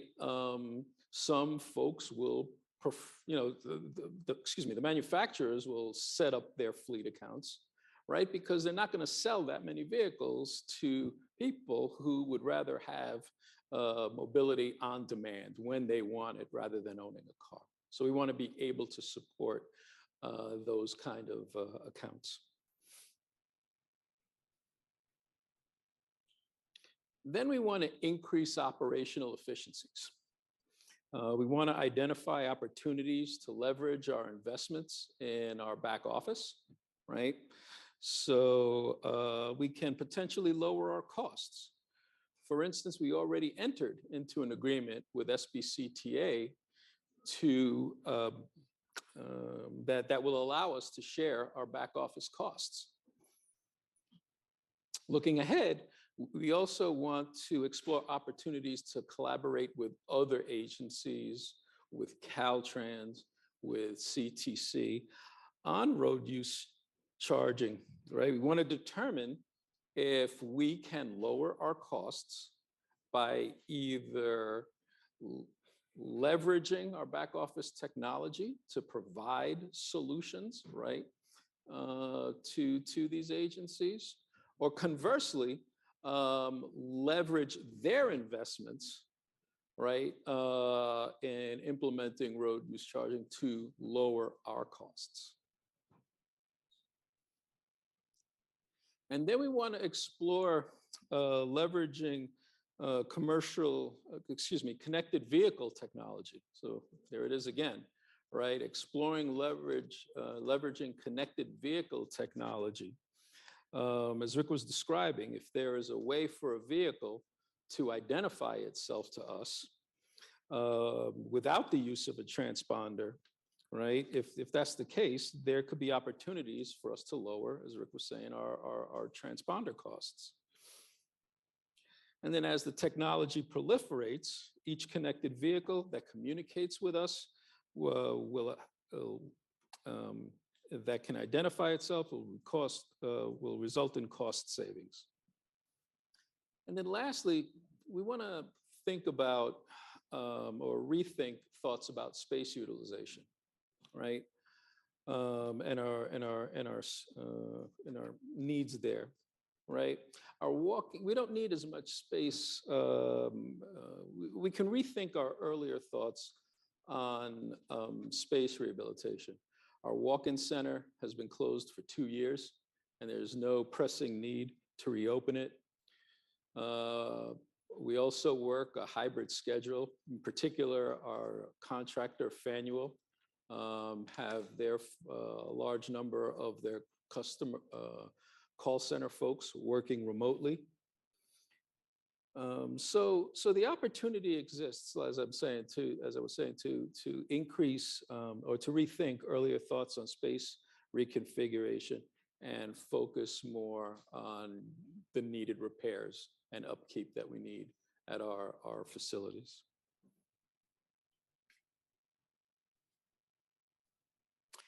And then last but not least, we want to continue looking at ways to enhance our revenue collection. TCA has distinguished itself from our peers around the state and nation in our approaches to payments and resolution of unpaid accounts. While many of our peers, peer agencies in the state and across the nation, put their focus on penalties, right? We have, we understand that the best approach is to help drivers avoid these penalties in the first place. This starts with, this philosophy starts with making it as easy as possible for a customer to pay a toll either before or after their trip. Okay, then towards that end, through our website, mobile app, and call center, customers can pay tolls before a violation is issued. And then, as I was discussing before, Pay Near Me offers our customers a wide variety of locations, right? For those that prefer, to make in-person cash payments. We understand that the customer convenience is key. TCA also, so on top of that, TCA also modified its policy, right, and allowed accounts that don't have to be prepaid accounts. They could be accounts that are set up with a charge card. You have to just keep a valid credit card on file. And today, that type of charge account, as we call it, constitutes almost 3/4 of our 2 million accounts.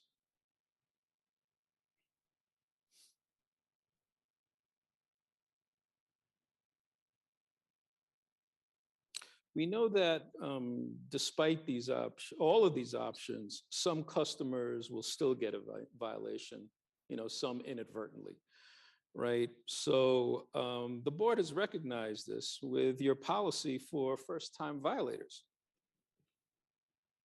right? Which staff has enhanced. So the focus here is our notices and posted penalties serve as a deterrent. Customers who are timely and responsive have the majority of their penalties mitigated. And TCA has long supported customers who need to resolve unpaid tolls and penalties, again, through mitigation. As with every ungated toll facility around the world, there is a very small subset of drivers that dictate that we spend extra money and effort pursuing these unpaid tolls. In managing costs and increasing efforts to enhance revenue collection, the Resolutions Plus pilot program was launched as a pilot. Resolutions Plus, again, is the initiative where we work with our contractor to focus 3 to 5 customer service reps on pursuing certain accounts with large delinquent balances. All right, over the past year, this pilot program has increased our revenue collections by over $486,000. Moving forward, we want to build on this by formalizing and expanding the Resolutions Plus approach to increase its impact and generate additional revenue that can help pay towards some, can help with some of these investments. Lastly, as a fallback for those who would appear to be scofflaws, right, resisting our process from beginning to end, we want to explore the possibility of assigning them to third-party collections.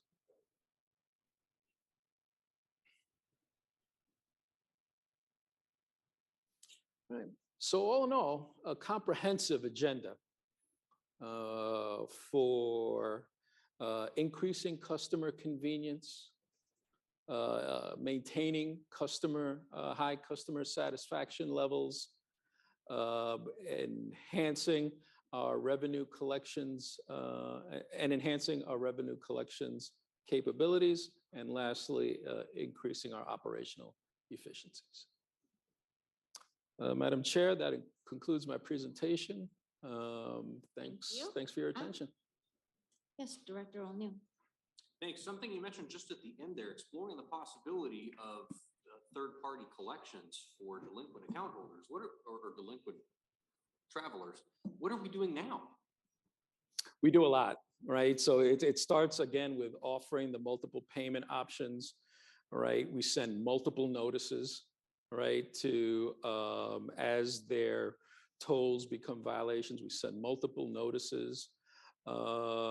We place registration holds on some vehicles to try and get payment that way. So we have some mechanism with teeth in it anyway. Oh, absolutely, yes. Yep, absolutely. Thank you. Director Taylor. Yes, thank you for your presentation. I'm just wondering, how much is it going to cost and how long will it take? Well, for what I spoke about a lot. For these goals, I mean, are we going to do this over the next couple of years or? These all look out ahead 5 to 7 years. Yeah, I mean, they're front loaded. Yeah. I mean, more sooner rather than later. But in our budget right now, do we have expansion for these types of things, or do we have to come back to the board and add more? Well, for that? yeah, we need to explore, a lot of this is research, right? Looking into it, right? Does upgrading to a cloud phone system make sense for us?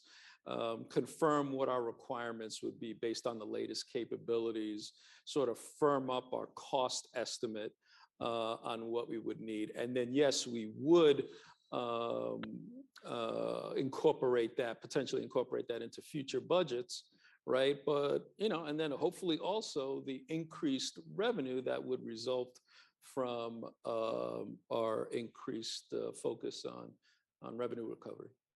Thank you. All right, thank you, Director Beal. I was contacted within the last 2 weeks by an elected official.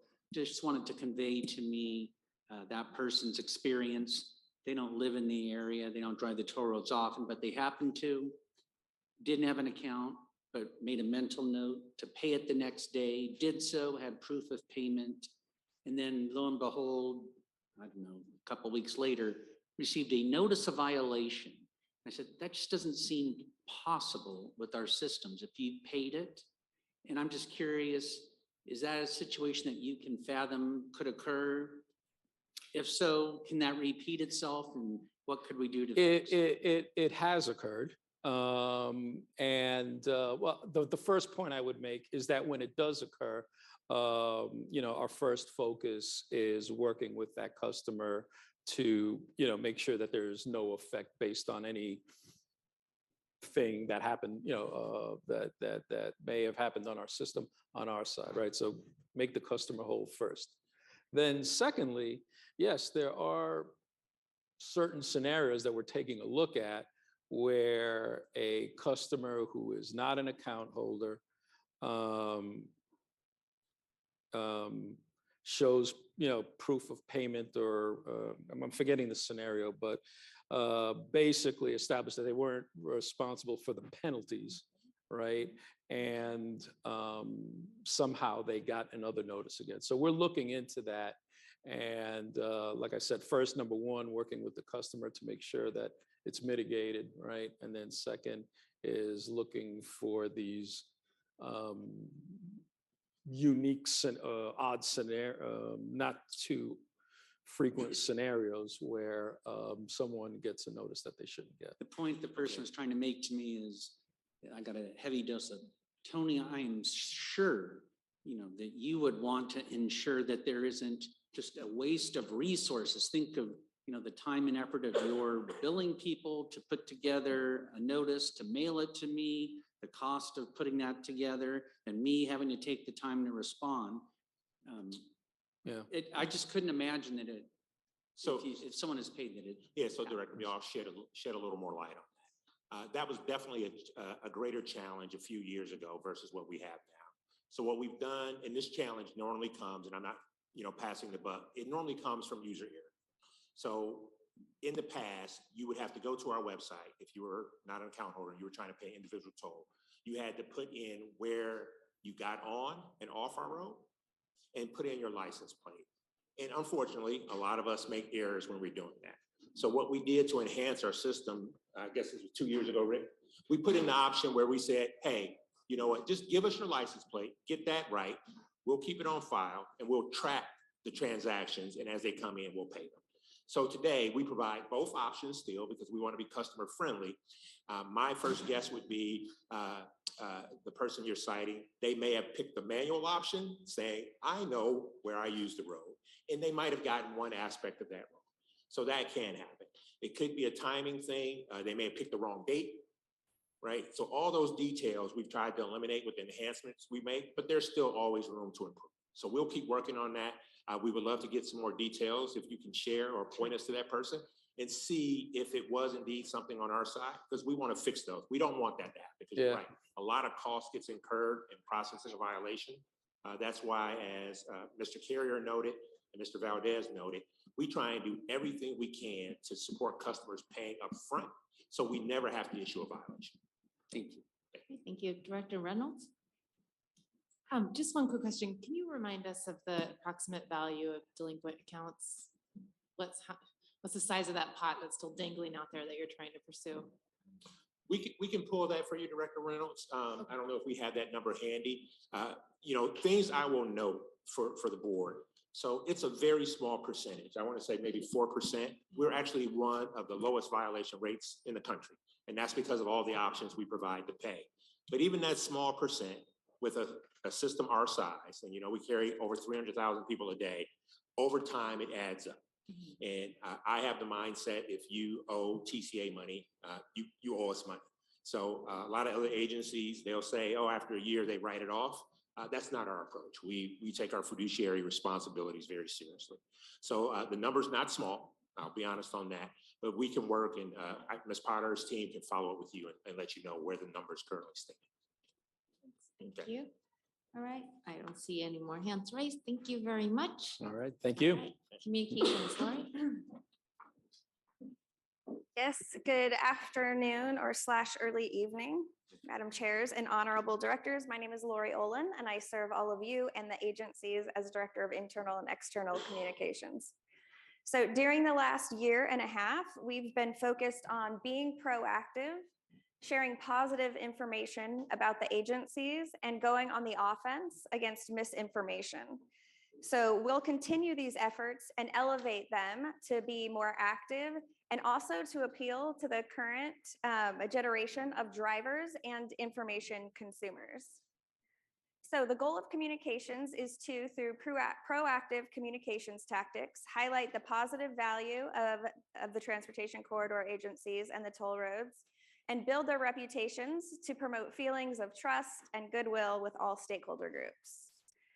Here are our objectives. They are to create and promote content supporting the agency's activities, financial position, debt management, and system improvements. Actively support board members in conveying positive information about TCA at city council meetings, chambers of commerce, regional association, and public events. Ensure customers have streamlined access to drive the roads with ease, establish accounts, manage accounts, pay tolls, and resolve violations, and provide the public with information related to board and committee meetings to promote transparency. So that's our goal and our objectives. How do we accomplish them? So let's take a look at our current communication style. Typically, the goal of communications is to educate and then to educate and encourage a behavior or set of behaviors to reach a desired outcome. But in the last year and a half, when people were asked to stay home and stay off the roads, we worked to evoke feelings of calm, certainty, and goodwill. And when you do that, it's called emotional communications. Prior to the pandemic, TCA had never before had a communication style that worked to evoke feelings. And so this is called, again, it's called emotional communications. And it refers to communications efforts that make stakeholders, that work to make stakeholders notice, understand, remember, trust, share, and act. So we're now well positioned to blend emotional communications with traditional behavior-based communications. And that's the style that TCA has always used. So to accomplish our goal and objectives, we want to work with blending emotional communications, traditional behavior-styled communications, and then we'll also use trend forecast. So we will use these approaches. The first is content creation and continuing to tell our story. And this is the most important approach. We'll identify topics and messages, and we will work to communicate them in as many mediums as possible. We've created a lot of content over the last year and a half, I hope that you've all seen, and it's done by our very talented in-house team who's here today, over there and back there. So we'll continue to create content and then focusing most on short form storytelling.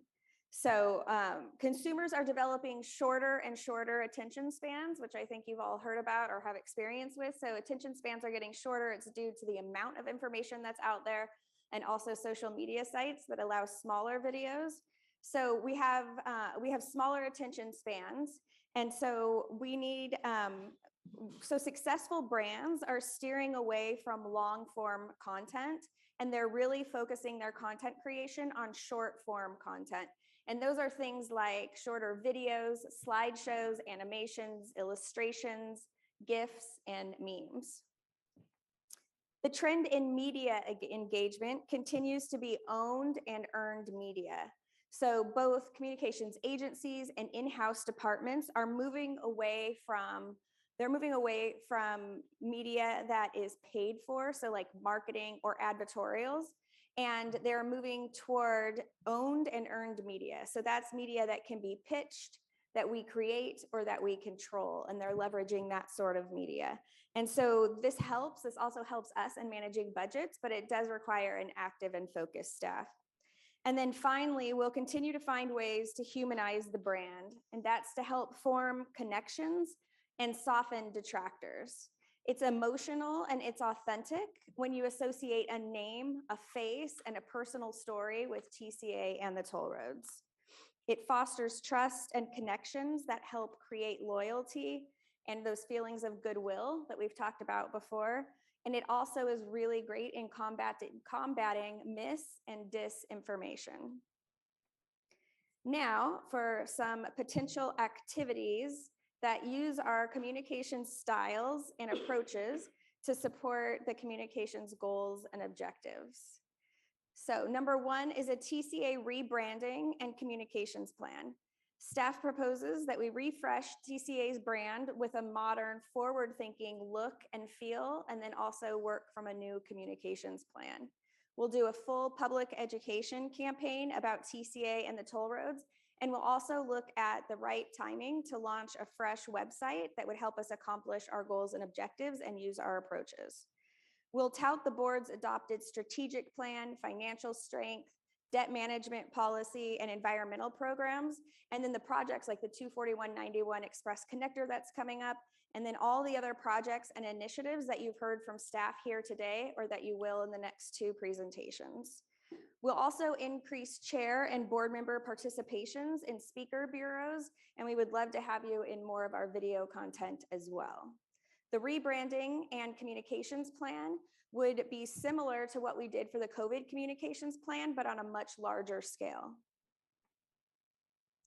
We'll continue to communicate our strong financial health and proven debt management. We'll also communicate board actions, early pay downs as they are approved by the board, any financial actions that are approved by the board. And the communications for this would be really steady, consistent, and informative.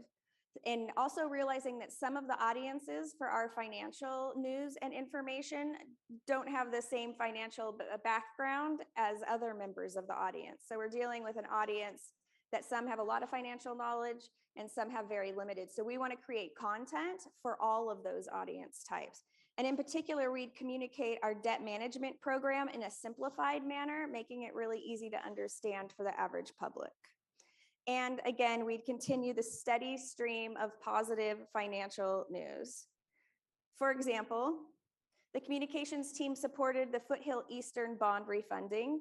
We did 3 separate press releases on the refunding. And then as a side note, we've done 6 financial press releases over the last 12 months. So that's equivalent to 1 every 2 months.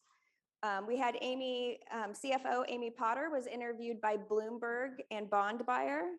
And the Foothill refunding, as you all have heard, was recently named Deal of the Year by Bond Buyer for the Far West region. The press release, the first content created was the press release that was issued yesterday that you should have all received. If you haven't, let me know, and I'll go ahead and resend that. So it's that great news that we want to create content about and continue to talk about to our audiences, and then also making it easy to understand for people who don't have as much financial knowledge, but then also creating content for those who do.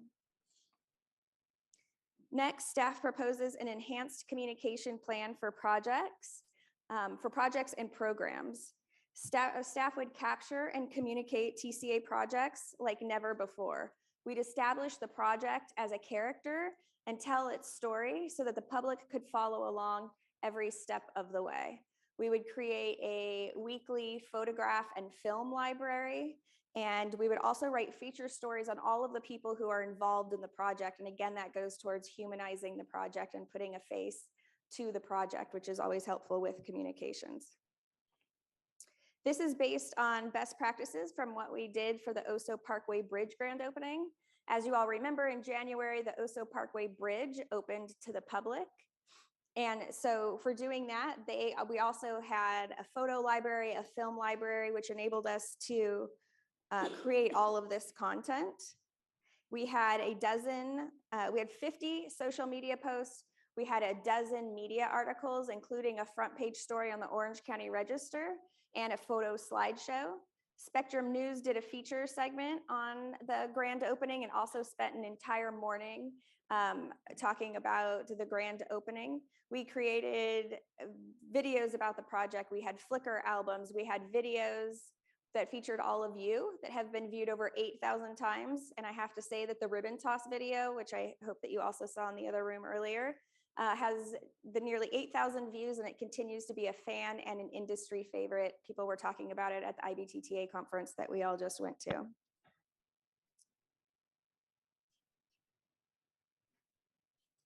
All right, we will also continue to talk about an increased public awareness of our successful award-winning environmental programs to appeal to current audiences, and then also to highlight our alignment with Sacramento's thoughts on balancing transportation and habitat.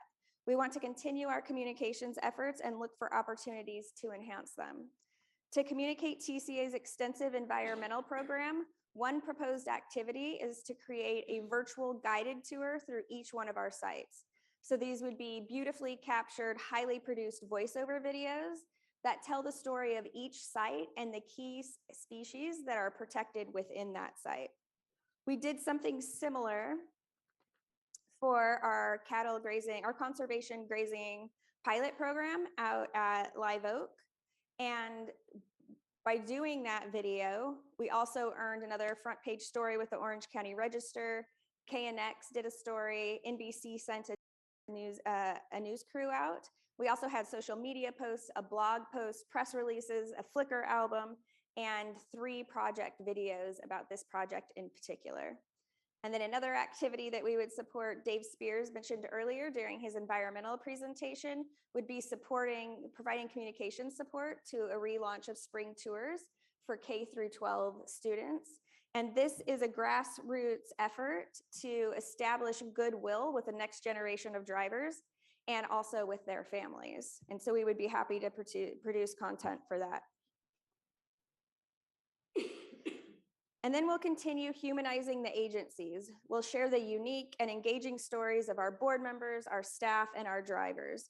Some suggestions for doing this are Ask Us Anything videos. It would be a video series that would feature our executive team, maybe some expert staff and board members, answering a question per video. And the questions would be based on the questions that we get off of social media the most, and also the questions that our external affairs team gets when they're out at events. We could start there. If any of you had questions that you would like to answer in a video, then we could also include those.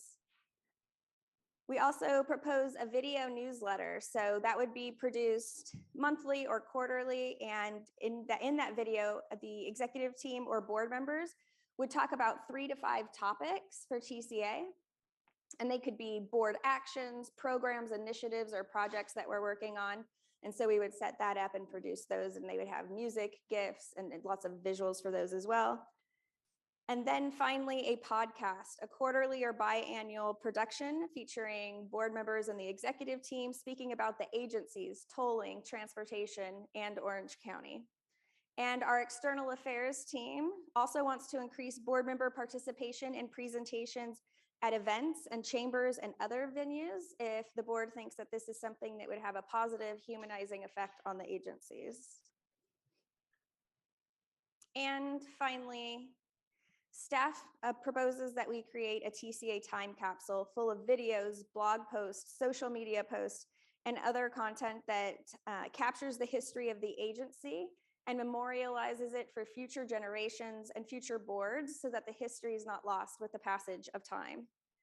As you heard from the reflections panel this morning, there are a lot of great stories about and bold visionary thoughts from our early leaders. There were challenges that the agency overcame, and then there are a lot of successes. So some of this history only exists within those leaders. And we think that TCA's story is a really important part of Orange County's story. So we want to be sure that we capture all of that for future generations and future boards. The time capsule would be a living, dynamic thing that is continually updated and edited, because after all, the future projects that you all have heard about here today will eventually be a thing of the past. So they'll belong in that TCA time capsule for future generations. For example, you see on the screen there, we have content created for the recent 25th anniversary of the 73 toll road, and then also for our 2 millionth fast track account holder. So all of that content would go inside that TCA time capsule for future generation. So those are the approaches and activities that staff suggests for accomplishing your communications goal and objectives. I'm happy to answer any questions. I'm happy to take suggestions or any feedback. Any questions? Yes, Director Taylor. Yes, thank you. I love the direction that you're taking on this, on communicating, excuse me, to the public. I was wondering, do we have a way of, polling or finding out if we're moving the needle of how the public perceives the TCA? Is there something that we do to get that information? So right now we don't do focus groups. That's something that we could do in the future. Hold on, my voice is dry. Sure. Mine too. So that's something that we could do in the future. There's a few different ways that we can gauge interest, how much people are engaging with our posts on social media in particular. We have a lot of analytics that we produce every month, tracking all of that information. And you can You can even track how engaged they are with the information, if it's just a post, if it's a video, if it's a picture, what time of the day, what day of the week that they're engaging with it the most. So there's things that we can look at there. It's a little harder with traditional media. And then the other thing we also work with our external affairs team that go out to community events to see what the sentiment is and do a lot of social listening. So right now, that's what we have, and there are other ways that we could go about doing that if the board decided that they wanted to. Okay, thank you. Director Connors. Thank you. I just wanted to thank Lori. I get committee reports regularly, and I get emails from you with attached press releases and so forth. But when you put it all together in one presentation like this, it's pretty spectacular. And I am I'm an old person and I'm media challenged. So the fact that things go up on Snapchat and Twitter and all those other places is all foreign to me, but it's clear that it resonates with our target population. And so I just wanted to thank you for the good work. Thank you. Thank you. Good job. All right, next, regional mobility partnerships. And it has gone bonkers. Did I do that? No. I think you did. Did you break it? I must have broken it. Wow, it started over and then it went to adjourn. Well, I think we all have the PowerPoint sheet, so we can follow along. And hopefully our friends on the Zoom call can follow along too. It's just blasting through it. There we go.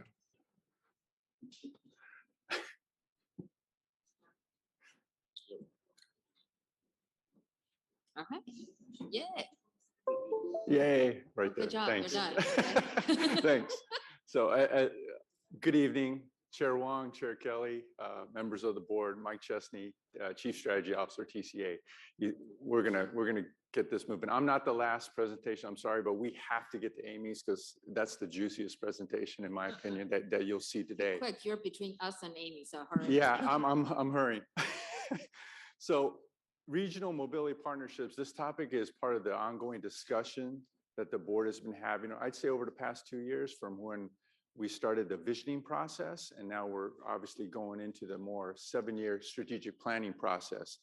So over the past 2 years, we've articulated some opportunities that we feel the board may have to help the region, enhance the region, and provide some benefit to the region by mainly providing some resources, potentially, to our member agency cities.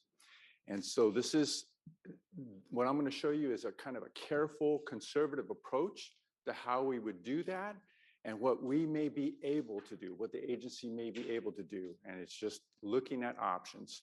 And clearly after this, if the board wants to move forward with it, there's going to be further discussion and clarifications needed. So first, our goal, support the mobility needs of the county, South County, for the movement of goods and people by considering partnership requests for transportation-related improvements. The objectives to support that goal would be to position our agency to accept member agency requests for funding support for these regional improvements, where other local funding resources may fall short. Ensuring, of course, the second bullet there, that it's all in alignment with the board's priorities and any regional efforts and programs that is in the county. Now, in terms of improving mobility, historically, the boards have always had to focus on first building the toll roads, as you heard earlier today, and maintaining it, enhancing it, adding a lane, some toll equipment enhancements and such. And also, the boards have had to pay close attention to maintaining debt service, as well as maintaining our strong financial position. In terms of partnerships, TCA here, you're seeing some words here of filling the gap. We feel that the agency may be able to be in a position to help fill this gap of where some member agents, our local member agencies' funding resources fall short. Now, this is in complement and enhancing what the county has now in terms of some of the tax measure programs and state and federal funding grants that we get. OCTA has a very successful Measure M tax program. And again, our intent is to align with that and support it and enhance it. In terms of opportunity, you've heard about how to support mobility and the quality of life we have here through other methods than simply adding a lane to a highway. Technology uses was heavy today, you saw that, as well as, is there a way for, again, our agency to take a look at helping our local member agency cities on some of their local roads programs. This opportunity that we can look at is a direct function of the financial strength of the agency and the strong financial decisions that the board, has made over the past few years. Our activities to support this would be to put together a project evaluation criteria and methodology that would align first and foremost with the board's priorities. And we would have to certainly align and collaborate with other funding agencies that I've mentioned and see how we can apply these to potential projects that would be suggested to the agency. On the right side, you see the various metrics that we'd be looking at. Certainly, is there a nexus to the toll road system? Again, that funding criteria, is there a way for us to fill the gap, especially with dwindling and reduced government funding for transportation projects through the state and federal programs? Some of the current regional opportunities that we've had discussions with earlier in this year that you will recognize, the Los Patronos Parkway Extension and the Lower Ortega Highway Widening Project. Now, these two projects are part of the 3 critical South County improvement projects that were identified by the regional agencies back in 2020. For discussion purposes is what this goal is, to put this here for discussion purposes, because we are not currently accounting for these in our budgeting or cash flow analysis process. The summary is this. We feel that we can move forward with developing a criteria to evaluate projects, both regionally and some of our member agencies, some of their local projects. Is there a way for us to help enhance their funding resources? All with alignment and collaborating with the other agencies in the county, not circumventing them, but enhancing them and complementing what they do. And lastly, do we want to decide on a level of support for those 2 regional projects that I identified? Again, some of the ongoing discussions that we're carrying forward that we had earlier this year.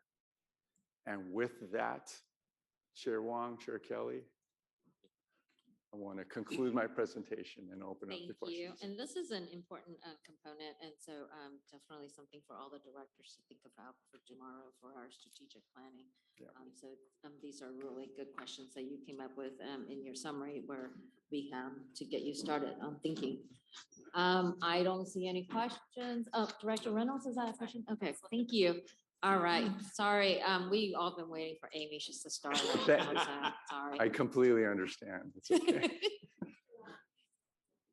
Oh, Samuel, I'm sorry. No, I just wanted to make it perfectly clear to the board that this area is dependent on your discussions tomorrow, right? All staff is recommending that if the boards do want to entertain this concept, then we need to do a lot of work establishing your policies and procedures on how we accept those requests, how we would evaluate them, and then report back with a recommendation to the board. And we have not received any official request to support funding of those 2 projects. So that hasn't happened. And again, this would, if the boards are interested in this area, we set up the process. If those requests do come in, we'd be prepared to handle them and then report back to you. So in other words, he is not soliciting requests. He's just saying we got to put the procedure in before any request comes in. Correct. But it's all dependent on Amy. And then really, no pressure, but I would say Vice Chair O'Neill started the conversation. So you're going to have to answer those questions. Okay, great. Yes, and actually, yes, and so good evening all, and yes, I'm Amy Potter, Chief Financial Officer. And I am here to now present how we can pay for all of these initiatives that we've been talking about today. Also to recommend some financial policies and other considerations. And then also to point out some things that I think will be helpful to you in prioritizing these initiatives over the next 7 years. And so it really is the strong finances that both agencies have that have given us this opportunity that is before us now with the strategic plan. And it's really the reason we have those strong finances is due to the debt management, the financial discipline, and the really good board decisions and policies that have been put in place over the years.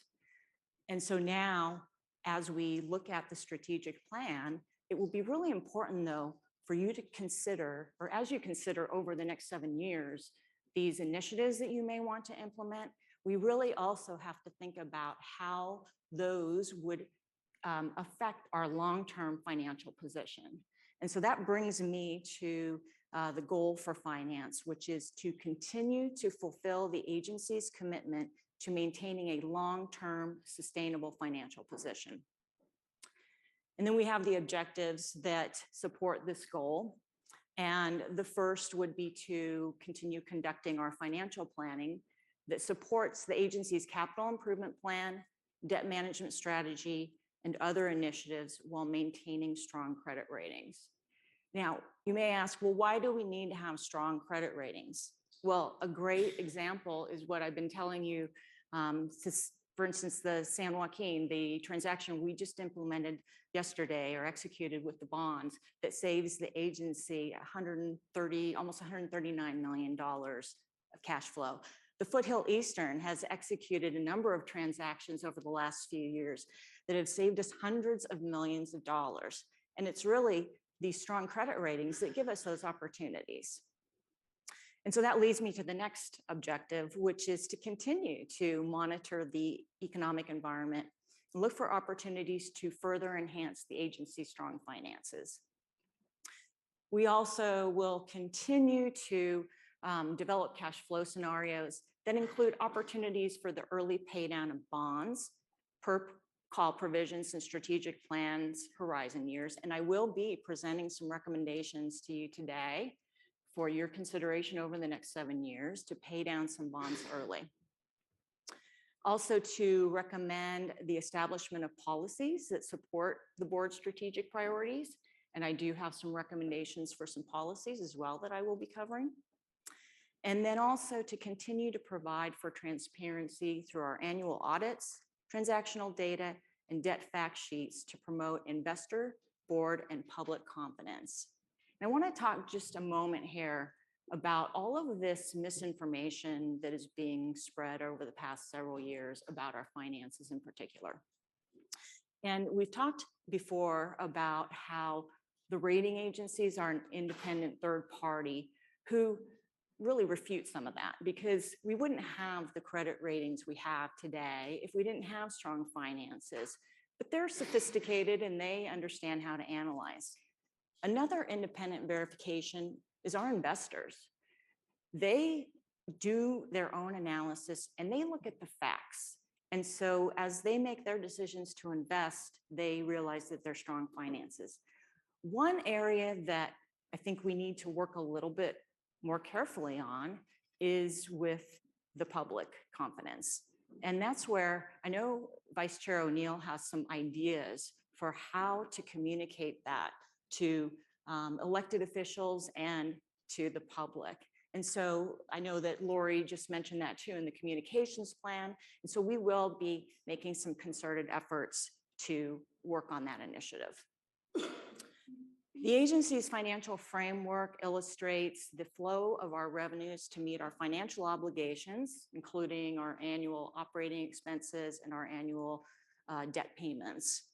And it also then shows how we accumulate funds in accordance with our bond indentures, which are our restricted bond indenture reserves, and then also how we accumulate those additional funds, our unrestricted cash, and we'll be talking a lot about our unrestricted cash today.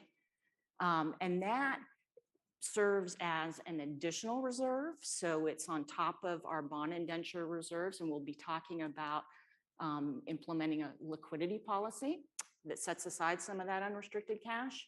And then also, and then after that, that's what funds all of these initiatives that we were talking about here today. And you heard earlier about some of the operational initiatives that were proposed to you. And a lot of those will actually enhance our revenues and or reduce our operating costs. You'll also hear about some debt management strategies that we'll be recommending that improve our debt position. And it's really, that's a main part of our financial framework because we're always looking for ways to be more efficient and to be financially responsible. And so really it is the board's commitment to these sound financial practices and the resulting really strong liquidity that has put us in the place we are today and has given you as our boards and the decision makers the opportunity to implement some of these initiatives over the next 7 years and for future boards to have the flexibility to meet our financial obligations and also to implement really important initiatives. And it's through these acts that we've continually improved our credit ratings, which then have resulted in those huge refunding savings that we've been talking about, which then in turn creates this additional strong liquidity. And that helped us through the pandemic. I mean, we were one of the agencies that were just so well positioned for the pandemic, even though nobody ever would have imagined that something like that would have come along. And it's also given us the opportunity or the ability to fund our capital program with cash and also to pay down bonds early. Okay, I'm gonna get a little technical at this point because there's just some things here that I want to point out for your consideration as you're thinking about your strategic plan. And you've seen this before, and this is both agencies, San Joaquin Hills, the Foothill Eastern. I'm going to zoom in on just the Foothill Eastern because the points I want to make are the same for both agencies. Okay, so what you see here, this is our net revenue and debt schedule. And so the black line that you see represents the net revenue. So that's our total revenues minus our operating expenses. And that line is a forecast, and that has been updated by or with the input of our traffic and revenue consultants who have updated both agencies' long-term traffic and revenue forecasts to account for changes from the pandemic. So that's already been updated. That's what we think is a very good forecast. It also assumes your toll policy, the 2% very little increases that you implement each year. And that toll policy was designed to attract traffic to the roads and also to meet your financial obligations. Now, the blue bars represent your senior lien interest and principal payments, and the orange bars represent your junior lien interest and principal payments. And both agencies have these, once again, very similar the way they look. Now, one of the things we always, was questioned over the years or these last few years with this misinformation is how are we going to make our payments? Well, we know exactly what our payments are. We have all fixed rate debt. So these payments are what they are. However, they will continue to decrease as we take advantage of refunding opportunities and also if you decide to pay down some bonds early. These will decrease. Couple more things here I just need to point out. So that space between the net revenue line, the black line, and the annual interest and principal payments, the blue and orange bars, that is the cash that's generated. And that is generated because we're required to generate that. So the dotted line that you see right above the annual payments is the minimum debt service coverage that we are required to have in accordance with our bond indentures. So that means that our revenues minus our operating expenses, so that net revenue line needs to be at least 1.3 times the senior lien payments each year. So we are required in accordance with our bond indentures to generate excess revenue. Then the section that you see above that up to the black line, that represents the additional coverage that we have that's higher than the minimum that's needed to maintain those credit ratings we have. And so that's what that whole space is. It's a good thing for the agency, and then it's something we have to have, and it generates the cash that then you'll see how we can put that to use as our unrestricted cash. And then the last thing I just want to point out here is you see the 7-year strategic plan horizon, which is at the left end of the green bracket there. That's to show you that these decisions you're making today or now about this strategic plan is still very early in our debt obligation process and our forecast. And so it's really important that when we think about those, we still think about the future and that we stay on track with our policies and we continue to make good financial decisions. Okay, so I just showed you those annual interest and principal payments, and they're exactly as what I just showed you, what you see here. It's just on a different scale because I want to point out or give you a preview of how these payments change if you pay down some bonds that we're recommending over the next 7 years. And so here's what that looks like. So the box that you see there, the red box, is what I just showed you as what we have for our current debt schedule, annual interest and principal payments. And then what we're recommending, and I'll go through the details, but we're recommending that each agency pay down around $300 million of bonds early over the next 7 years. And what that would do is that would save each agency about $300 million in interest. And so that white space there for each agency represents a decrease of about $600 million. 300 of early payments in principal, and then $300 million of savings in interest. So I'll go through now some of the details of that. And so what you see here is this is actually our outstanding bonds. So we have the bonds and the maturity dates of those various series of bonds, and then the call provisions. And on the San Joaquin, this is actually going to change because of what we just were able to execute yesterday. So the gold will change, but still the point I'm going to make is going to be the same.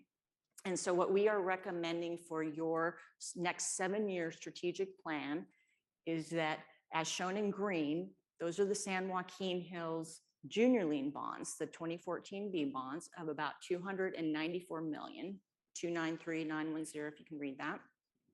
And what we will be recommending is that you pay down $200 million of that when those bonds become callable January 15th, 2025. And then the balance of that, around $94 million, split between the following 2 years, so fiscal year 26 and fiscal year 27. And I will show you the results of that on your forecasted cash flows. On Foothill Eastern, we have a lot more series of bonds, and so there's actually 2 pages of bonds here, but I'll focus on the ones that we're recommending for early pay down.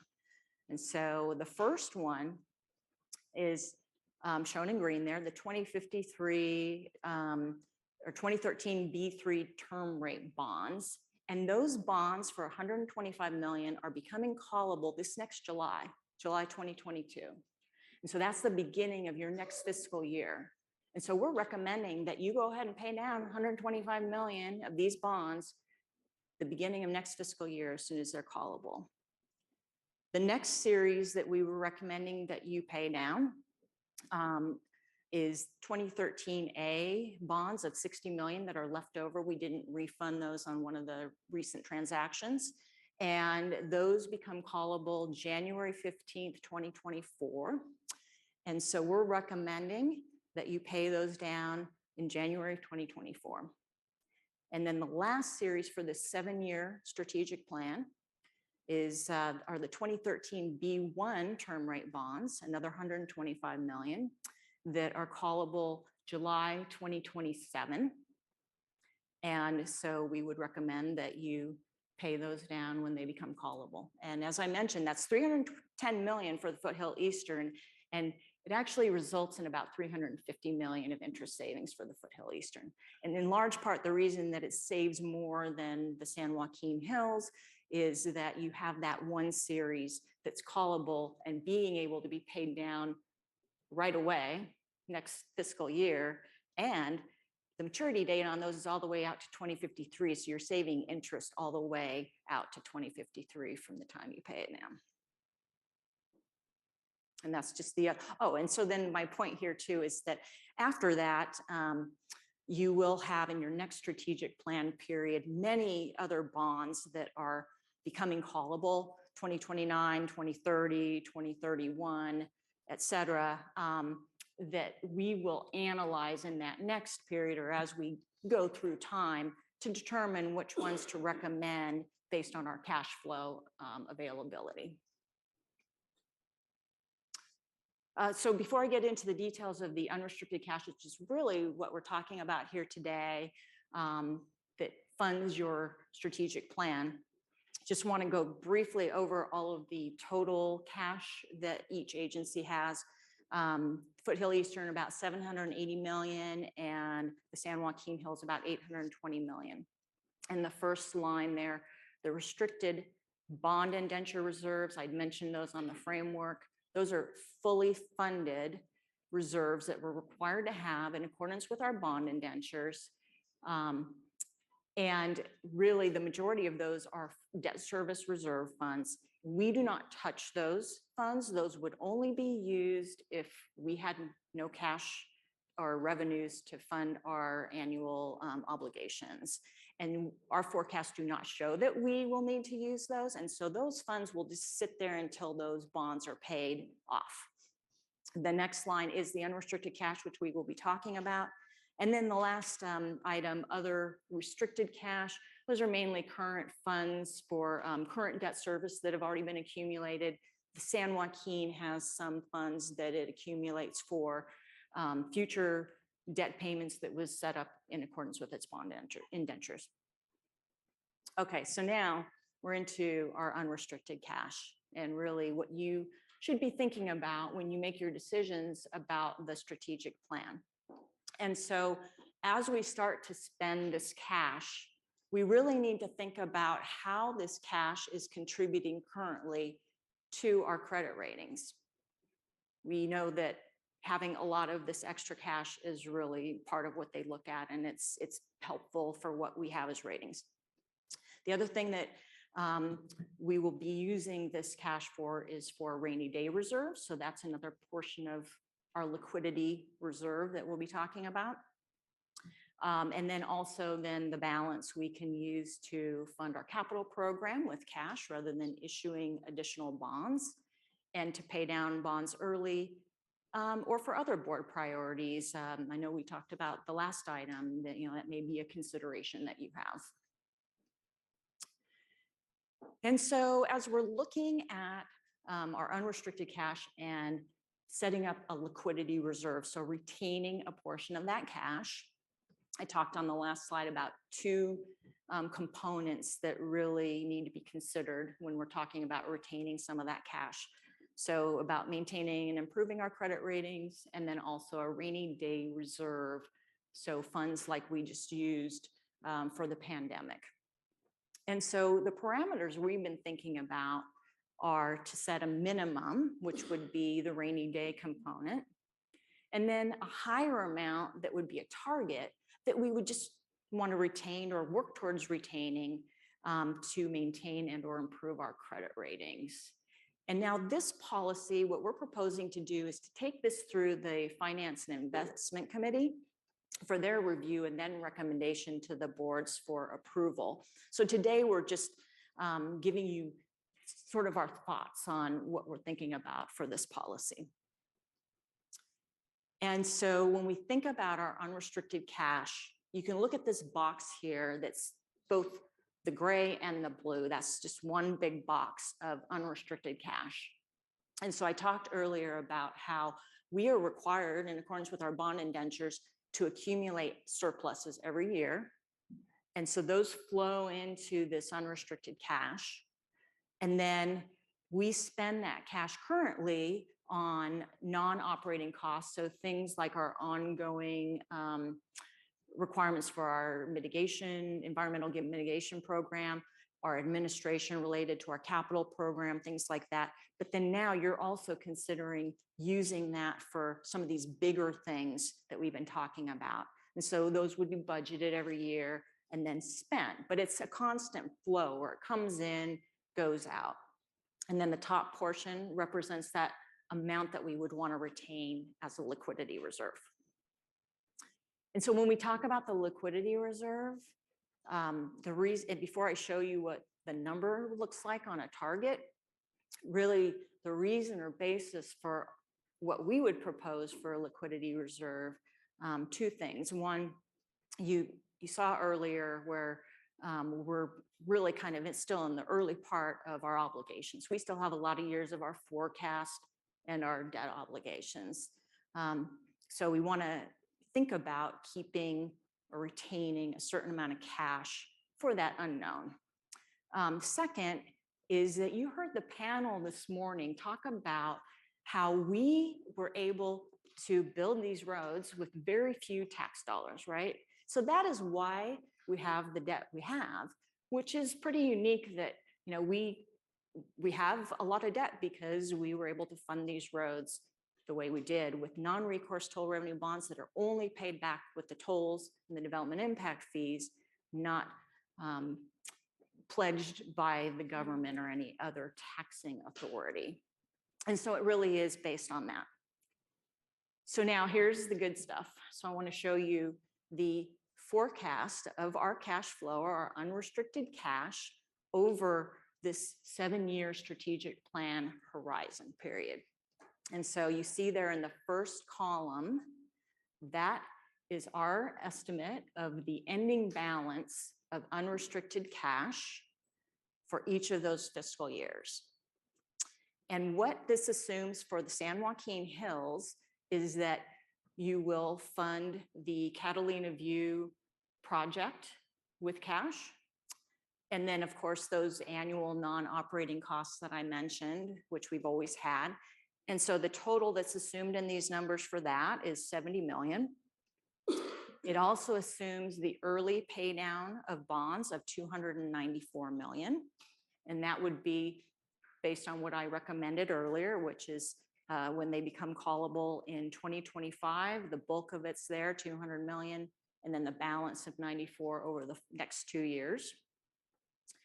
And then Amy, can I interrupt you for a second? Chair, Vice Chair O'Neill has a clarifying question to ask. Just real quick. Yes. So on our financial framework flow sheet, it had unrestricted cash, below it liquidity reserve, and to the right of it capital reserve, debt reserve, other cash uses. Is the liquidity reserve in addition to capital reserve and debt reserve, or is the liquidity reserve encompassing those other reserves? Okay, so the liquidity reserve then I think would be separate. And we haven't really talked about those other two reserves that you just mentioned that were on the framework. However, I think when you make decisions about your strategic plan, so if you say, yes, I want to fund the capital program here, then we would know that we would be earmarking that amount of cash. So that's what I was trying to represent with that other reserve. And then the early debt pay down, same thing. You know, we would say, yes, okay, so you agree that you think this is what you want to do. So we would know then that we're planning for that, and that, you know, of course, we would continually update it. But yes, that's all above the liquidity reserve. This here, this total balance includes the liquidity reserve. Right. And what I'm going to get to is to the right of that is the proposed target, which I am proposing that it's 10% of your outstanding bonds. Okay, so that's what that represents. So for instance, you know, that first year, we're projecting that you'll have 309. And by the way, these numbers need to be updated because now we saved the 138 million yesterday, so we can add. So this only gets better, okay? So your unrestricted cash balance will go up. And then you compare that to what we're proposing as a target, the higher end of the liquidity reserve. And you can see that these numbers, that it's very doable with what we're proposing here. I'll have more, but, okay, all right. I think I Okay. understand that. Yep. And just to point out, the last thing that was assumed, that is assumed in these numbers is the loan repayment from the San Joaquin Hills to the Foothill Eastern, which would occur fiscal years 25 through 29 of 137 million. So that's baked into those numbers that you see there. Okay, so here's the Foothill Eastern. Foothill Eastern set up the same way. The estimated or projected ending balances of your unrestricted cash. And that assumes the 24191 project and the Loma project are funded with cash, plus the ongoing non-operating costs. And that's a total of 555 million throughout that period. Early debt pay down of 310 million as I recommended. So 2024, 2025, and 27. Thank you. I know I had it on your sheet there. And then also then in this case, of course, the Foothill Eastern will be receiving the payments from the San Joaquin Hills. And so that's assumed in 2025 through 2029. But once again, you see here the projected or forecasted unrestricted cash balances greatly exceed the target for the liquidity reserve upper end. So that's what we think is a reasonable target to propose.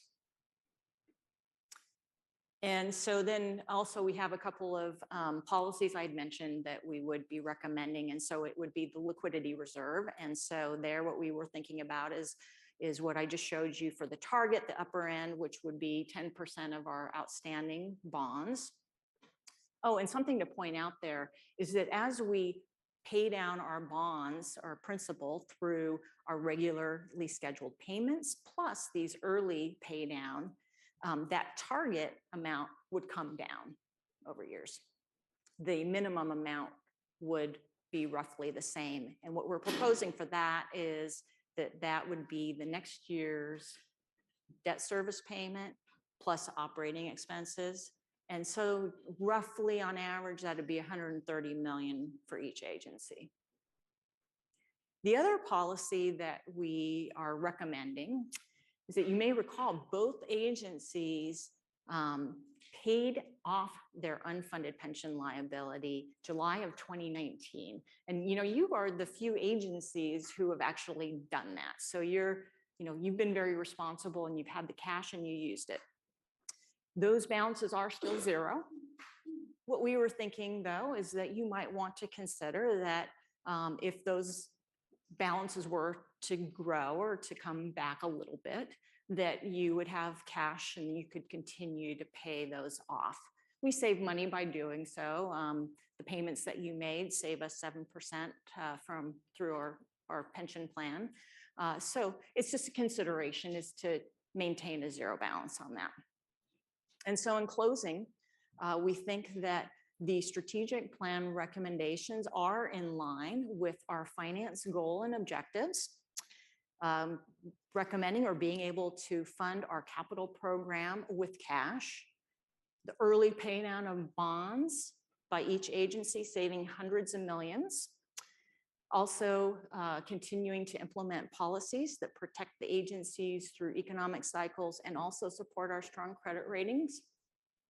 And then that full transparency of the agency's strong finances and some of the actions we'll take there to make sure that the public and others understand. And that concludes my presentation. Right, thank you, Amy. Vice Chair O'Neill. I know it's late. I'll keep it to questions and not recommendations. I look forward to tomorrow though. So I want to just come back to understanding the liquidity reserve, capital reserve, debt reserve. So could you go back just a few slides, the assumptions, it can either be that one, we can stay on this one, or that one, we'll just stay on that one. Yeah, sorry, we'll go to San Joaquin. Okay. Just because I know that one better. So so since we would be using the liquidity reserve to, I think we would be using some of it to pay off the CIP, the debt payment, and also the loan repayment. what I'm trying to understand is why we would have the liquidity reserve when it's also doing the same function as the capital reserve and the debt reserve. So I'm trying to figure out what the difference is between, I definitely understand the difference between capital reserve and debt reserve, but I'm trying to understand why we would be using those three different reserves when it sort of seems like liquidity reserve is doing it already, but we just allocate it differently. Yeah, so I think that maybe we should have taken off those other two reserves, or calling them reserves for capital and debt, because I think really what we're saying there is if you adopt a strategic plan that assumes capital, like we're recommending here, so these projects that we've recommended for the next 7 years, and debt pay down, then we know that we have to set aside that cash. So even though it'll still sit there, this assumes that you're actually paying out that cash, and this is the resulting balance, okay? So what we're saying with the liquidity reserve is that of your cash balance, so that resulting cash balance that you see in that first column, that we wouldn't want it to go below what's on the right-hand side. So the liquidity reserve really is built into your overall cash. So it's really a part of that column. So maybe I answered your question incorrectly earlier. No, It's a part of that column that says the ending balance. It's just showing you that you're meeting that by still having in that first year 233.7 million because you have 309 million. Yeah.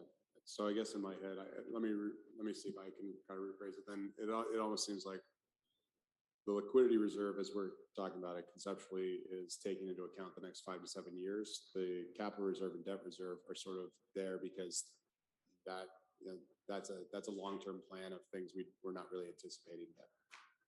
Because if we're looking at the debt reserve, you can use debt reserve for long-term debt reduction on even on things that most of us wouldn't even be on the board down the road for, but it's good to have those debt reserves. Yeah, so I guess that's where This is different than the indenture because that's restricted. So we have to have a certain level and that's gonna be restricted. And so we have to have that. So when we're talking only unrestricted cash.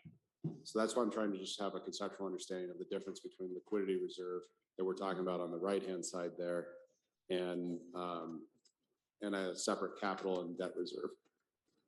Separate capital reserves and debt reserves. Does that make sense? Samuel's not shaking. No, well, I understand what you're saying. Well, I guess the next question then, let me put it this way. Let's just put it grounded. How much money would we have in the capital reserve? How much money would we have in the debt reserve? And then that's right there showing us. Okay, so I'm not proposing that you actually move money out into these other reserves. Okay. So I think that's where I confused you with that other slide where you saw those two, the capital and the debt reserve. I'm not proposing that you do that. It remains in your unrestricted cash balance, but we know offline, we do all of this analysis and we continue to update you on what would your forecast look like being able to absorb all of those things, right?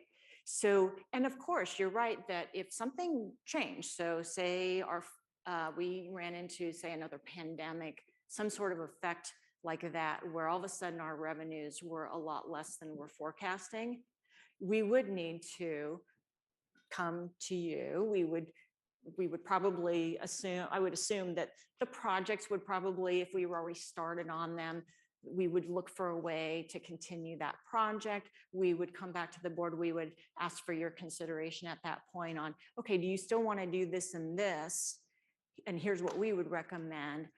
But assuming that we are on track with our forecasts, I'm letting you see here that you can do these things and you still have enough of a balance where you also meet your goal of retaining a certain amount of cash in your unrestricted cash as a liquidity reserve. Okay. I think I understand it. Okay. I'll have to come back on it, but I think. Thank you. Director Trevor Olney. Thank you. Our cash, whether it's restricted or unrestricted, we have a lot of it. Do we have that invested anywhere? Do we just have it sitting in a lay fund, sitting in the bank account? Do we have the ability to have an investment policy for either category? We do have an investment policy. And, as a governmental entity, it's our investments are limited because we have to follow the California investment government code that governs governmental entities. And so, but we do, and we have an investment advisor. In fact, the Finance and Investment Committee reviews and meets with our investment advisor on a quarterly basis, and you receive monthly investment reports as well. So we do our best to invest these funds to earn the most we can, while also, of course, maintaining liquidity and, of course, preserving our capital of the funds. Mr. Taylor? Yes, Amy, so in June 30th, 2024, we have 408 million in unrestricted cash. And then we pay 294 million of bond payments, or paying them off early, right? And then in 2025, we're at 255. Does that mean we're taking the annual income and adding it? So yes, and that was that diagram I showed here where your annual surpluses, that we're required to generate in accordance with our bond indentures, those are constantly coming in every year and you're spending. So that's how those balances, can remain how you're seeing them there. So in 2025, you've already paid the 294 million and we still have 255 in unrestricted cash. So actually so the San Joaquin Hills would be paying for the first 200 million in fiscal year 2025. Okay. And then the balance of the 94 is split over 26 and 27. Oh, okay. But it's built into those numbers you're Those seeing numbers there. have already had that deducted. Yes. Thank you. Mhm. Director Connors? Yes, thank you. Can you hear me? Okay. My question goes back to one of the very early graphs, the vertical bar graphs that showed our payments on our junior and senior bonds and how our revenues were projected to rise above that steadily. And this is probably not a question for this board because the numbers we're looking at, one more, that one. Okay, the right-hand end, especially for Foothill Eastern, but for both of them, shows the dark black line continuing quite far above the bond payments and the required reserves. And I assume that, well, maybe in 40 and 42, nobody will be worried about how high our tolls are or why we have so much cash lying around, as has been a frequent concern during the last 5 or 8 years. But at some point, I assume the board will want to think about whether it wants to keep increasing toll revenues if its costs are not going that high, unless we're using those revenues to pay for partnership operations all over South Orange County. But I just note that our tolls have a number of functions, and one of them is to stay low enough so that people will pay to get off of Interstate 5. And another is to pay for our operations and our bonds and our capital projects. But I just wonder what happens as our tolls outpace, as our toll revenues outpace our obligations. That's a good problem to have. Yeah, and I guess I would just say that there is flexibility for future boards, right? So right now, what I think you really need to consider, though, is that you're still very early in that process, and these are just forecasts. So you need to stick to your financial policies, stay on track in meeting your obligations. But as time goes by, and if these forecasts are as they are, the boards will have that opportunity to make decisions like that. Thank you very much. Thank you. I don't see any other hands raised, so thank you, Amy. All right, thank you. All right. Mr. Johnson? So, Madam Chair, we definitely appreciate the boards being so engaged, but unfortunately, we're an hour and 45 minutes behind. So I would suggest for your third segment, we asked our facilitator, Mr. John Hockman, to just come and introduce himself, give a real brief overview of what he was going to talk about, and then we'll move his segment to tomorrow morning. If that's Sounds really okay. good to me. Okay. because I think your dinner may be getting cold. I think this is on, yes? Yes. Hi. Really, I'm going to be very brief because the last thing you want to do is listen to me right now. I'm clear on that. I just want to say, today has been a long day of delivering a ton of information to you. And I appreciate that. When we convene tomorrow, we're going to put all that to use as you really build this strategic plan. And I will look forward to sharing more of what I heard from you in advance of these conversations. And I appreciate the interviews that I received. And we will work through this content tomorrow to build this draft plan and make sure we understand the board's direction. But I'm not going to put you to work at this hour. I don't think that would be anything that you would enjoy, and it wouldn't produce the best outcomes. So I'll look forward to seeing you in the morning when we're all fresh, and we'll really dive in to taking all these sources of input today and shaping the plan to go forward. So much more to come. Thank you very much. Thank you, directors. So with that, we will adjourn to tomorrow morning. And have a good evening. I think we have